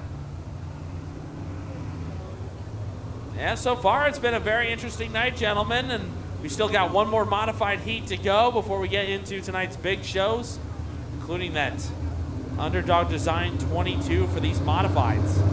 Absolutely, race fans. Good field of modifieds all day out here tonight. A lot of heavy hitters here at the Speedway. Yeah, you got Todd Shute coming up in the next heat. Of course, Jesse Dennis. We know the resume he's accumulated here at the Speedway. Jeff James, Jeff Wiggins as well. They're both ready to go. I know Wiggins is out there right now. Plus, you got guys like Josh Most that could definitely throw a wrench in this one, especially with all this going on. It'll be fun to see. We'll see who else could be a dark horse in this one as the night progresses. That Edge House car, Cole and I know that car has been so fast here at the Speedway. All right, we're going back green off of turn number 4. Ryan Jenkins out front. Jeff Wiggins in pursuit. He's down that 6 car. The 36T, also one of those guys that has been very fast down here at the Adams County Speedway this season. 2 wins on the year for the 36T. Not good news for him, though. Ryan Jenkins pulls a huge gap down the back straightaway. Wiggins charges the corner, though, closes in just a little bit, slips the rears. Down the start straightaway, 5 laps to go. Ryan Jenkins out front. Jenkins is your race leader. Wiggins now into that second spot, still about 5 to 6 car lengths behind the 6 car of Ryan Jenkins. Coming around to 4 laps to go here on this one. Jenkins has got that G60 just absolutely on the top side ripper. Great. Further back in the pack, battle going on for 4th right now between Andrew Clark and Monty Most. Those two get a little bit of separation between them. Craig Garner still in the 3rd spot. Monty Most going to push up the track just a little bit, so that'll give Andrew Clark some breathing room as he tries to chase down Craig Garner. Man, out front, like you said, on the cushion, dancing on the razor's edge. Ryan Jenkins right now right on the top side of the Adams County Speedway. Very technical racetrack here tonight, race fans. There seems to be some pusher spots at times, some dry slick spots at times. So Jenkins is running the top in 3 and 4, running the bottom to center in 1 and 2 now. Deeper in the field, you got a little battle going on here. Craig Garner and Andrew Clark now battle on for that 3rd spot down the front straightaway. Deuces up. 2 to go. Yeah, last time through 1 and 2, Andrew Clark had a nice run off of turn number 2, but I believe he slipped the tires just a little bit. He lost some ground. Carter, that car's sparkling, got the overlays on it. Oh, Andrew goes around over in turn number 1. We'll see. I believe that is going to bring the caution out. It will. Tough break for Andrew. Oh, no, it will not. Andrew Clark, he gets her fired. All right. Green flag racing. Here we go. Stay clean and green. We're still ripping. So your race leader did take the white flag that time by. Ryan Jenkins down the back straightaway for the final time. Got the lap car of Clark in front of him, but not going to hold him up at all as he rips the cushion one final time off at turn number 4. Ryan Jenkins going to pick up heat race number 2 for Total Power Finding Modifieds. Second is going to go to Jeff Wiggins. Third, as long as he hangs on to it, going to go to Craig Garner. Garner made final heat race for your Underdog Design 22 Modifieds. On the pole out of Corning, Iowa, the 37 of Tyler Fudge. And to the outside out of Omaha, Nebraska, the 1M, that's Mike Johnson. On the inside of row number 2 out of Reading, Iowa, the 37X, Allison Davidson. The 2 are outside out of Corning, Iowa, the R21. Racing off turn number 4. Nice even start out of your race leaders. They cross the flag stand. Look at Todd Shoot already making moves up 2 spots into turn 1. Now make it 3 as he splits the middle. Already up to third for Todd Shoot. Strong competitor here in the Midwest in that 5 machine. And here comes Ryan Schaefer to the outside of Allison Davison as they work their way through turn number 3 and 4. Todd Shoot is a former tradition winner here at the Speedway race fans.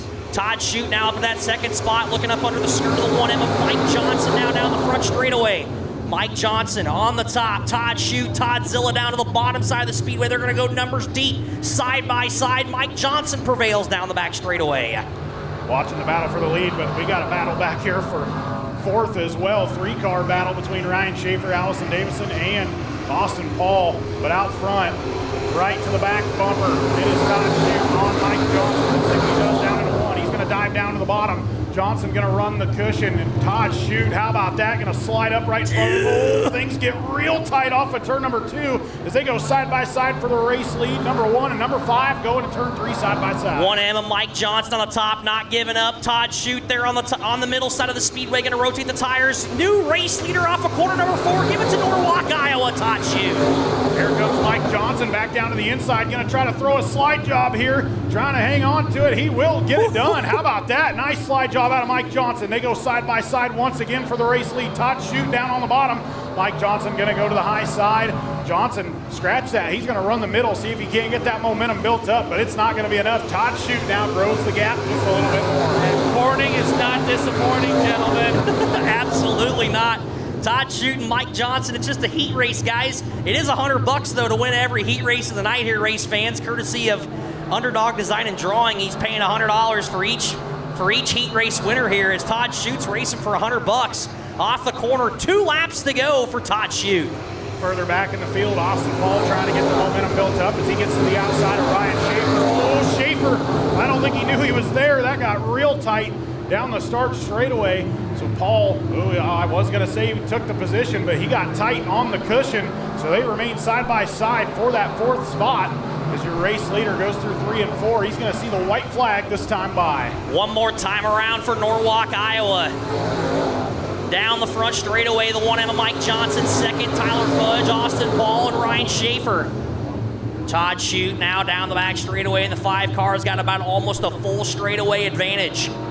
That car is absolutely shot out of a cannon here in that 5 car off the corner. Checkered's gonna fly. Give the heat race win to Todd Zilla, Todd Shoot. Off of corner number 4, big move here for Austin Paul. He's trying to pick up another spot in the line, and he will do so. How about that? Great move by Austin Paul around the outside of Tyler Fudge, but Mike Johnson going to come home 2nd. As we said, Austin Paul 3rd, 4th to Tyler Fudge, and rounding out your top 5, it is Ryan Schaefer in that R21. Final group of heat races tonight, race fans, and we're going to move into a quick Hall of Fame intermission time here.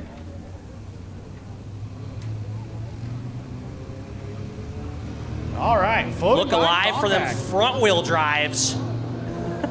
On the inside of row number 1 out of Blanchard, Iowa, the 34, Scott Henneman, and to his outside out of Carson, Iowa, the 69, Abby Jarman. Inside row number 2 out of Shenandoah, the double nickel, that's Gunnar Steiner. To the outside out of Brooks, Iowa, the F, that's Jeremy Frazier. Inside row number 3 out of Villisca, Iowa, I believe 3 wins on the year for that driver. It is Tyler Hoover, and to his outside out of Bedford, Iowa, the 21, Chris Foote. 6 cars, 5 laps. Front-wheel drives are going to come alive off of corner number 4. The restarts on these compacts are interesting. Let's just say that. Sometimes we see 5, 6 wide out. We saw 6 wide one night. And here we go. Green flag is out, and they're already 3 wide deeper in the back. Scott Henneman going to lead them down into turn 1. They go back side by side. Abby Jarman trying to go around the outside. And here comes that Gunnar Steiner, I believe. Oh, God, man, we got all sorts of contact going on back there as they are battling hard. Look at this, 3 wide for the race lead. Here comes Tyler Hoover on the bottom. Things are getting wild in the compact. Look at the compacts. Is it contacting or compacting? I don't know, man. It's fun right now. Compacts don't race anywhere else like they do here at the Speedway. They actually can finally get up to speed here. 2 of the best compact tracks I've ever watched is right here at the Speedway and at I-80 Speedway. The compacts always actually get up to speed at these racetracks. Gunnar Steiner down the back straightaway is your race leader, Tyler Hoover. Look at all that speed pulling up to the rear deck lid of the family member of Gunnar Steiner. Yeah, right now your race leader, Gunnar Steiner, came from 4th in 1 lap to the lead, and Tyler Hoover in 1 lap from 5th to 2nd. So great moves for those 2 drivers. They're going to battle it out. Jeremy Frazier there in 3rd. 4th is Scott Henneman. And in your rounding out your top 5 is that 21 of Chris Foote as he makes a move to the inside of Henneman. And I believe he will get that spot. He will down the back straightaway. And here comes Tyler Hoover on your race leader. Tyler Hoover looking to the rear deck lid at that 55 car of Gunnar Steiner. Steiner going to rotate through the center. Nice drive there by the 55 car. He's a rookie driver looking to pick up his 2nd heat race win of the year. Tyler Hoover is in that 2nd spot. Jeremy Frazier 3rd. Chris Foote in that 4th spot. Hoover now steps out just a little bit in 1 and 2. Frazier going to look up under the left rear quarter panel. Yeah, the last couple corners, that 27 in the rear has slid out on him just a little bit. We'll see if he can make some adjustments here with his line. Once again, the rear getting a little bit loosey-goosey on him, but he's going to stay right there within a couple car lengths of your race leader, Gunnar Steiner in the 55. They go down into turn 1. Everybody ripping the middle groove of the Speedway. Once again, Hoover slides the rears, but I believe he's going to have some momentum down the back straightaway here. He will. He's closing in within a half car length of your race leader. And Steve Kaziski, we need you to head to the 2X car, please. Off the corner, Gunnar Steiner is going to be your heat race winner. Tyler Hoover 2nd, Jeremy Frazier 3rd. Chris Foote, 21 car, is in 4th. Scott Henneman rounds out the top 5. Give him a hand, race fans. Shenandoah, Iowa's 55 car Gunnar Steiner. Once again, Steve Kaziski, please head to the 2X car, please. Steve Kaziski, please head to the 2X car, please.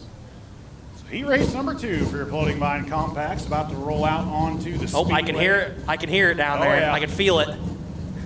All right, here they come out onto the Speedway. On the pole out of Prescott, Iowa, the 99Z of Jacob Best, and to his outside out of Malvern, it's the 23, Dustin Shepard.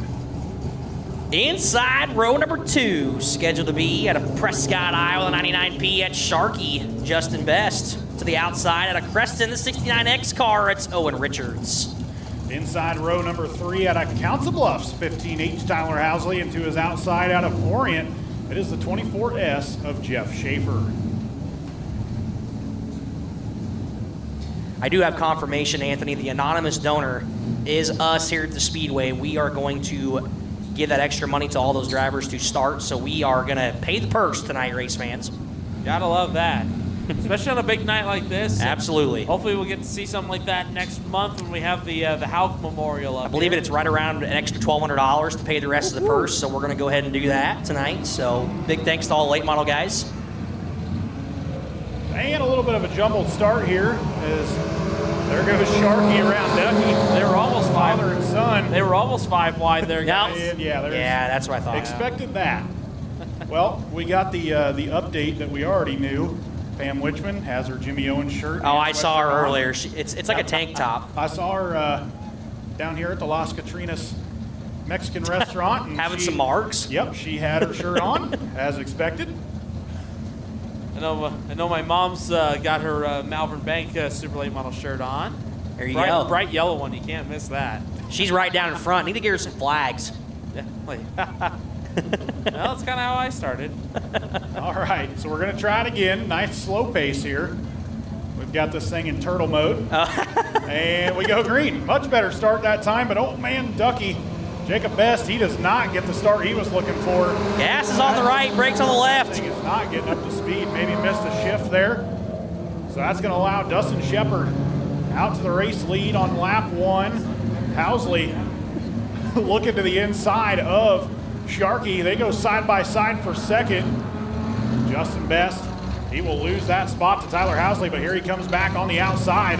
That 99P roll in the middle nicely. Going to have the momentum off the corner. Scratch that. It's actually Housley with the momentum off the bottom. Great torque out of that machine. The all-white tuxedo, the 23 of Dustin Shepard, rotating through the center part of the Speedway down the back straightaway.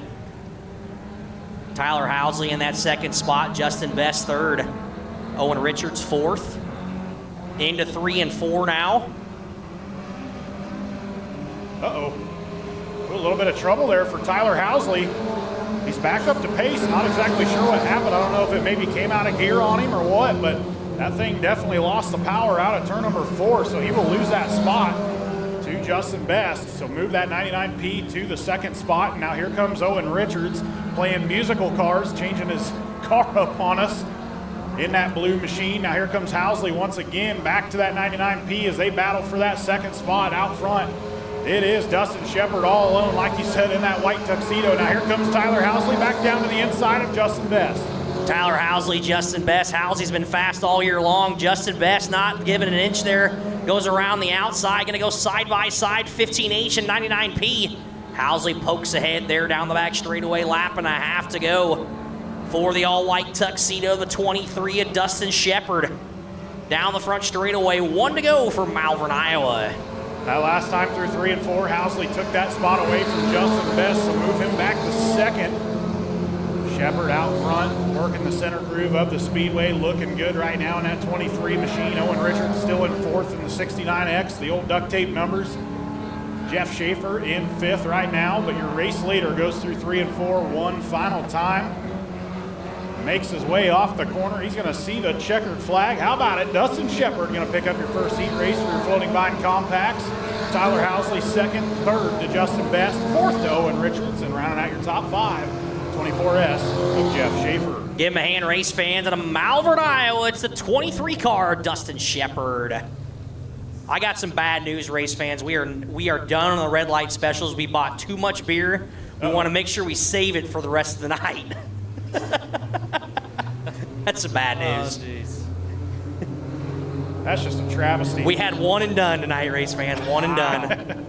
All right, final heat race of the night. I guess we absolutely sold the crap out of beer during the red light special. That wasn't even a long red flag. No, it wasn't. On the pole out of Council Bluffs, Iowa, it's the 19, Jesse Ramos. To his outside, out of Creston, Iowa, the 751, Keegan Russell. In Sapper number 2, the 63B car, that's Andrew Mills out of Kent, Iowa. To the outside, out of Shenandoah, Iowa, the 5 car, Xander Steiner. Inside row number 3, got the brand new car out of Creston, Iowa. Turtles. Frito Bandito, John Berg. And to his outside, out of Elliott, Iowa, Trevor Burnison. John Berg's turtling out there, the Ninja Turtles. Off the corner, green is out. Final heat race of the night is green. Keegan Russell going to take the race lead down into turn number 1. Xander Steiner looking to make a move here early. And now, look at that, Russell pushes up to the top of the track. Ramos goes down to his inside, side by side for second. Here comes Xander Steiner in that 5 car, and he's bringing John Berg with him. Jesse Ramos absolutely just pounds it at 3 and 4. Does not even let off, pushes up the hill. Nice drive by that 19 car. He's going to lead lap number 1. Steiner now on the inside. Keegan Russell at 751 on the outside of 1 and 2 now side by side. Andrew Mills steps out of line there just a bit there, gets the car out of sorts. Look at the Turtles. The Turtles on the inside. Here comes John Berg to the inside. Man, Berg has that car tuned up, the brand new ride. As he goes down to the inside as Xander Steiner slips the rears just a little bit, picking up a big push as he chases it up the track. Xander Steiner to his outside. Jesse Ramos out front right now trying to run away with this one. He's got the old red rings on his wheels. Really sporty. Things get real tight there for second. Now here comes Keegan Russell back with this battle. Lead the left rear at home. The 12 car, John Berg, is hiking her up into 1 and 2. Xander Steiner on the outside. John Berg going to dive it down to the bottom side once again. Try to slide up the hill in front of the 5 cars. Xander Steiner, is there enough room off the corner? Nice run there by Steiner back around the outside. They're still side by side. 2 to go. And they are catching your race leader. Jesse Ramos had some issues on the high side. Now 3 wide for the race lead. Berg trying to get a daily double down the back straightaway, but Ramos on the top side sticks side by side with him. Now here comes Russell down to the inside of Xander Steiner. How about this battle in your floating vine compact? How about the front wheel drives? Jesse Ramos about pushes it off the top. New race leader, give it to the Turtles. It's John Berg down the front straightaway, 1 lap to go. John Berg out front, trying to hang on over Xander Steiner. Now here comes Keegan Russell. He's going to grab that 3rd spot away from Ramos. Now here comes Andrew Mills. Man, Ramos losing wholesale positions right now at the end of this one. Down the back straightaway. Look at this. Here comes Russell down to the inside of Xander Steiner. Oh man, Mills sends it down in there, slides the rears off of turn number 4. John Berg going to pick up the heat race win. Xander Steiner going to get second, third to Keegan Russell. Ramos going to hang on to that fourth position at the end, and Andrew Mills rounding out your top 5. How about that barn burner to end the heat race? Race fans, what a heat race from your compacts. Give them a hand. The Frito Bandito and the Turtle car, the 12 car, it's John Berg. All right, race fans, it is now time for intermission time here at the Speedway. Going to do a couple Hall of Fame inductions. Make sure you get yourself something to drink, something to eat really quick. We'll be right back with you here on the front stretch.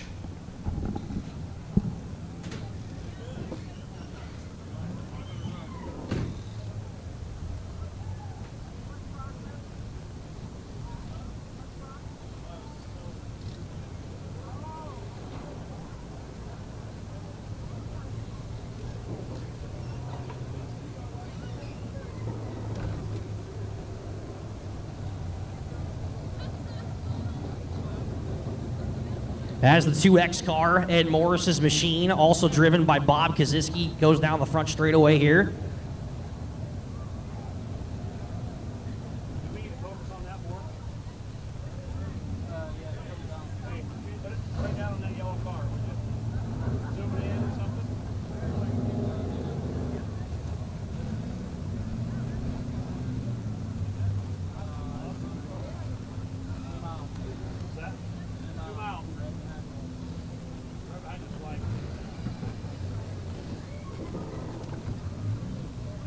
Two X car down here on the front straightaway, man. This thing is absolutely pristine condition. Ed, was that fun?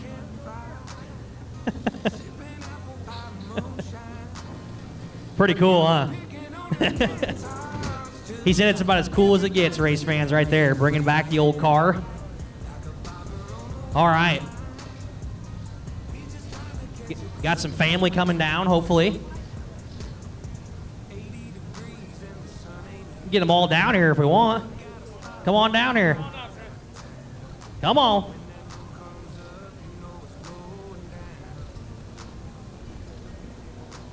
You got something for me to read?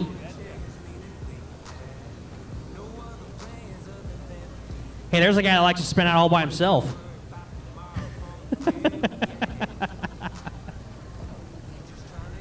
All right, race fans, as Ed Morris, his family makes it down on the front straightaway. This right here to my right is Ed Morris. Ed Morris began his racing career in 1967, piloting the bright yellow 2X Chevrolet. Ed raced all over the Midwest, but the Adams County Speedway, Sunset Speedway, and Shelby County Speedway were his most common stops.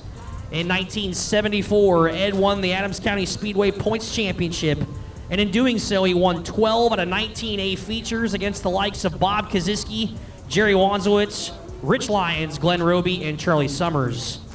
That same year, he had won 9 features in a row. The next week, it had rained all week, and the track was very muddy. Ed remembers having to pull in during his heat race because he couldn't see from all the mud on his window screen. He was forced to run the C feature, which he won, then finished third in the B feature, which was one spot out of qualifying for the A feature. His crew chief, Wayne Mason, approached Terry Holloman, who had qualified for the H feature, but his car was broke down. Wade paid Terry to not start the A so that Ed could. Fast Eddie proceeded to win the A feature that night, but none of his competitors were very happy about it. Ed ended his racing career in 1977, compiling over 40 wins.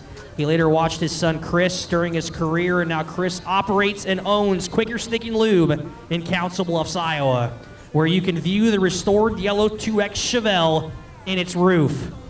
Ed always felt at home racing here in Corning, and would like to thank all that supported him in his racing career, as well as the Adams County Speedway Hall of Fame. The race car is here tonight, race fans. This is the original track championship trophy from 1974. Race fans, give him a hand. Fast Eddie Morris.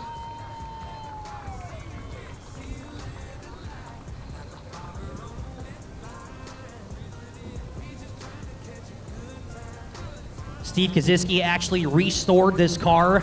Did a great job on it, too. Once again, you can see that car in the rafters of Quicker Steak and Lube. It hangs up in the rafters every time you go eat over there in Council Bluffs, Iowa.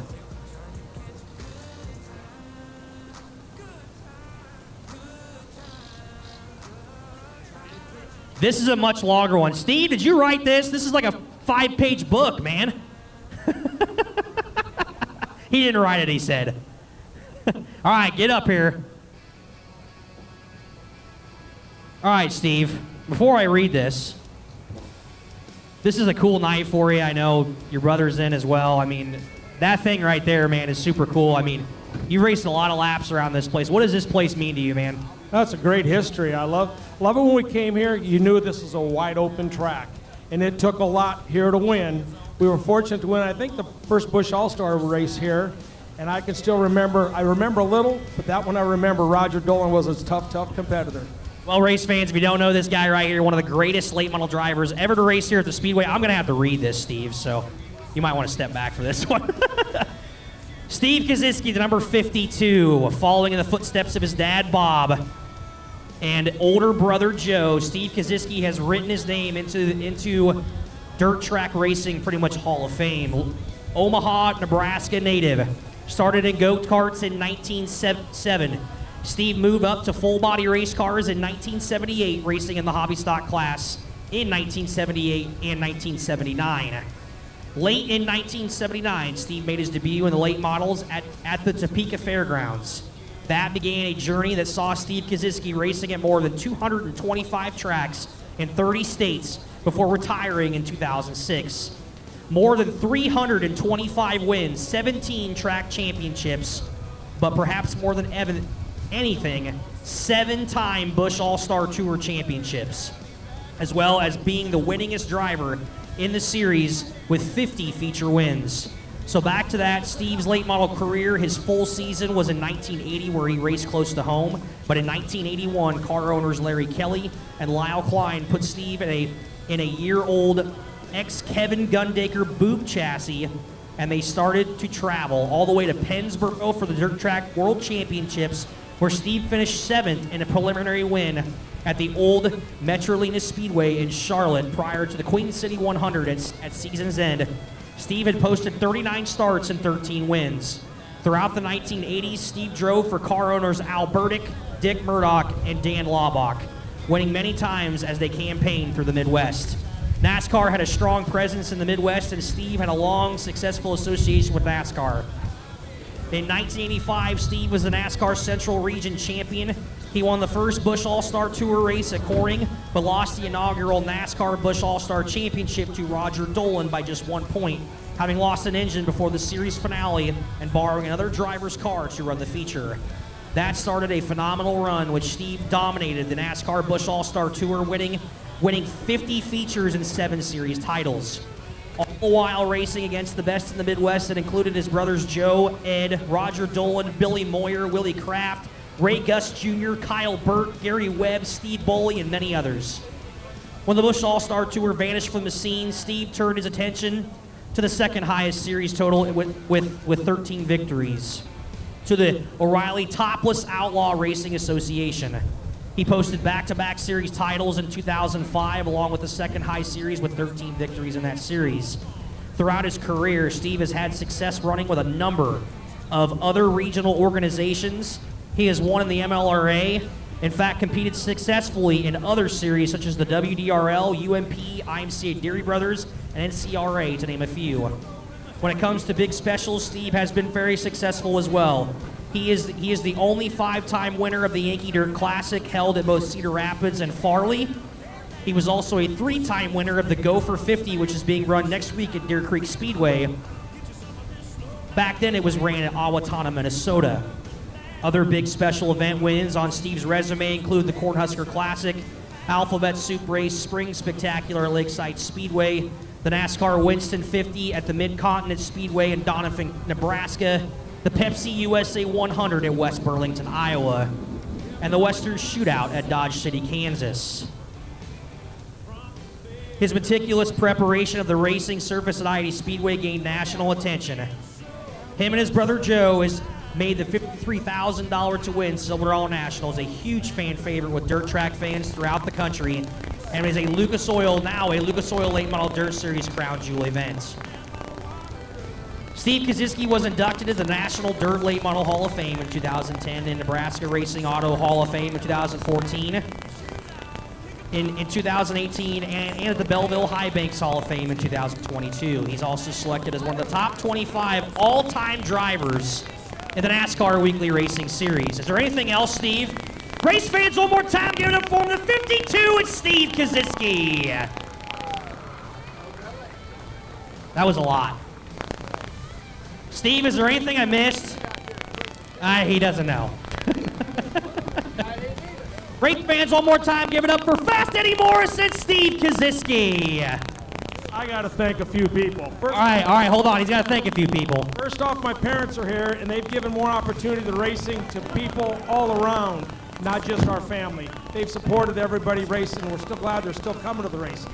So that's been great. I got crew guys here that have been part of the racing family for years. Some aren't here, of course, some passed, but I have some down, well, Wayne's down in Arizona yet. Of course, my family's here tonight, my wife and kids, and, of course, and my wife, I better thank her. She put up with me for a lot of years, so, hey, thank you. One more time, race fans, give it up for Steve Kaziski. Eddie's gonna hop in this. Eddie, you gotta take her full speed, man. Take her full speed. Steve's like, no, keep her straight.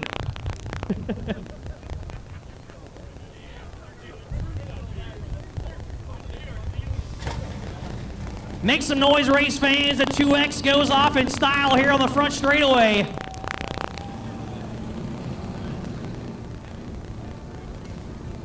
$50-50. Total 50-50. Total pot tonight, race fans, was $3,416. The split is $1,708 going home to somebody tonight. Race fans, give yourself a round of applause for raising that kind of money tonight, race fans, for Dash. All right, 50-50 ticket. Orange ticket, if you have an orange ticket. 386-710. 386-710. If you have that ticket, please bring it down to the flag stand down here on the front straightaway, and we'll get you squared away with over $1,700.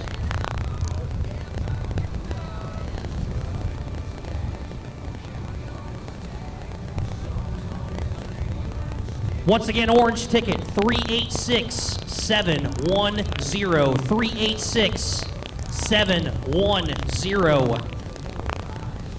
Over $1,700 going home to you. I'm telling you, if I won $1,700, I'd be screaming right now, just running down. He's got it right here, race fans, coming down on the front straightaway right now. Once again, the other half of this pot's going back to the family, the Burr family. What do we got? 386-710. Go down, go down, go down. He's got it right there, race fan. Look at the wrong ticket, but he's got it, race fan. What's your name? Ryan Nielsen. Ryan Nielsen is our winner tonight, race fans. And he's donating it all back, race fans. Let him hear ya. He just donated $1,700 away. What a guy. Absolute awesome. Beer, hey, free beer all night long for that guy. Awesome. That was awesome.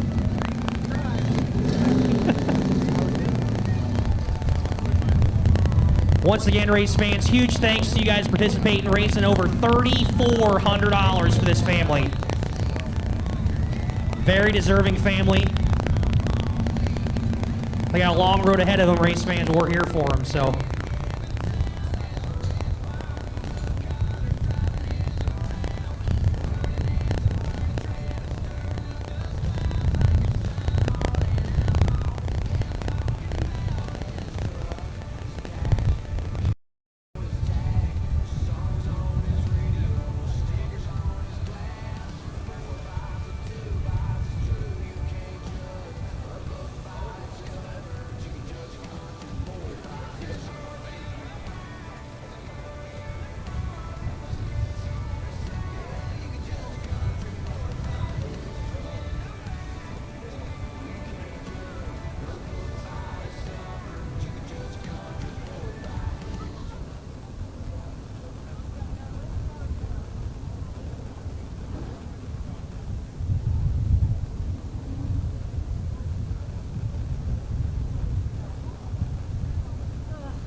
the intermission here, the Jesse Sobbing crew has donated a shirt to Pam Wichman because they think you need a better shirt on. So if you come up to the announcer's tower, you got a Jesse Sobbing shirt waiting for you. You got to ditch the Jimmy Owens shirt, though, I think. I'm not exactly sure what the rules were on this. So Pam Wichman, if you can hear me, come up to the announcer's tower. You got a free t-shirt waiting for you, courtesy of the Jesse Sobbing crew.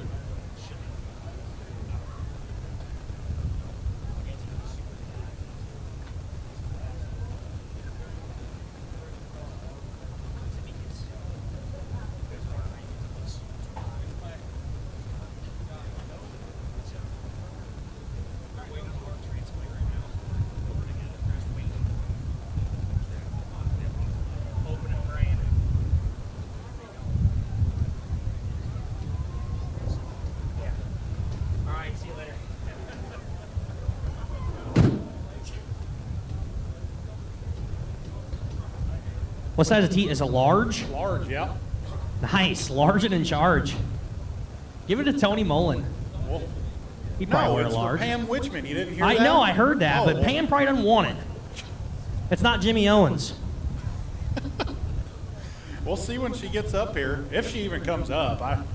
Man, what a guy donating $1,700 back, Cole. That's a lot of money to give up, and really cool for that family to raise over $3,400. I believe that broke the record tonight. I believe that is the highest 50-50 I think we've ever had here at the Speedway. We had about a 3,000 one back about a month ago. Yeah, and I knew with this size of crowd, it was going to be a good 50-50. So This has got to be one of the awesome. largest crowds we've had in a long, long time. Yeah, my dad was telling me earlier, this crowd reminds him of like a Busch Tour race back in the day here at the Adams County Speedway. Back when Steve Kaczynski was racing. Back when Steve Kaczynski absolutely dominated the Busch All-Star Tour. Remember, he was looking at that program. He said it wasn't that long ago. I kept reading and reading. I'm like, good God, what hasn't this guy done? That's great. Team crazy tonight, Pan. You're team crazy. Okay. There we go. She looks thrilled. 5 minutes, race fans. 5-minute warning here for our stock night long. Really glad we were able to get this in. Mother Nature allowed us to get it in after 2 inches of rain. That's why this transponder loop is raised so much from the 2 inches of rain that we had 2 days ago. Mother Nature just can't keep it dry for a week straight, so we can solidify it a little bit. Track prep crew's doing the best job they can, trying to get this thing ironed out the best possible shape they can. Once again, huge thank you to all of our sponsor and marketing partners tonight, race fans. Huge thanks to everybody that supports this place, keeps this place going. Stock cars to staging, please. Stock cars to staging, please.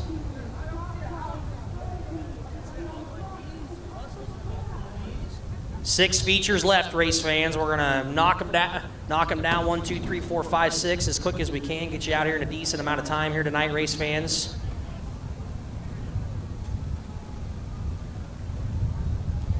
Once again, race fans, we do not race next weekend, July 6th. We are off due to staff shortages, people being gone for the 4th of July.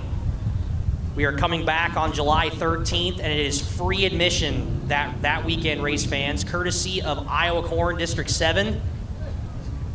Iowa Corn, huge racing sponsor in the state of Iowa, as they sponsored the first ever Cup race over at the Iowa Speedway, the inaugural Iowa Corn 350. And they sponsor our Salute to Farming Night here at the Speedway on July 13th. Free admission for all who come.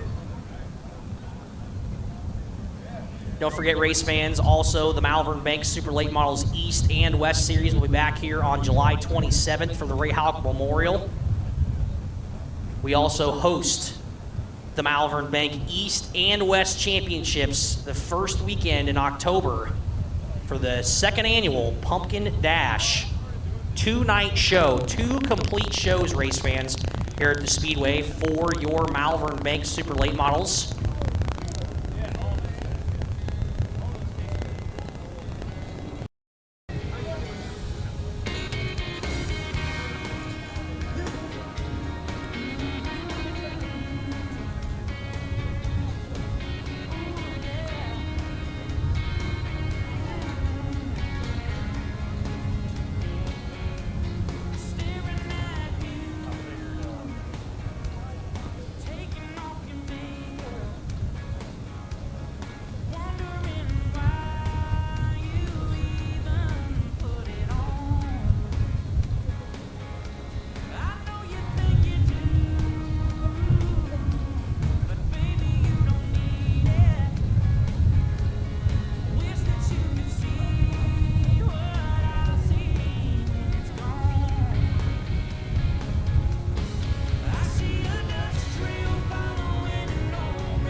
The lights are on the Jeep Commander pace truck. She lives. It is time for your Northland Oil Stock Car A feature event, the first one of the night, and on the pole out of Creston, Iowa, it's the 55 Scuba Steve Churchill to his outside. Out of Corning, Iowa, the 31 Nick Woodard. Inside number 2 out of Corning, Iowa, the 0 car. It's Tony Hardest to the outside. It's an all Corning top 4. It's the 70. It's Chubbs, Jesse Dennis. Inside row number 3 out of Bedford, Iowa, the 37D Brad Darian to his outside. Out of Corning, the 14 Coon Dog Tim Cooney. Inside number 4 out of Corning, Iowa, 20 car Lance Swartz to the outside. Out of Corning, it's the 6, the Catfish, John Kinzer. Inside row number 5 out of Bedford, Iowa, it is Luke Ramsey, and to his outside, Riverton, Iowa's Rick Barton. Starting shotgun on the field in that 97 Steffens Racing entry, it's Shaggy Mark Karg. Race fans, they make their way off of turn number 4 and ask you to stand up, give these guys a wave.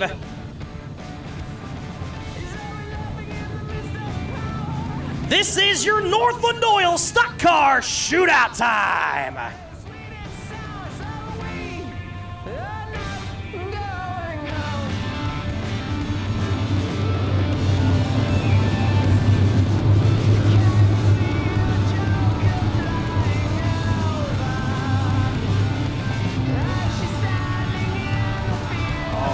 Lights go out on the Jeep Commander. We are ready to go. 15 laps for your Northland Oil stock cars. They make their way down the back straightaway. Steve Churchill going to lead them to the green. Nick Woodard to his outside. A feature number 1 of 6 tonight, race fans, here at the Speedway. Party is just getting started now off of corner number 4. Steve Churchill, Nick Woodard. We're racing. Fired off a little early there. We'll see if it stands. He takes the race lead down to the 1 field. Oh man, contact between Jesse Dennis and Nick Woodard there. Everybody's going to hang on to it though. Nick Woodard pushing real bad off of turn number 2. Look at John Kinzer, wholesale positions. He's already into the top 5. Into corner number 3 and 4 now. Scuba Steve Churchill on the bottom. Tony Hardesty on the top side of the Speedway now. Brad Derry right through the center. Side by side for the race lead, you got Scuba and Hardesty. Hardesty, your new race leader on the top side of 1 and 2. Hardesty looking to go back to back, but look at that. Steve Churchill going to take that spot right back. Big head of steam down the back straightaway for Tony Hardesty, and he will clear him, take the race lead into 3 as the field is going all sorts of wild behind him, guys, all over the racetrack. Tony Hardesty's trying to go back-to-back feature wins here in the 0 car at Corning, Iowa. Down the front straightaway into 1 and 2 now. Hardesty still your race leader. Brad Derry, diamonds off the corner nicely, takes a little bit of a car length advantage over the 31W of Woodard. Kinzer back in that 5th spot. Into 3 and 4, looking for 12 laps to go, and you've got Tim Cooney stepped out of line. Tim Cooney's going to keep it clean and green here at 12 to go. Right now, some separation in between your top 5. Now here comes Steve Churchill right back with the momentum once again off the top side. Going to prevail for Tony Hardesty. Now Nick Woodard and Brad Deary side by side for 3rd as they drag race down into turn number 3. Nick Woodard looked really good in his heat race there in that 31W car. Going to rotate the tires down there on the huggy pole. Tony Hardesty still your race leader. John Kinzer now looking to take advantage of Woodard now going down to the bottom side. Kinzer's going to go to the top, going to try to diamond off the corner now. Kinzer back down to the bottom side of that G-Force chassis. The 6 car now pulls up to the left for a quarter panel at 31W. Kinzer tried the top side 3 and 4 last time by, and he's going to do it again. He'll go up there with the rest of the pack, but he's going to use a little bit of a diamond line here, cut down off of 4, trying to get down to the inside of Nick Woodard. Not going to be able to do it this time. We'll see what he does down into 1. And Steve Churchill once again takes a look to the inside of your race leader, but here comes Brad Deary. He is starting to reel in this battle for the race lead. Just as I say that, he slips the tires and goes right back. Announcer's Jake's there. Here comes the 6 car, a Catfish, John Kinzer.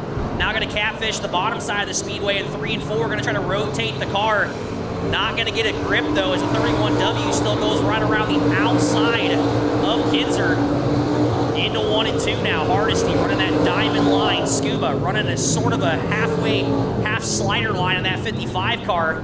Deeper in the field, still side by side. Nope, Woodard pulls back ahead. Still in that 4th spot, looking for Ojo. 8 laps to go. We'll see if John Kinzer can clear that 31 car that last time across the line. He was one of the only ones that ran a competitive lap time with your race leader.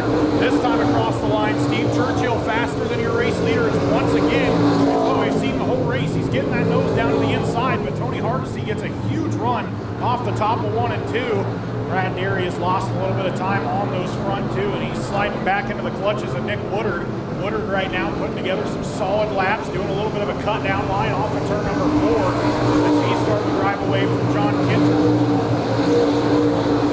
Yeah, Nick Woodard, just like Cole said, Woodard's doing a really good job putting in some nice laps there in that 31W, kind of lifting the left front off the racetrack there through the center of the speedway, getting some nice drive there by that 31W car. Brad Deary back to the top side of the speedway down there in 3 and 4. This time by, we're looking at 6 laps to go for Hardesty. The only way Scuba's going to be able to catch him is Hardesty's going to have to make a monumental mistake in that 0 car. Yeah, right now, Hardesty, he has that cut down line going, and it is just impossible for Steve Churchill to get in there. He's either going to have to get close enough and toss a huge slider, or like you said, he's going to have to hope for a mistake. We're going to check lap times this time by. Nick Woodard, a couple laps before, was actually faster than your race leader this time across the line. He is not. The fastest car on the track is Steve Churchill once again as he looks to the inside. And oh man, he slides the rears just a little bit. He's going to lose a lot of time on your race leader, Tony Hardesty, as they go back up to the top of 3 and 4 one more time. Looks like we're going to have 4 laps to go. 4 laps to go on this one for Tony Hardesty.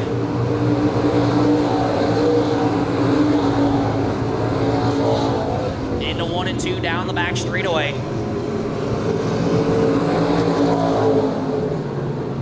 Oh man, things get real tight further back in the pack between Jesse Dennis and Luke Ramsey. Oh man, Steve Churchill gets real tight up on the cushion. He's going to keep her on the track, though. I'm surprised he hasn't tried this cut down line in 1 and 2 yet. He's locked on the bottom down to 1 and 2. Trying to reel in your race leader. He hasn't changed his line one bit. Nick Woodard now once again has drove away from that 6 car of John Kinzer, trying to reel in that 37D machine for 3rd. Everybody's kind of rotating the top side there at 3 and 4. Hardesty doing a really good job. If there's one guy that never screws up here at the Speedway, it is Tony Hardesty. He is one of those guys that's just so consistent here at the Speedway. Runs his race, his place, down the back straightaway. Lap and a half to go for the 0 and a right here at Corning. Out of nowhere, Jesse Dennis, fastest car on the Speedway. He's battling John Kinzer right now for a top 5 spot. If there was a caution, Jesse Dennis might have been a car to look out for. The white flag, 1 lap to go for Tony Hardesty as he looks to go back to back. But he's going to play a little defense here. He goes down to the bottom to block that line from Steve Churchill. Will it pay off though? Churchill now the closest he's been down the back straightaway one final time through 3 and 4. Churchill going to try the bottom side. They go side by side for the race lead. Oh, Churchill gets real tight. It could have been a drag race off, but it's not going to happen. Tony Hardesty goes back to back at the Adams County Speedway. Churchill 2nd, 3rd Deary, 4th Nick Woodard, and John Kinzer are going to hang on to the top 5 spot over Jesse Dennis. Woo, things got real tight there at the end. Makes you wonder what could have happened. Steve Churchill didn't get tight there off of 4. Nonetheless, Tony Hardesty hangs on to win tonight's feature event for your Northland Oil stock cars. So Evan going to make his way down there to the Always Race Day victory lane. Tony Hardesty going to make his way across the scales. Well, first feature in, Cole, and I tell you, Corning not disappointing, just like we saw in the heat races. Yeah, track very racy there. You saw a bottom side move almost worked. Down here in Always Race Day victory lane, in memory of Steve Cabbage. Northland Oil stock car feature winner back-to-back here. Last 2 weeks, the 0 of Tony Hardesty. Dre's got a couple contingencies for us here on the front straightaway for your stock cars. Looks to be a Case of Schaefer's oil, Wix oil filter. Couple extra things added on to our stock car. Extra money tonight also for our stock cars. These parts are donated by 31 Tire Works, Nick Woodard, Schaefer's oil, and Wix air filters. Or, excuse me, not air filter, oil filters. Tony Hardesty down here into always Race Day Victory Lane, HFC Trucking, True Farms, Custom Diesel, Drivers Training, B&B Chassis. Spencer's Chop House, B&S Concrete. He can hear you, race fans. 0, Tony Hardesty.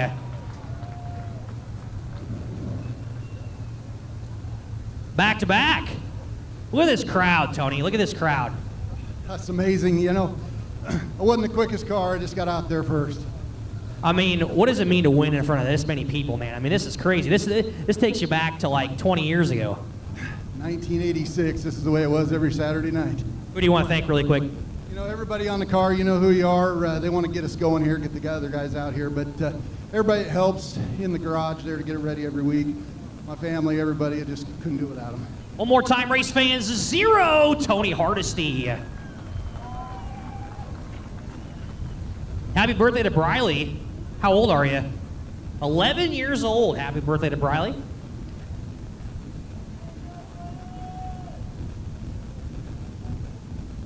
All right, hobby stocks are going to be rolling, Dre, so Jimmy.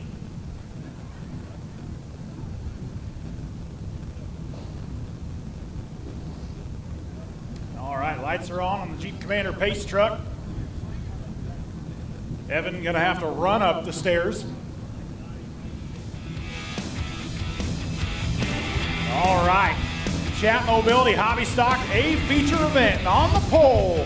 Out of Corning, Iowa, it's the 64L of Tommy Luft, and to his outside, it's the Silver Fox out of Glenwood, Tom Myers. Inside row number 2, scheduled to be the 7K of Bobby Key. To the outside, it's the 40X of Dave Wide Open Weeda. Inside row number 3 out of Grant City, Missouri, the 29 Anthony Fletchall, and to his outside out of Bedford, the 16 Buddy Heitzig. Inside row number 4, the 5D of Anthony Davis. To the outside, the 10G Dustin Grout. Inside row number 5, we'll have Reading, Iowa's Walleye Jim Toll, and to his outside out of Clarinda, Iowa, the 12G Tyler Gray. Inside row number 6, the 21 of Cody Warner. To the outside, the 33 Tim McCullough. Bedford, Iowa's Kent Walson will be inside row number 7, and on the outside of him, Ankeny, Iowa's 69C Colton Shaw. Inside row number 9, row number 8, scheduled to be the 21B. Bennett Johnson to the outside. The 95, it's Ka-chow, Jared Lund. Inside row number 9 out of Mount Ayr, Iowa, the 22H of Eric Hensley, and to his outside, Adam Hensel out of Atlantic. Race fans on your feet, Chat Mobility Hobby Stocks.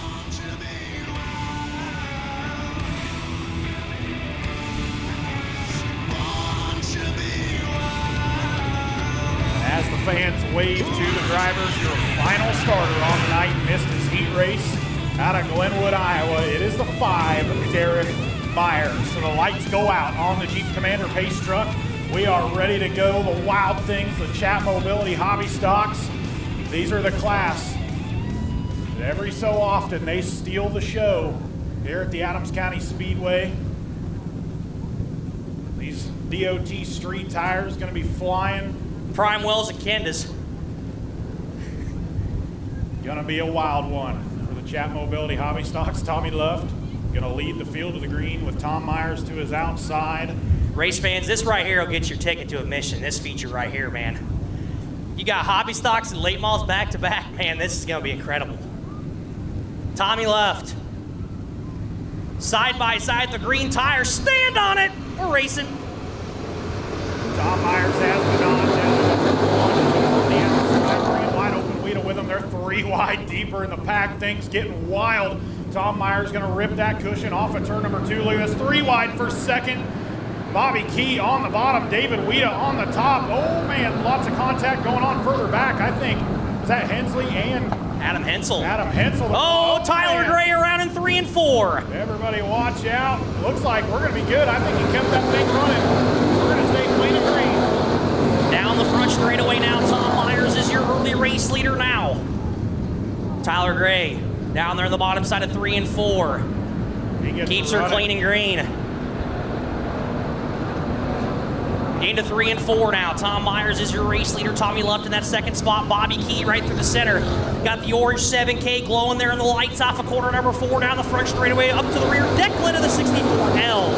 Again, last week, Bobby Key had a lot of speed. That car looking to get around the 64L of Tommy Luft. Tom Myers out front, though, right now, looking for his first feature win of the year. He's been struggling with a lot of mechanical issues, and man, how sweet would it be to win on a night like this.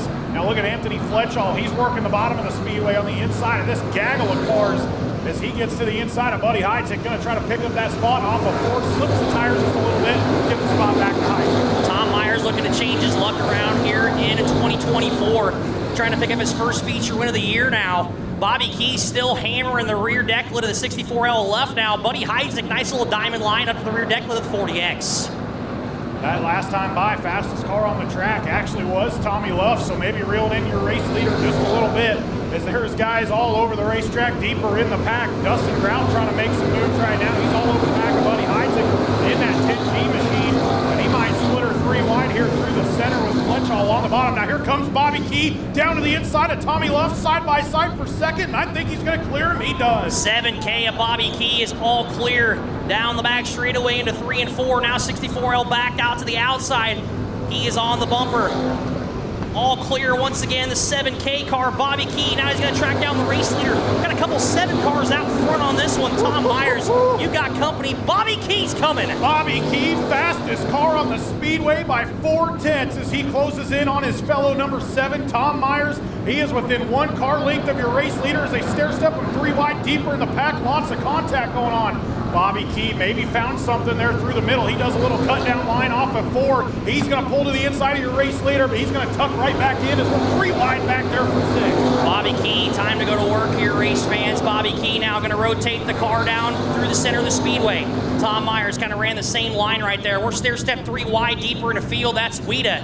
Fletchall. Now here comes the 7K back to the inside. Bobby Key down to the bottom side of the speedway. Thinks better of it, going to try to rotate, a little drag brake down there on the bottom side by side for the race lead. You got a new race leader off of 4, it's Bobby Key. Bobby Key, I told you, he found something right through the center of the corner. That 7K car hooked up right now. Fastest car on the speedway still as he takes the race lead by a wide margin off of turn number 2, but here comes Tom Myers back, closing in just a little bit. How about Cody Warner starting to make his way up through the pack in that 21 machine? He dives down to the bottom of David Wida. I think these guys see Bobby Key made a pass down there on the bottom, and they're liking what they're seeing down there. How about Fletchall, too? He has not given up on that bottom side. He has cracked the top 5 and already going after Tommy Luft for 3rd. Bobby Key, if you had a crew chief in your ear, my friend, he'd be telling you you have the best car on the racetrack. Just hit your mark, son. Down the back straightaway. He's about 4 or 5 car lengths ahead of the 7 of Myers.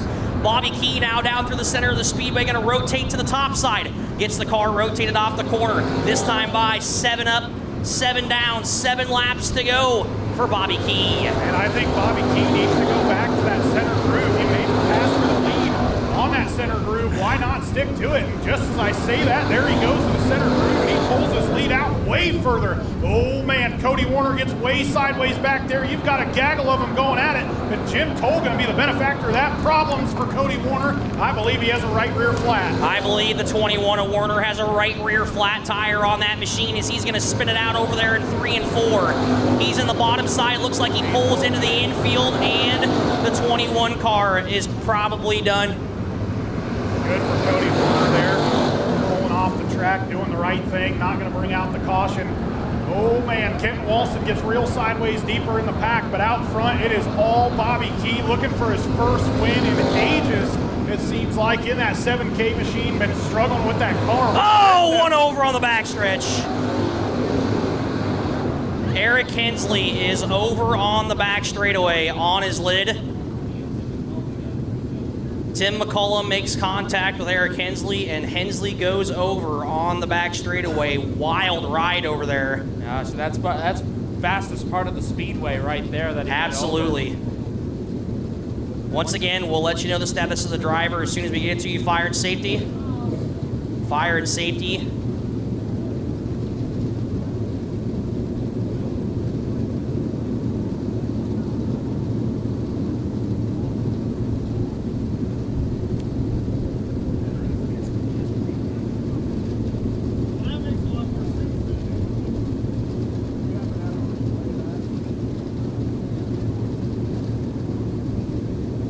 33 is being called for questionable driving on that one. We'll go to the rear of the field.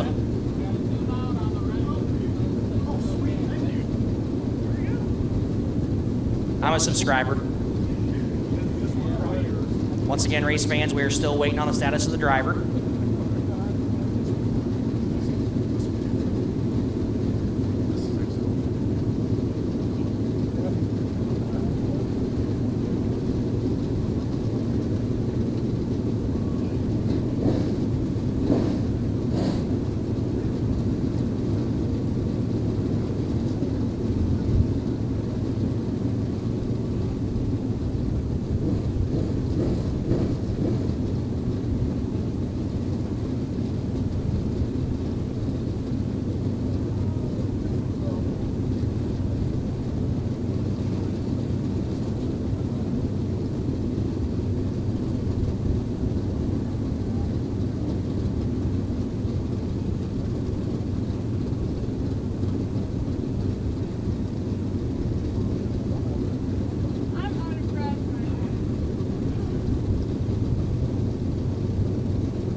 Driver is alert, talking to race officials right now. He's still in the car. They're trying to get that car rotated back over so they can get him out of the race car safely, as that car did end up on its lid.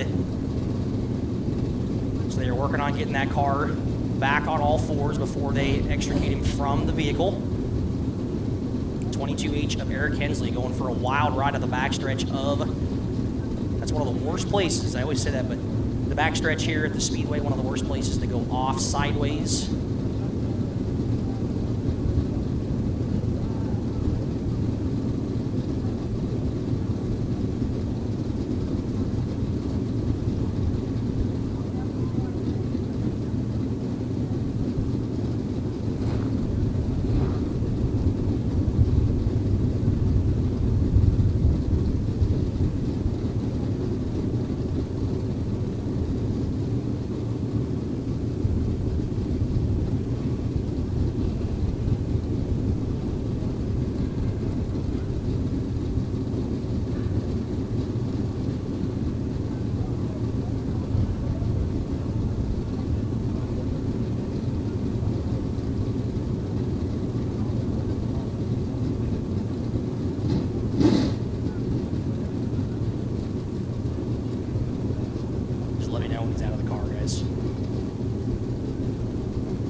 Not yet out of the car here, race fans. He's still in the car. They're trying to get that thing back over on its lid.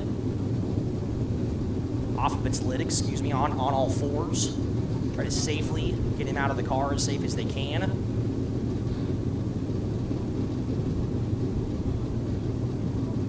Taking every safety precaution they can over there.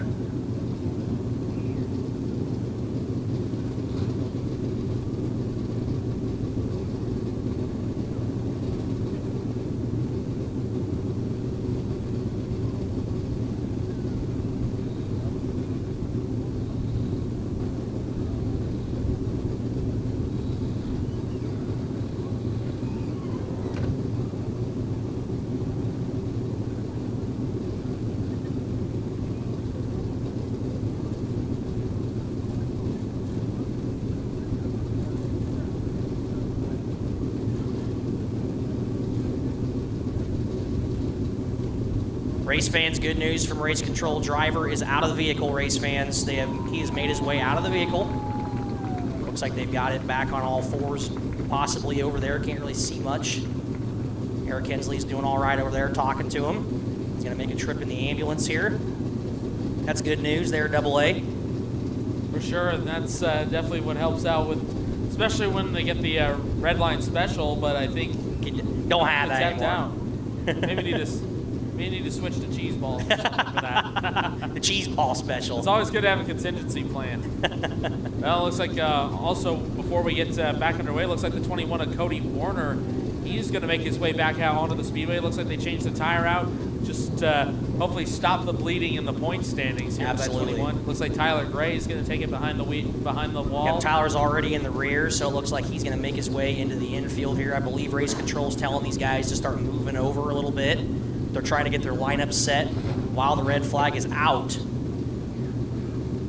Yeah, that kind of started. I saw that unfold. I think the 22H at Hensley and the 33 at McCollum, they hooked bumpers a little bit. McCollum kind of got into the side, just got the 22H loose, and it was just enough down the back straightaway. And enough of the track is slicked off to where Eric unfortunately lost control, and then you hit the edge of that corner with these skinny tires. We saw that with Garrett Wilson in the modified heats.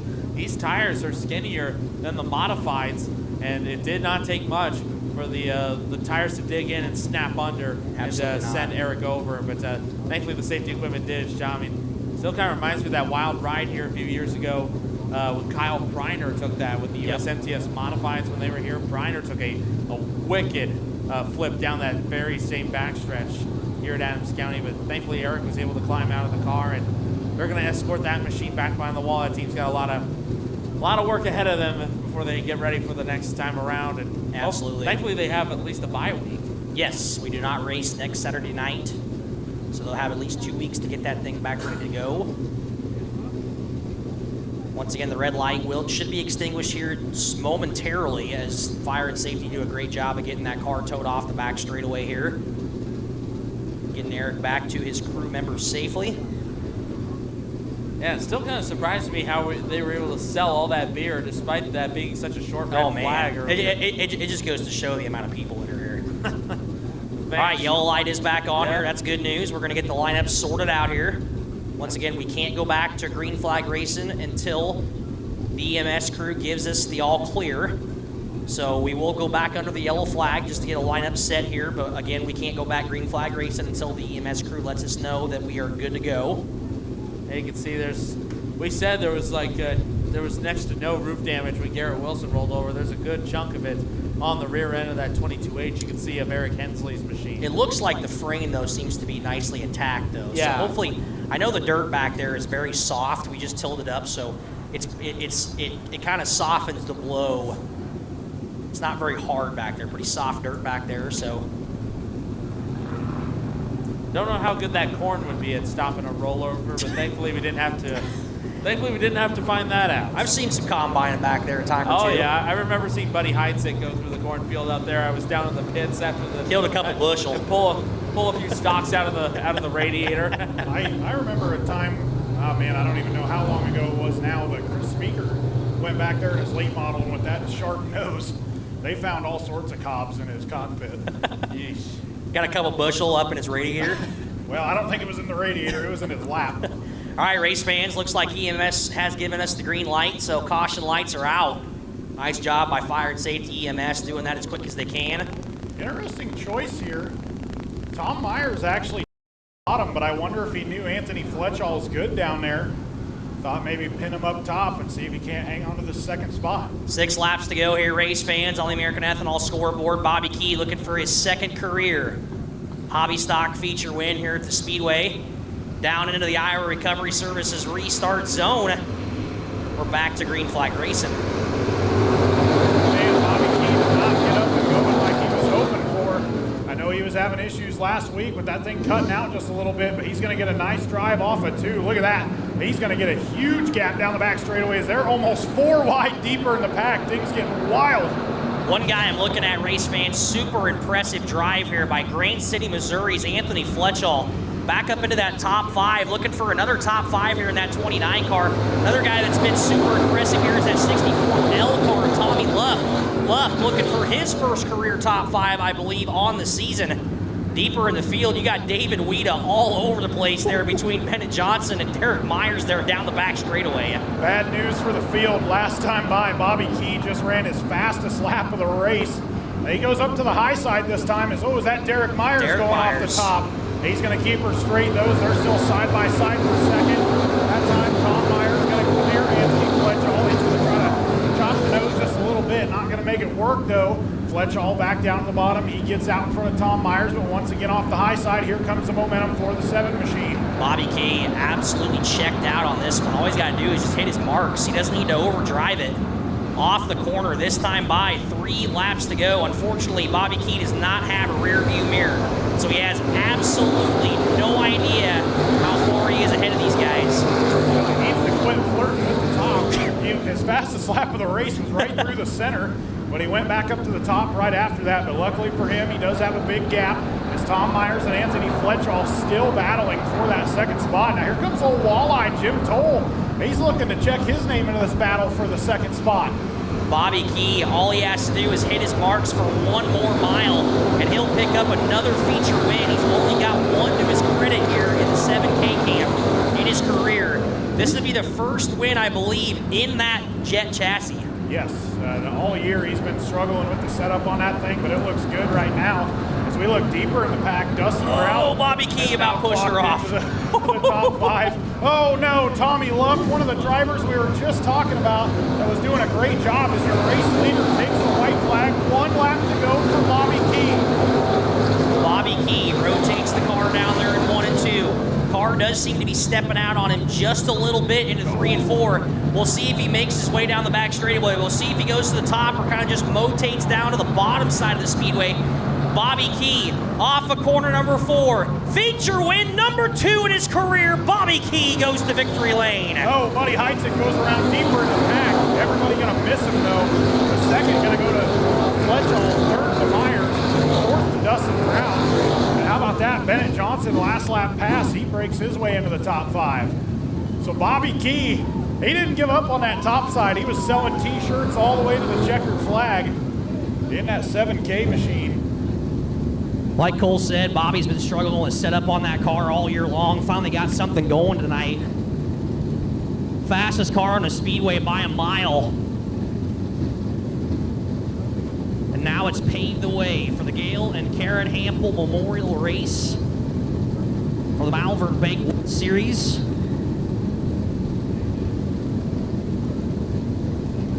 Down here in Always Race Day Victory Lane for your Chap Mobility Hobby Stocks.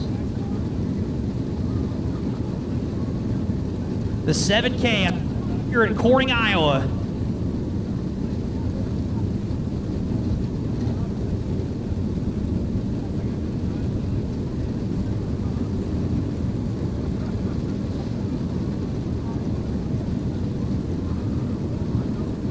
Jet Chassis, Rolling Hog Barbecue, D&M Sales, Schaefer Welding,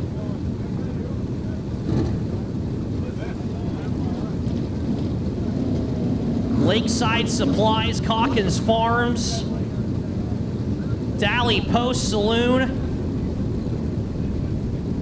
The orange number is shining tonight. Finally got her done. First time in this car, first feature win in this car.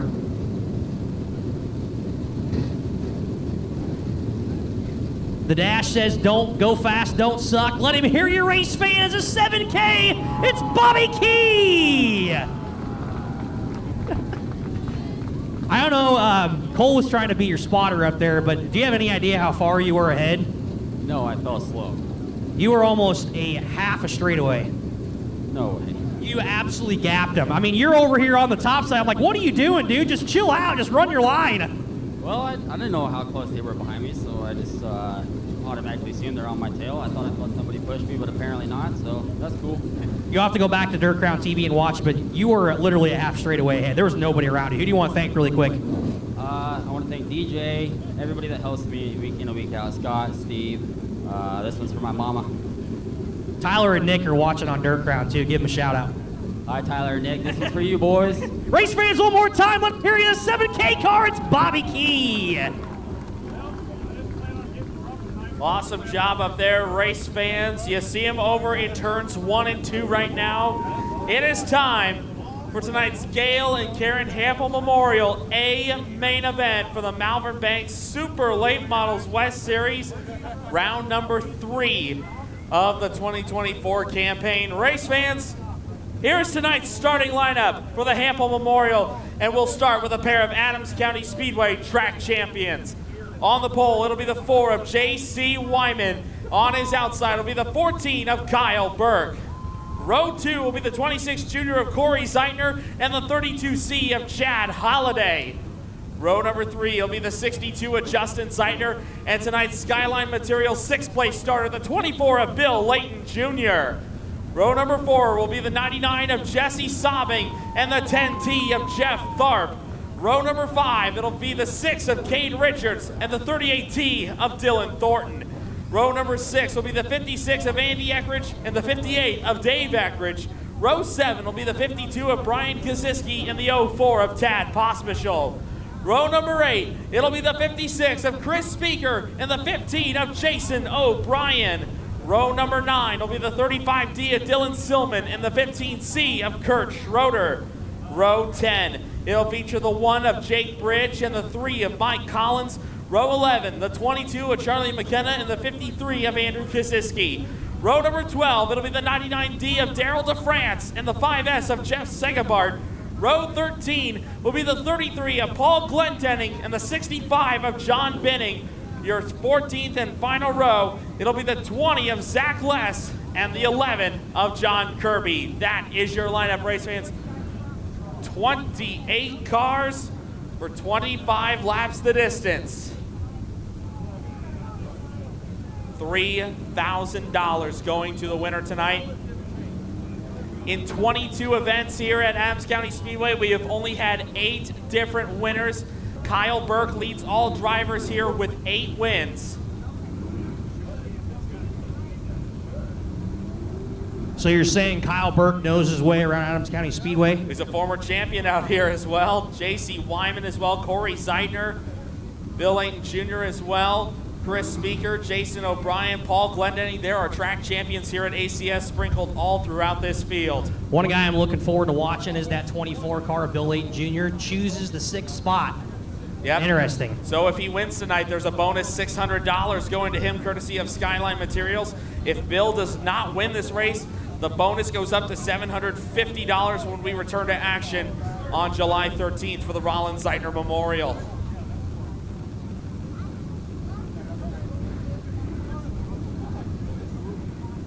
But how about J.C. Wyman? He's come so close to winning a couple of these races here at Adams County Speedway. Could tonight be the night he breaks through here at Corning as the field takes to caution speed?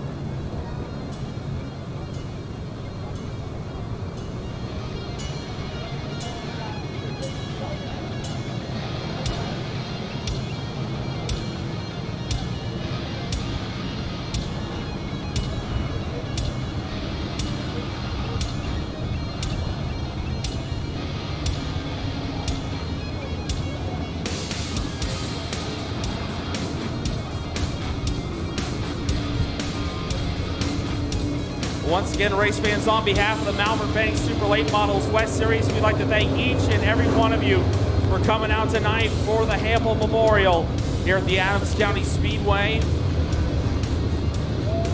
We hope you will join us next time we are out here for the Ray Houck Memorial Late Model Showdown. As our field, 28 strong, ready to take the field. Race fans, as they come off of turns 1 and 2, they are going to file up in one of the most beautiful forms. And tonight, keep your eyes on your front row. Tonight, race fans, the front row is being left open. A double missing man formation in honor of Gail and Karen Hampel tonight. How about it? Corning, Iowa, as they come off of 4, the time has now come to scream, to shout, and let it all out. You can only hope to contain them because you can't beat them. The best of the West, the Malvern Bank Super Late Models and the Gail and Karen Hampel Memorial.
a little fireworks show on the back straightaway here.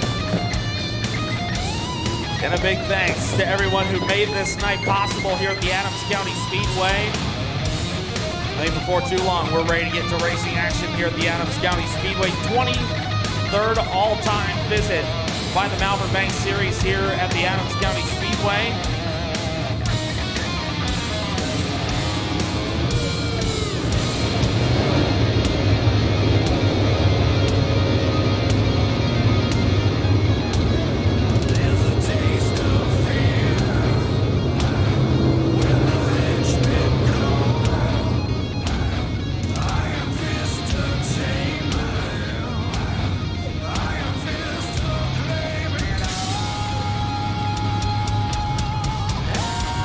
Here we go, race fans. Caution lights go out across the Adams County Speedway.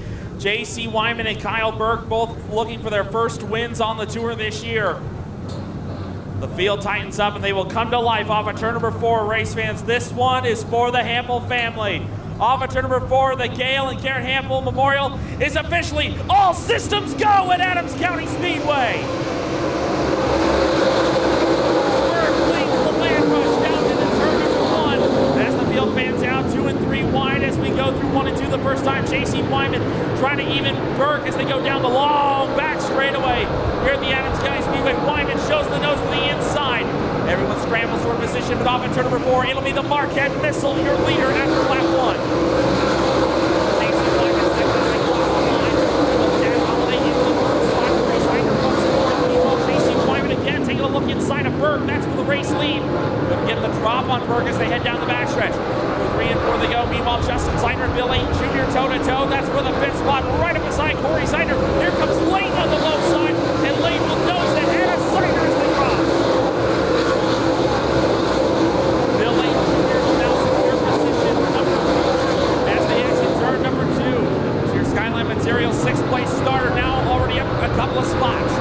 Meanwhile, Jeff Tharp and Jesse Sobbing going at it with Dylan Thornton in tow. Good race there. Meanwhile, the Seidners are back at it just like they had in the heat race. Now Justin Lee inside of Corey. They just about make contact right at the start-finish line. Justin looking at the low side, has the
making 2 wins in 4 nights. He won this past Wednesday night at the Southern Iowa Speedway, trying to go for the first time here at Corning. 11 laps to go here at the Hamel Memorial. Chad Holliday, he took advantage of J.C. Wyman's miscue with 20 laps to go. He has not looked back since. They'll have more traffic to contend with. The next back marker will be the 3 of Mike Collins. Meanwhile, the 24 Bill Ayton Jr. trying to close in on Wyman for the second spot. 10 to go here at Corning. Oh, and Mike Collins grenades the motor into turn number 1 right in front of your leader. And we will have our first caution. Caution is out with 10 to go as Mike Collins blows the motor in turn number 1.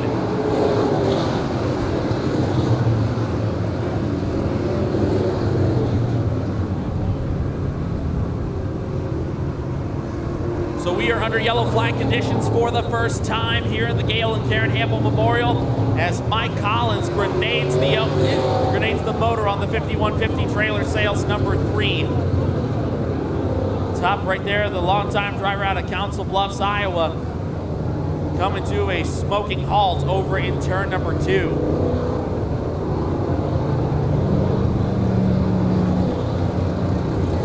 Gotta say, the top 10 have definitely been keeping each other honest throughout this race. No room for errors on this track. It was kind of the same way that we saw at Oski. You made one little slip up if you hit the mark wrong, or if you caught a part of the section of the racetrack wrong, you were gonna lose positions. So right now, everyone's been keeping each other honest in the top 10. Chad Holliday, your race leader, trying to become the 9th different winner with the Malvern Bank Series here at the Adams County Speedway. J.C. Wyman, I know he is not one with the series here.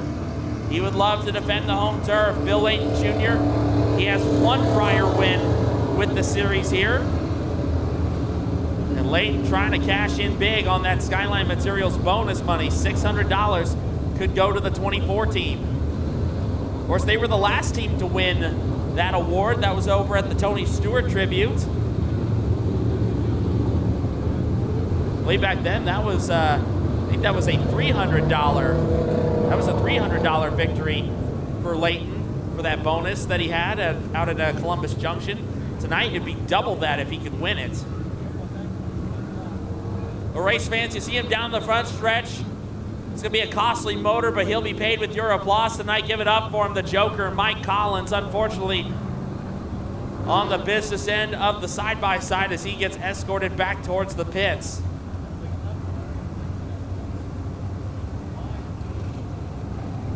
And Mike Collins, you have to go back to 2012, the last time the Joker won with the series. Meanwhile, Chad Holliday, your race leader, one of the dangerous threats on these big half miles. He already has a win at Oski earlier this week.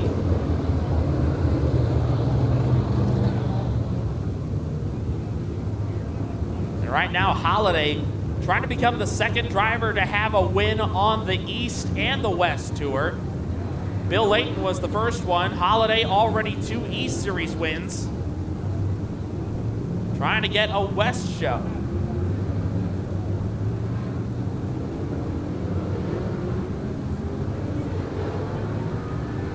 Of course, race fans, don't forget, the Malvern Bank Series returns to action here at the Adams County Speedway on Saturday, July 27th for the Ray Houck Memorial Late Model Showdown. We hope you'll join us. It'll be East versus West, the 3rd dual race of the season.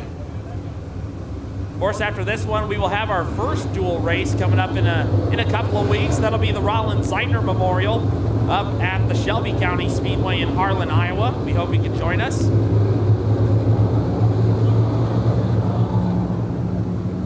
Here we go. Delaware double file being implemented to the field. J.C. Wyman choosing the bottom lane on this restart. 10 laps to go here in the Hamel Memorial. Chad Holliday, he has led since lap 5. J.C. Wyman led for about 1 or 2 laps before Holliday took over. Here we go. Holliday, the Muscatine, Iowa driver, will have the restart in his hands.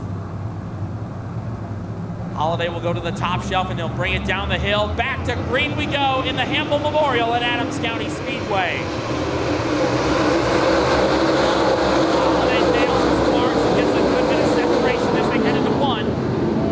Corey Seidner slipping up a little bit in turn number 1. That allows Jesse Sabi to pull up aside. Here comes Justin Seidner. Good run off the bottom for the 62. Could we have a 3-wide battle for the second spot? Late looking for the slide job on Wyman off of turn number 4. Lane sends it clear over, and now Lane's off the pace. Bill Lane Jr. is down. Bill Lane Jr. is down after the slide job attempt on J.C. Wyman. He may have a tire that has gone down. A flat left rear tire on the 24 of Bill Lane Jr. and the caution is out again. Another heavy hitter goes down. This time, Bill Lane Jr. a flat left rear.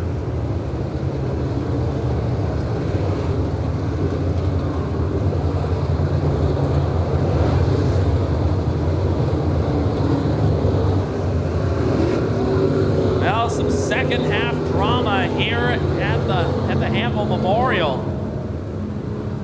We had some early drama first with your initial race leader, Kyle Burke, going down with an issue.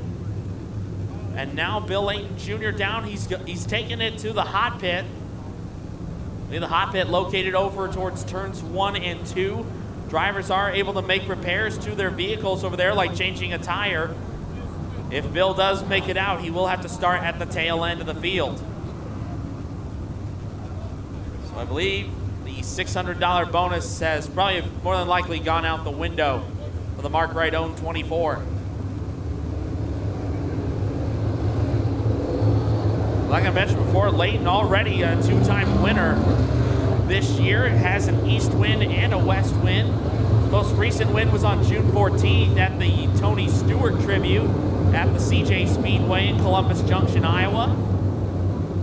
His win before that was the Off-Road Speedway in Norfolk, Nebraska. Of course, we'll be back there on August 10th. Bill Layton Jr., the all-time wins leader with the series at Off-Road. We'll see if he can add to that total in a couple of months.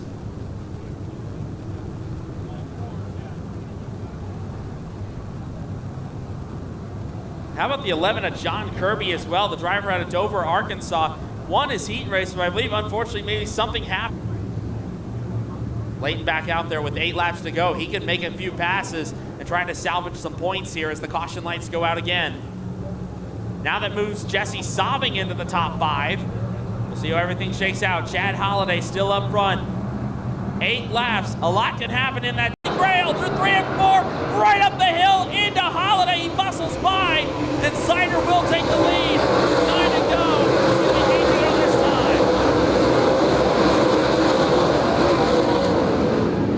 Justin Seidner now up in front in car 62. Jesse Sobbing now pulling up aside Holliday for that 3rd spot. J.C. Wyman, meanwhile, trying to keep the 2nd spot to himself off of turn number 4. Wyman will have the 2nd position as they cross the line. Meanwhile, Holliday back into 3rd. Sobbing is looking to thread on the low side. Can't make the pass in. Meanwhile, Corey Seidner hanging on to the 5th spot over Jeff Tharp. A good run there for the Sherrill, Iowa 10 team. Tharp trying to play off that 2nd place run he had at Oski a couple nights ago. And now Tharp saying a little low side, can't quite get it there. Meanwhile, 6 laps to go. Tharp again trying to apply the pressure to Seidner as they head into 1. Meanwhile, Billy Jr. trying to work his way back up the order in car number 24. Kind of having a tough go of it. This time 5 laps to go here at Adams County for Justin Seidner. Seidner trying to get his 4th series win here at Adams County Speedway. Well, Chris Speed going toe-to-toe with Dylan Gordon for such a good race there.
give kudos to the 15 of Jason O'Brien. His first start in 5 years with the series. He comes home 9th tonight. Race fans, his 4th win here with the Malvern Bank Series at Adams County Speedway. Part of our 62-year winner, Justin Seitner. He wins the Hampel Memorial here at Corning. Anthony, here you go. This mic is hot.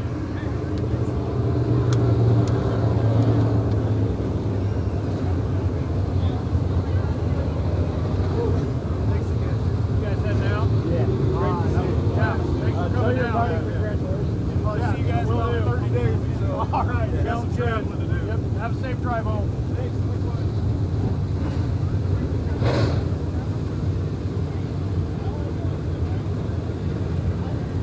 Race fans, do not forget, we still got 3 absolutely barn burner features coming up here at the Speedway. Underdog Design 22 for your modifieds coming up after this Sport Mod feature.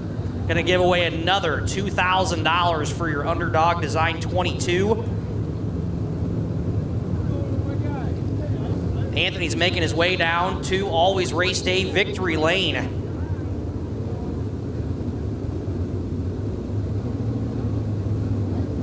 Justin Zeitner with a perfect record at this race for the Hampel Memorial.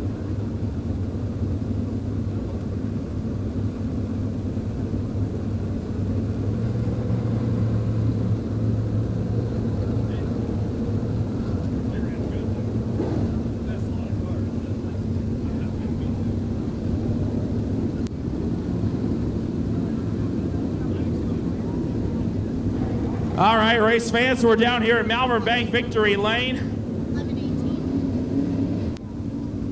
He remains 4th on the all-time win list with the Malvern Bank Series. He's climbing out of the car, race fans. Give it up for your winner tonight, Justin Zeitner.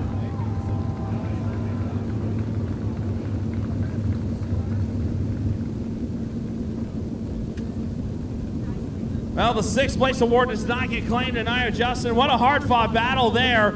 It was getting pretty tight there at the end, and I believe right when that bottom came open, that looked like to be the shot you were going to take. Yeah, I mean, that's not the way you want to win them. You don't want to run a guy over, but it's kind of a product of their format that they have, and kind of get a racetrack like that. You kind of got to take your opportunities when you get them, and I wish I could say I'm sorry, but I'm not. I'll tell you what, the modified has been rock solid here the last couple of times. First time you bring the late model against the series. Doesn't matter how many times you run against the series, the 62 is always a threat when it comes through the gate. Yeah, I mean, my guys put their work in to make my job easy. You know, I went through some stuff here the past month and a half, 2 months or so. Wrecking my pickup, my head's been messed up, probably still ain't right, but we got it done. It feels good, and I think I'm the only one to win this Hampel race, ain't I? So far, yes. Yeah, I guess I'll just try to keep it that way next year. Well, we still got 2 more big shows coming up here. Of course, we got the Ray Houck Memorial next month, and then we've got the championship round here in October. Well, let's give props to some of these great folks here behind the scenes to help you get the 62 down here. Yeah, I got to thank my wife and kids, kind of first and foremost. They put up with a lot with everything I've been going through the past month, and it means a lot they can be here. My dad, Mitch, Damo, Zeitner and Sons, Tree Services of Omaha, DJ's Dugout, Lekas Lawns. I'm pretty sure Lekas is here tonight. It's pretty cool to win when he's in the house. Just everybody that helps out. Midlands Carrier, Transcoal, JP Nelson, Painting, True North HGD, just everybody that lends a hand in this deal. I couldn't do it without them, and I appreciate every one of them. Hey, your 4th time here in Victory Lane with the series here at Adams County Speedway, and you do it in front of such a huge crowd that we had here tonight. What does that mean to you? Yeah, it's cool. It's like the old days here, you know, when the Hampels ran it. It's cool that people come out and pack the house for them. You know, it's they were everything. You know, when I was growing up, this place was what it was because of them, and it's cool for everybody